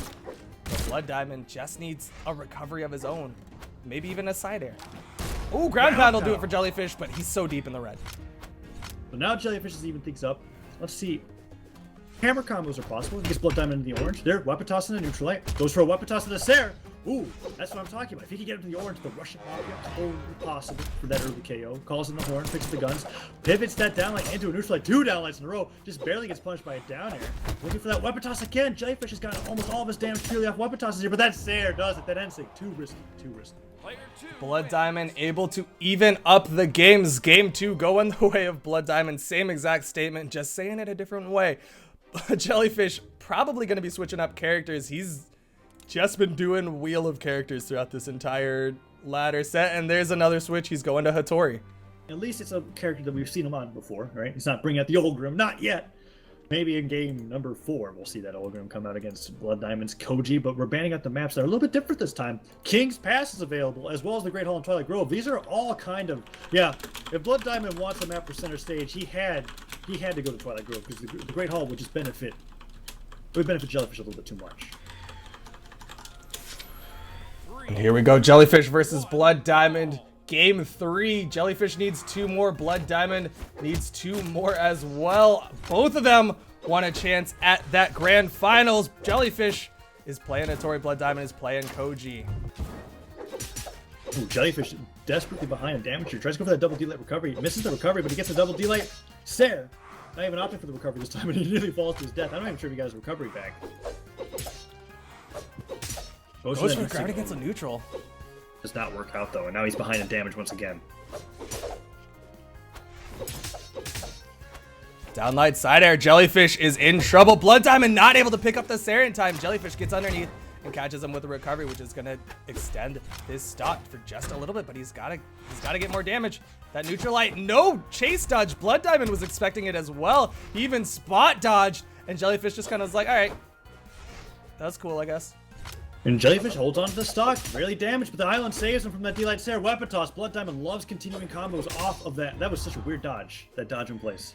I think he was expecting maybe a gravity cancel neutral stick from Jellyfish at that bottom edge of the map. It would have been devastating to Blood Diamond, and he saw the dodge come out and just immediately was like, I'm not gonna risk it. I'm just gonna spot dodge. I still have the edge guard here. And he was able to get that confirmed off. Sidelights coming out now. Blood Diamond playing off that Twilight Grove Island entirely. Throwing out some nairs. Dares are coming out. Jellyfishes can't find these sword combos. It seems as though Blood Diamond's got him beat in the sword ditto, but never mind. He's just bouncing off that island now. D-Light, Ser, neutral sig. Jellyfish going for that neutral sig KO. Cannot find it. Blood Diamond has that bomb active. Goes off stage. Jellyfish can't find the recovery kill. Blood Diamond's got an opportunity to really extend this lead here if he gets that mine. That mine is gonna set up another meteor. Jellyfish is trying to bait him into it, but Blood Diamond was ready and is able to dodge out, punishes the gravity cancel down sig. Ooh, he tries to silent, but Blood Diamond's ready. He knows Jellyfish likes to go for that cheeky unarmed stuff, and ooh, recovery kills Blood Diamond off the top from center stage. He was really damaged there. Bomb. Jellyfish is going into it. What? Oh, that was so barely able to avoid it. Double D-Light Dare, I like that. Instead of going for the double D-Light recovery, he tried to combo the Dare into the recovery from the island. Doesn't get it, but still a good way of being able to make even more damage occur. Oh, double D... Okay, let's go D-Light. Gets that down air. Weapon toss goes off stage, but Jellyfish has made this suddenly a lot more closer than it was. Yeah, he's been able to rack up quite a bit of damage with the use of those sword D-Lights. There's another gravity cancel D-Light, but couldn't quite get above Blood Diamond for the Dare, and Blood Diamond is able to finally finish off that stock with that Nair. Jellyfish coming back. Only bomb on the map is going to throw it up. Not even going towards the island. Instead, just trying to hit it onto Blood Diamond. Double neutral light for Blood Diamond. Blood Diamond manages to dodge through a Jellyfish, going for that chase dodge side sig. Blood Diamond holding on to the sword, is trying to find these Sarah Spike Ball goes straight up. Oh, almost that Jellyfish, even in the face of death, going for the flashy combos. Recovery of the GC side sig into the spike ball. Are you kidding me? Almost works, but it does not. Jellyfish now behind in damage is getting dared on the island, almost in the orange here. He needs to get this KO and fast. Blood Diamond, he's in the red. Jellyfish just needs a signature. If he can find it, instead mixes it up, picks up a spear. It's gonna go for the recovery. Not enough just yet. That second one will finish it off. And now Jellyfish might have evened up the stocks, but he still has quite a bit of health to even up if he can do so. Sidelights are coming out. Sword weapon tosses. Blood Diamond puts out that downlight on the bow, but he gets hit by that weapon toss into neutral light. Jellyfish just stays in place, waits for a dodge, goes for a neutral light. He's not getting punished. These spear weapon tosses are Looking for the weapon destroying. toss unarmed. He's just throwing the spear up and down. That's all he needs to do, and it's working out. Blood Diamond adjusting, finds his Sarah. He's got Jellyfish off stage, but that weapon toss once again, recovery Nair. Neutral. Oh.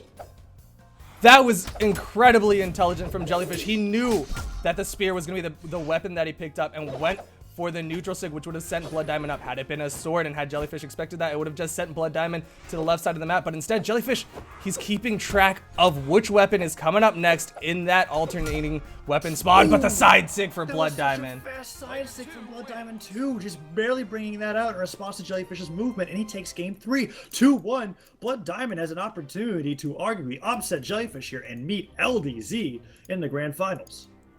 Last chance for Jellyfish. Blood Diamond just needs to win this out, and then he's going on to fight LDZ. Jellyfish is going to the Scarlet. He's literally just going wheel of characters, trying to see which one it lands on, and this time it is Scarlet. But one thing of note, which I don't know if anyone else has noticed, but Jellyfish is at least level 25 with all of the characters that he's showing off. He has the highest level skin or color possible for all of these characters. 3, 2. So That is very significant to tell us. He's played this game quite a bit and has practiced with all these different legends. I still, honestly, as weird as it sounds, the most impressive thing that I've seen from so far was the Tariffs. I'd like to see it again if he wants to be able to have a chance to fight LDZ again. But now, playing the Scarlet, maybe this will work. Weapon tosses are coming out. He's not getting any follow-up, but who cares? He's hit Blood Diamond in the face like 5 times at this point. Almost brought him to the yellow from weapon tosses alone.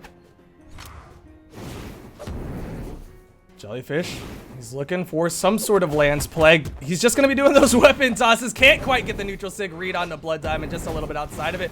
Goes for the instant touch off the wall into a side air. But he's looking for these weapon tosses. He's looking for the weapon toss unarmed. It worked for his spear play, so why not just go for a similar hitbox weapon? Oh, it's not working out right now, however. Jellyfish was too late on that weapon toss to recover. And ooh! Blood Diamond almost getting that side stick KO. Scarlet just barely surviving. Weapon toss stops the recovery, but the Nair hits. Jellyfish is at the brink of death here. This is going to be bad. If he stays behind in this game 4, he's going to be knocked out of the tournament. Ground pound hits, however. He goes for that second ground pound, but it's a little too far. That would have been a great read. He's coming back into the shenanigans. Doesn't immediately pick up the weapon. Instead waits. Has the lance in hand. Charges up the neutral sig, but Blood Diamond able to dodge through it. Side air. Jellyfish falls to his death. Has no recovery. Can't even dodge the hold on to his stock there. Jellyfish loses out to that side air after a really greedy side sig. Blood Diamond punishing properly and now down airing him, side airing him, takes a lead. Side air. Mind toss. Blood Diamond almost dodges into it, but not quite. Jellyfish got this lance now. Down air recovery comes out from Blood Diamond. He tries to go for that neutral sig, side sig, interrupted by that weapon toss. Blood Diamond gets snared, avoids the weapon toss, but gets the recovery instead, doing a great job of being able to keep in line with Jellyfish's unarmed attempts. And now Jellyfish has got a mountain to climb here. He needs to get this KO, otherwise he's gonna have he's at a risk of being 2 stocks behind. Jellyfish is dancing around. He knows Blood Diamond is in that kill percentage. He's looking for it, and that recovery will do it. He's going to be clearing the board. He's sticking with the hammer.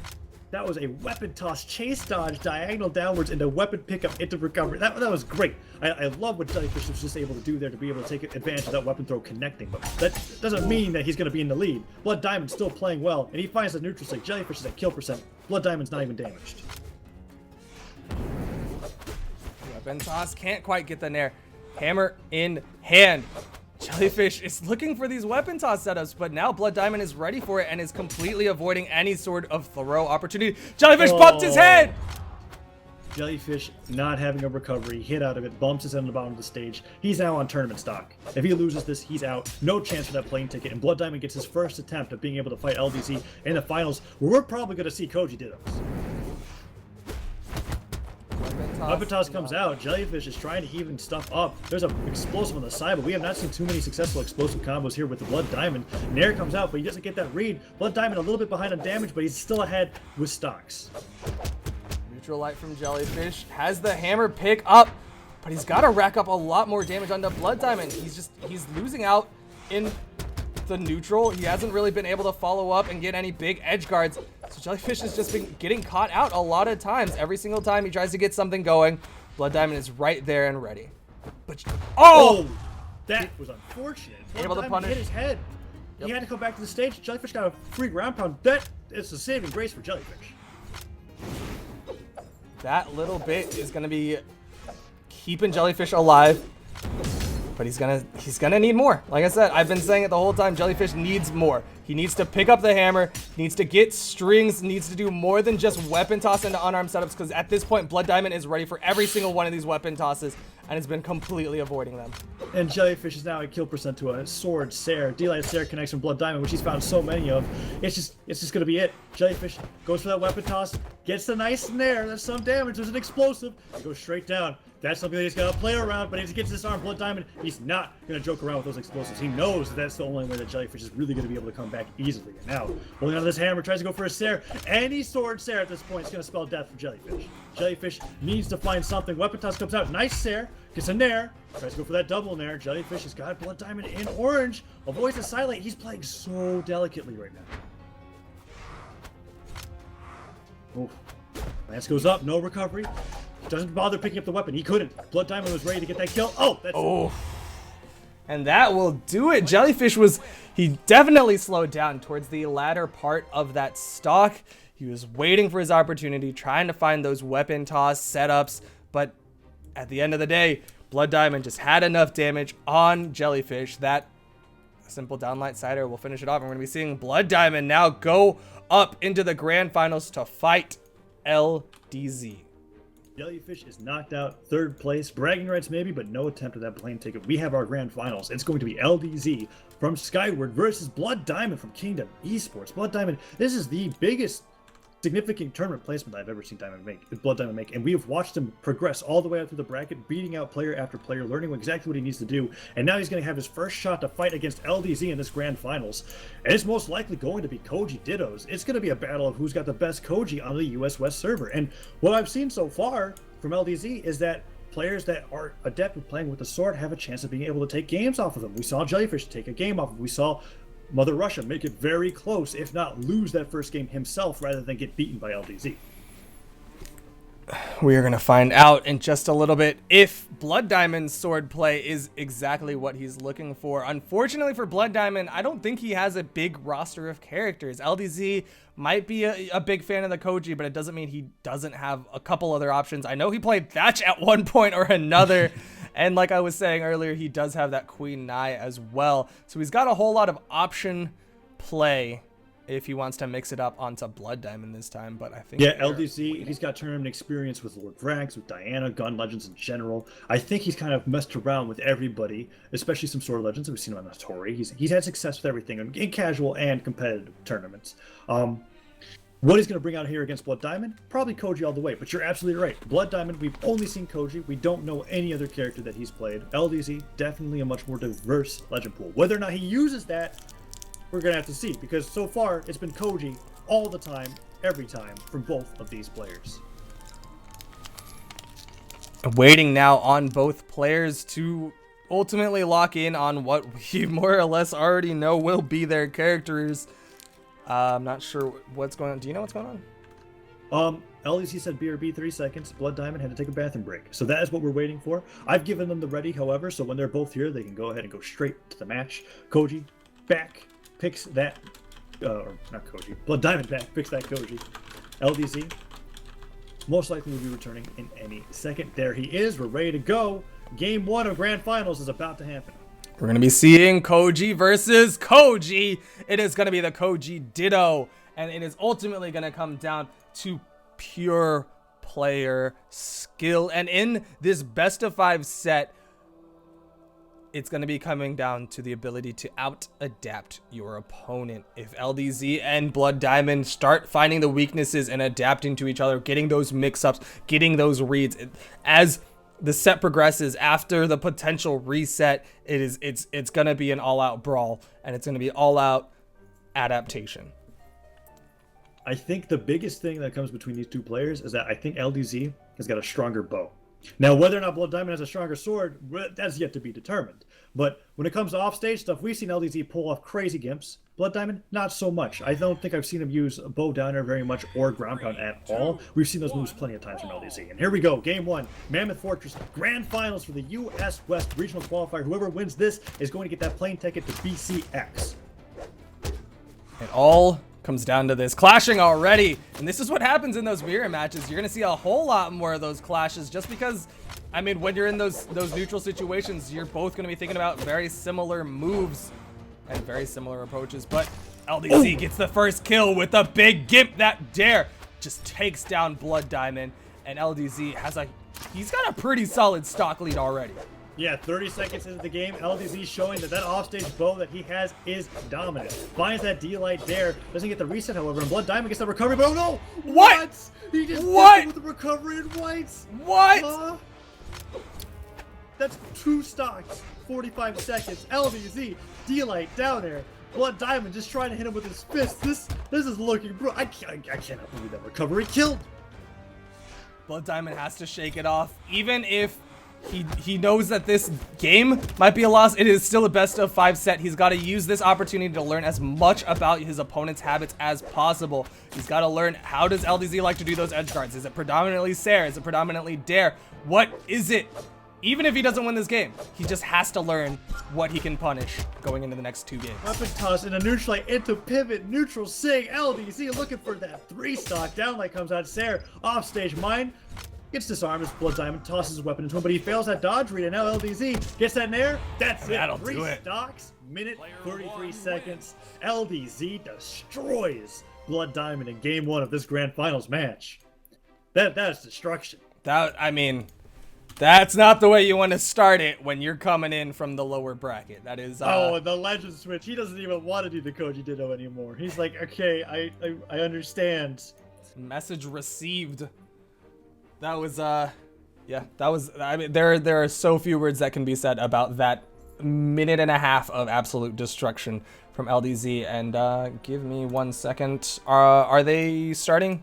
They are not. They're currently setting up some room setting things. As we're gonna see Blood Diamond hovering the Bodvar. LDZ sticking to Koji. Can you get them to wait? Yes.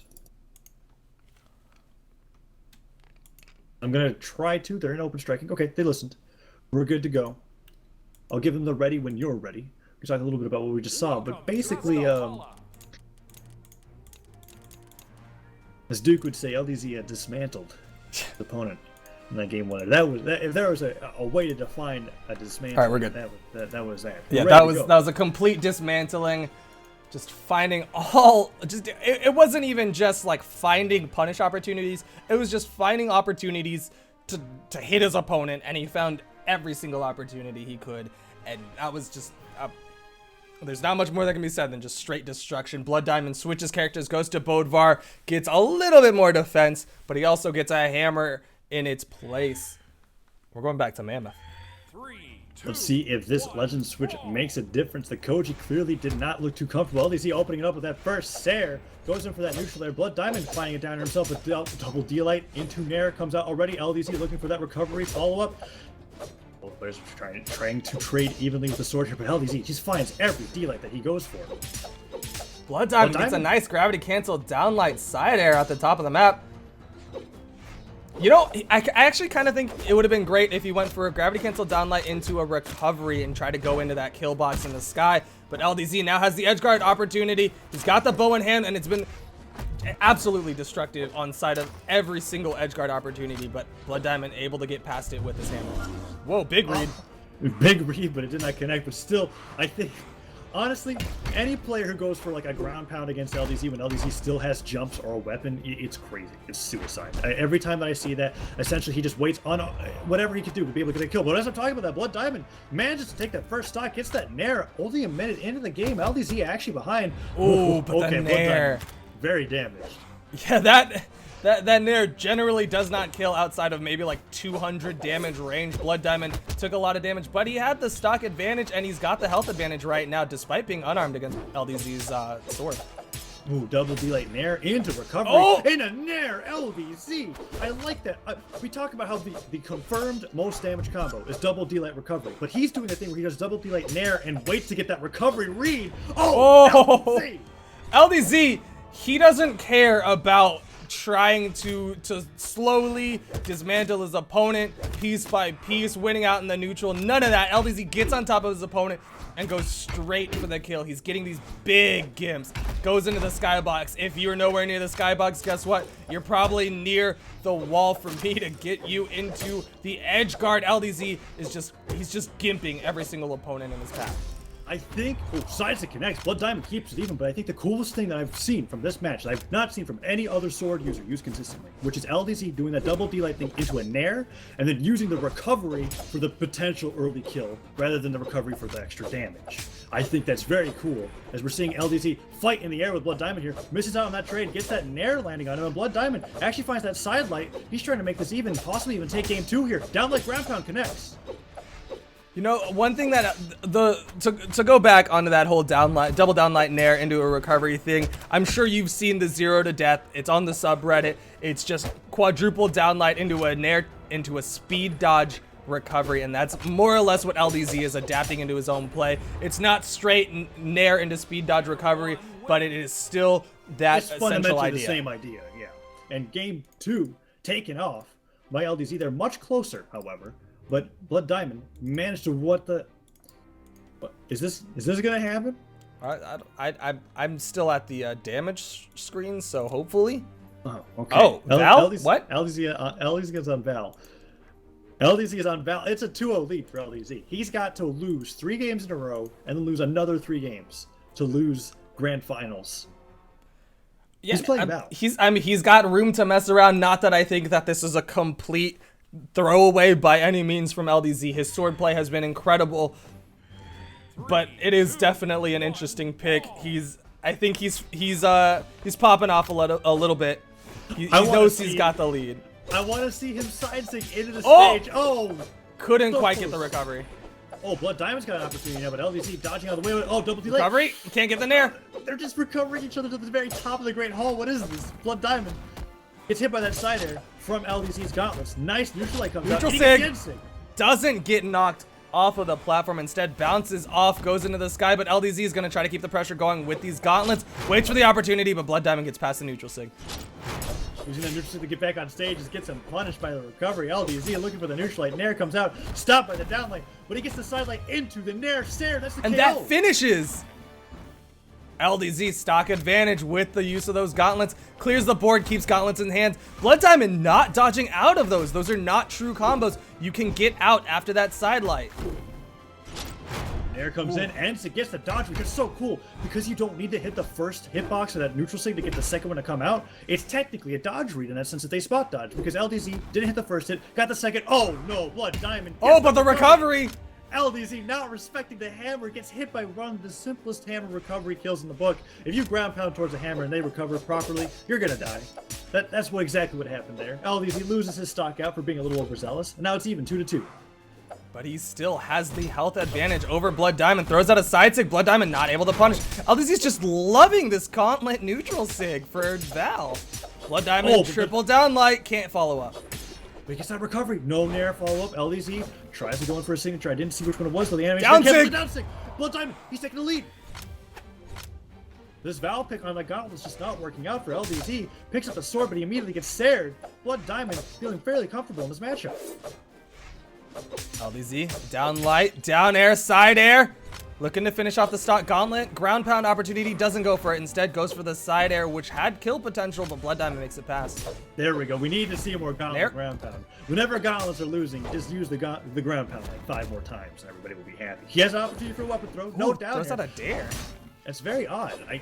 I feel like the ground pound's safe enough to try to go for that if you have your jumps. But weapon toss comes out. Blood Diamond, he gets stared. He's still holding onto the stock. LDZ tries to go for an air, but a nice weapon toss and a dive kick. Blood Diamond looking like he might even 2-stock LDZ at this point. He's just starting to throw out kill moves. Went for a side sig. Expected Blood Diamond to get below him for the dare, but the side air will finish it off. And LDZ is evened up the stocks, but he's in the orange on Val. Blood Diamond seeing his opportunity to come back in this. He's still got to win 2 more rounds after this. Ooh, Sarah comes out. Scoop connects. LDZ sent flying towards the top. He's falling with the Sarah. Sarah Clash. And oh, that Sarah clash is so huge. LDZ dodges the hammer throw, avoids the horn, gets the sidelight, but so many things are gonna kill him at this point. Oh, down air connects. Blood Diamond. He wants to bring this to a game 4. LDZ's looking for these down air. Neutral air. Blood Diamond does it. Player 2 wins. He holds on by the skin of his teeth, but to a degree, it's like, I know LDZ wasn't playing at full potential. He also got killed relatively early on that second stock by a great downsig from Blood Diamond. That's fair. I'm not trying to discount what Blood Diamond's playing, but I'm just saying, like, yeah. I mean, to a degree, LDZ just needs to just go play Koji and win the rest of the tournament if he wanted to. But he's looking to finish it out with this Val pick. He still has an extra game to throw if he decides to do so, not to mention the fact that there could be an entire bracket reset after this if LDZ just wants to stick with his Val pick. That's a huge risk that he's taking here as he's losing out on the neutral. Nice sidelight, gets the nair, but Blood Diamond dodges out of the way of that Sarah and he gets a down air recovery. LDZ in the orange. Val, an untapped character in regards to potential in practice. LDZ still wanting to bring them out here. Goes for that Neutral sig. hits. But that is not a high force neutral sig. Despite it having a great force angle, it doesn't have a lot of kill potential. But the side airs do. Blood Diamond doesn't have the jumps, and LDZ is going to take the first stock with those side air gimps. LDZ having fun with that neutral sig on gauntlets, not even bothered with the sword. It's sad. I just want to see that side sig in the wall used once, like for something, but I don't think that's going to happen as LDZ gets a nair, tries to go for that neutral sig read, does not get it, and gets Sarah instead. Easy Sarah read for Blood Diamond, evens it up 2-2. He's going to be completely clearing the board. Does not want to give LDZ any sort of weaponry. Trying to force him to fight unarmed. But that bomb is going to do a little bit of damage on the Blood Diamond that he does not want. Nair comes out, gets hit by another Sarah. Blood Diamond slowly staring his opponent to death. Stairs are coming out. LDZ gets hit by that down air. Nair recovery. Whoa! So Gimp potential. LDZ almost turning it around. You see that a lot with gun players. Well, they'll dodge underneath an opponent's recovery and go for a recovery of their own. LDZ definitely familiar with all sorts of strategies. Comes out, gets that scoop. LDZ gets scooped twice in a row. LDZ is just getting carried around by Blood Diamond's hammer here. The down air is connecting constantly. Sidelight comes out, but that's a dodgeable string. Nair does not hit, and LDZ picks up a sword and goes for a neutral.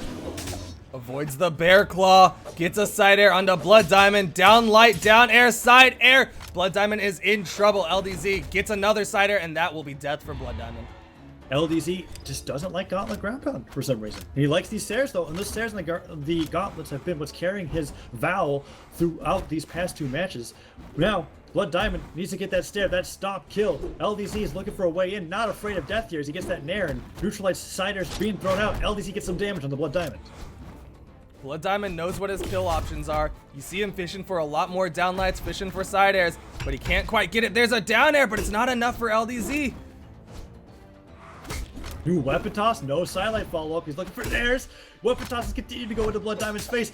D-light, double D-light. Nair, recovery. Oh, no almost Gimp. Gets that KO. LDZ going back to his roots on sword here. He's kind of like, okay, I know I'm coming dangerously close to losing this game. Oh, he puts out the GC side stick. It does not connect. It doesn't go quite as far as he thought. When it's in the air, it goes for a more downward hitbox, not quite as horizontal. And I guess LDZ was expecting it to cancel out onto the platform for the horizontal hitbox, but he gets a side stick. Blood Diamond in trouble. Gets back to the wall. So that's such a hold that bomb. Very close to having LDZ stock there. Yes, he did it. I'm happy. That's it. It wasn't even a good use of it. That's all I needed. Val was playing a lot today. I wanted to be able to see that used out. And then this is side sig once again. All right, if he keeps doing this, gravity cancel side sig. This could be it for LDZ. Falling stair. Both of them close to death. LDZ throws out the neutral. Blood Diamond's gonna get past. Call in a weapon. Avoid the Nair. Has the hammer. Doesn't want it. Wants the sword. Unarmed. Watch out for the mine. mine. So oh, the recovery will do it, and that is it. LDZ is your US West Regional Qualifier. Congratulations to him, and congratulations to LDZ. Blood Diamond played hard, played true, was able to go through losers bracket after being knocked out really early in winners and get to second place, but unfortunately LDZ beat him out. But congrats to LDZ from Sky, the reigning champion of the United States area for a while, proves it as he wins the US West qualifiers and gets himself that plane ticket over to BCX. And with that, we will be back next week. Will be the EU 2v2, I believe, and following that will be the US East Regional Qualifier. Once again, congratulations to LDZ, and a huge shout out to all the people behind the scenes. Shouts out to Barky for his birthday. Shouts out to TWK for just being a cool dude. Shouts out to the admin team, Cassidy, Zenigan, Sloshula, Sheepy, El Doko, Loco, Sticky Soul, and shouts out to Foda for all the help he does, as well as all of BNG. And once again, I'm Designated Asian. That's Taza over there. Thank you, everyone. I hope you have a wonderful rest of your days.